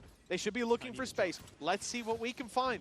And this is what I'm saying, like, it's very difficult to play against Fnatic the first time, but if you know how they play, you know that you have to search for those gaps, and MIBR have already cracked the code there in the pistol. See if they can continue to do so. This one should be an easy follow-up. Big investment from the defensive side. They've already lost one player with only one pistol carried through. Anything else for Fnatic is a bonus, and there's Shenum gone as well. Yeah, they also have to somewhat wait for that other player to get back in to even retrieve one of those guns. Timing should make it fairly easy. Phantom's up top. There's also a Guardian to be found. They're not going to get anything? No, they at least managed to get the one. Did they get the Guardian as well? I don't think they did. No, they didn't. So that's at least one gun drop. Not the worst, but obviously on the other side of things for MIBR, they're still going to come in with a few to play with. They've had some of those. Tapi gue Ameng bang lagi ganti nama. Ameng ya, oke. Ameng yang G-nya 3 itu ya, Ameng. Sekarang S-nya 3. Kapten Nano, absen. Terima kasih Kapten Nano, 41 bulan nih, gokil kamu. Boaster's having a tough run of it, and he was a big factor in them finding success in their previous series up against RRQ. He still has just that one kill he closed out the last half with. Yeah, I like what we just saw from MIBR. So that was the haunt over the top into the smoke with the flash behind it. They were hoping to try and put Aspas into a position to find an Opera on those players who are waiting around Fountain, but... Kecewa aku guys. Tim yang ku dukung hari ini kalah semua guys. Dari semua tim yang gue dukung ya, gue tuh dukung Fnatic, RRQ, T1, DRX, PRX. Yang lolos ke playoff baru PRX doang bro. Sedih aku bro. A lot of teams will make that push up, see nobody, and just go flying towards the A side, assuming that the hit's elsewhere. But used to the slow approach, ready for it at least. Wih, berani banget lo Arjin. He's gonna go through this wall. Gokil. He's only got the ghost to play with. One of the two weaknesses for MIBR, uses the decoy to push them Buset back. dah tuh util keluar semua, serem banget dah. From MIBR, keeping Fnatic down to 20 seconds before they've got boots on the ground. Aspas falls with the wall bang. Verno doing a ton of damage. He'll take Wah gila Verno. and he leaves Boaster. Kok nggak di breaded sih smoke-nya? The volley just misses. The plant will be secured still. Ini sih kalah sih. Huge opportunity. With Alpha regenning his health and dropping Verno, they could Kalah clean ini. up the rest of the kills on the site. In fact, Alpha even gets challenged deep, and it ends up in a 1 versus 1v1. Cortesia alone. And no idea where Alpha's gotten to, thinking Alpha maybe udah ke kanan tuh. back, but Alpha's close on the site, in that corner. Just di to his kiri. left, crouched down. Dor. The read is there, and so is the round Nice try for dah. MIBR. Buset. MIBR ngeri banget. Digits secured by America's number 4. Yeah, what a round. Cortesia again. Just having these moments of brilliance, but I want to give the credit. I just want to say to the call. Ngeri banget cok random shotnya si Vernon bro. Terus the smoke-nya ngeri banget. But Verno knows, okay, if they're going to play slow, I'm going to keep this to the end. Still had a Prowler, still had a Molly. Even still had the clone to Buset, taunting-tauntingnya gokil bro MIBR bro. 35 seconds, and it just allows them to buy so much time. And then you add in Poster that little bit of individual brilliance once 2-13-1. again from Cortesia. Wow. That now puts them 5 rounds into the lead.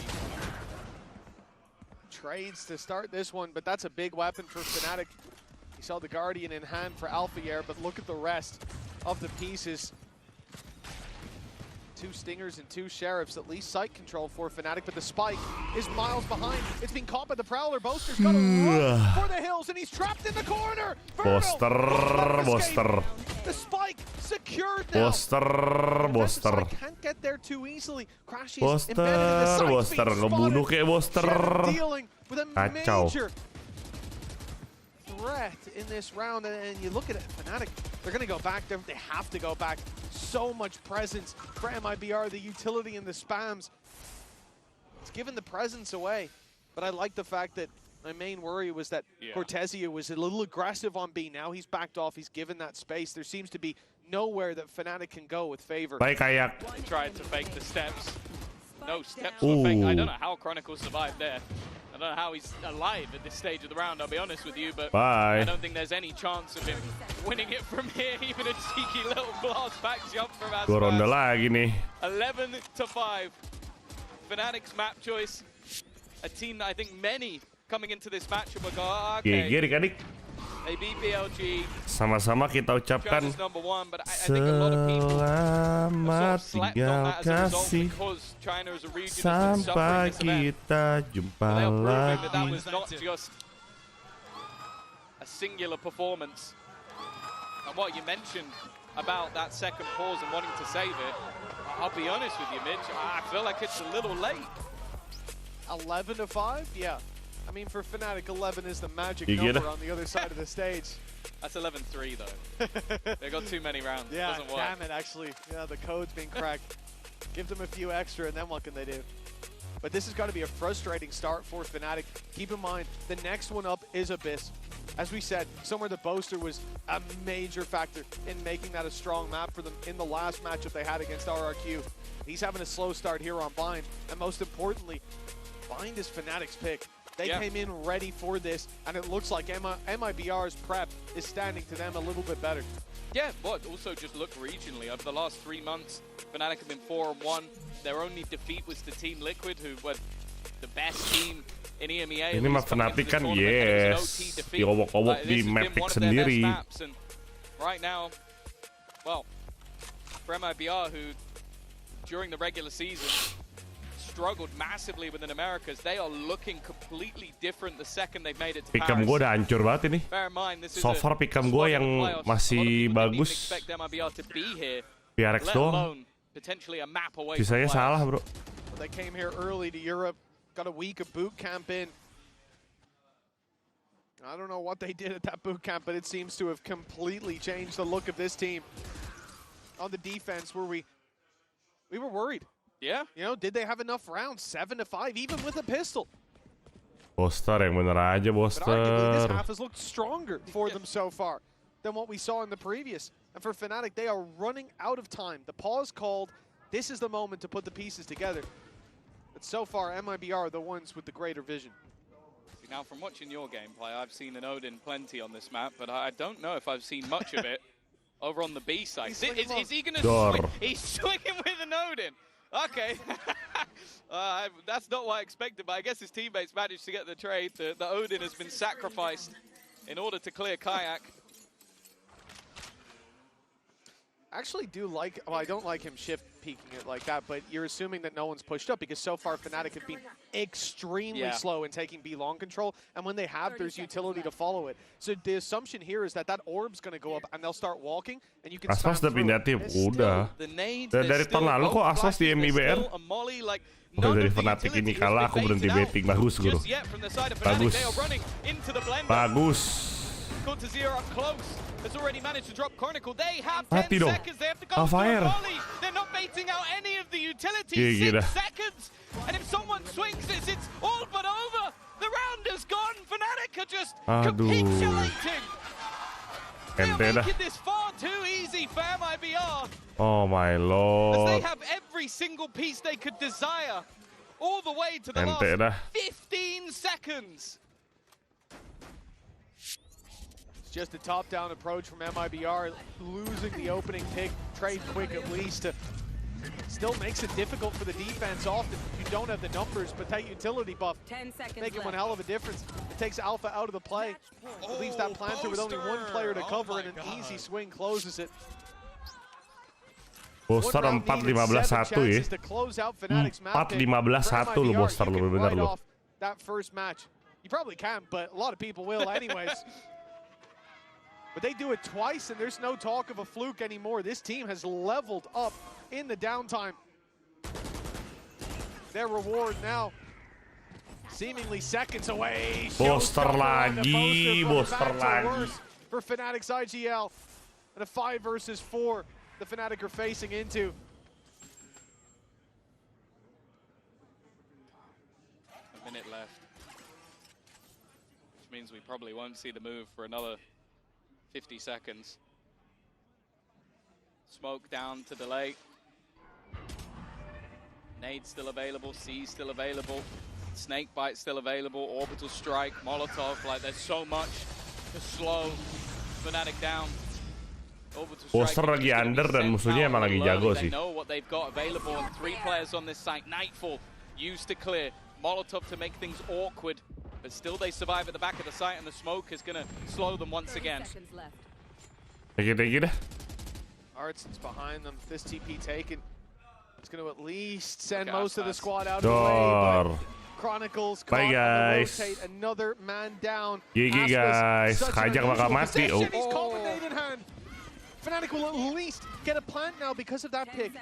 A chance for them as Alpha. Nice banget anjir. They're being so patient in clearing these angles. That spam looking deadly.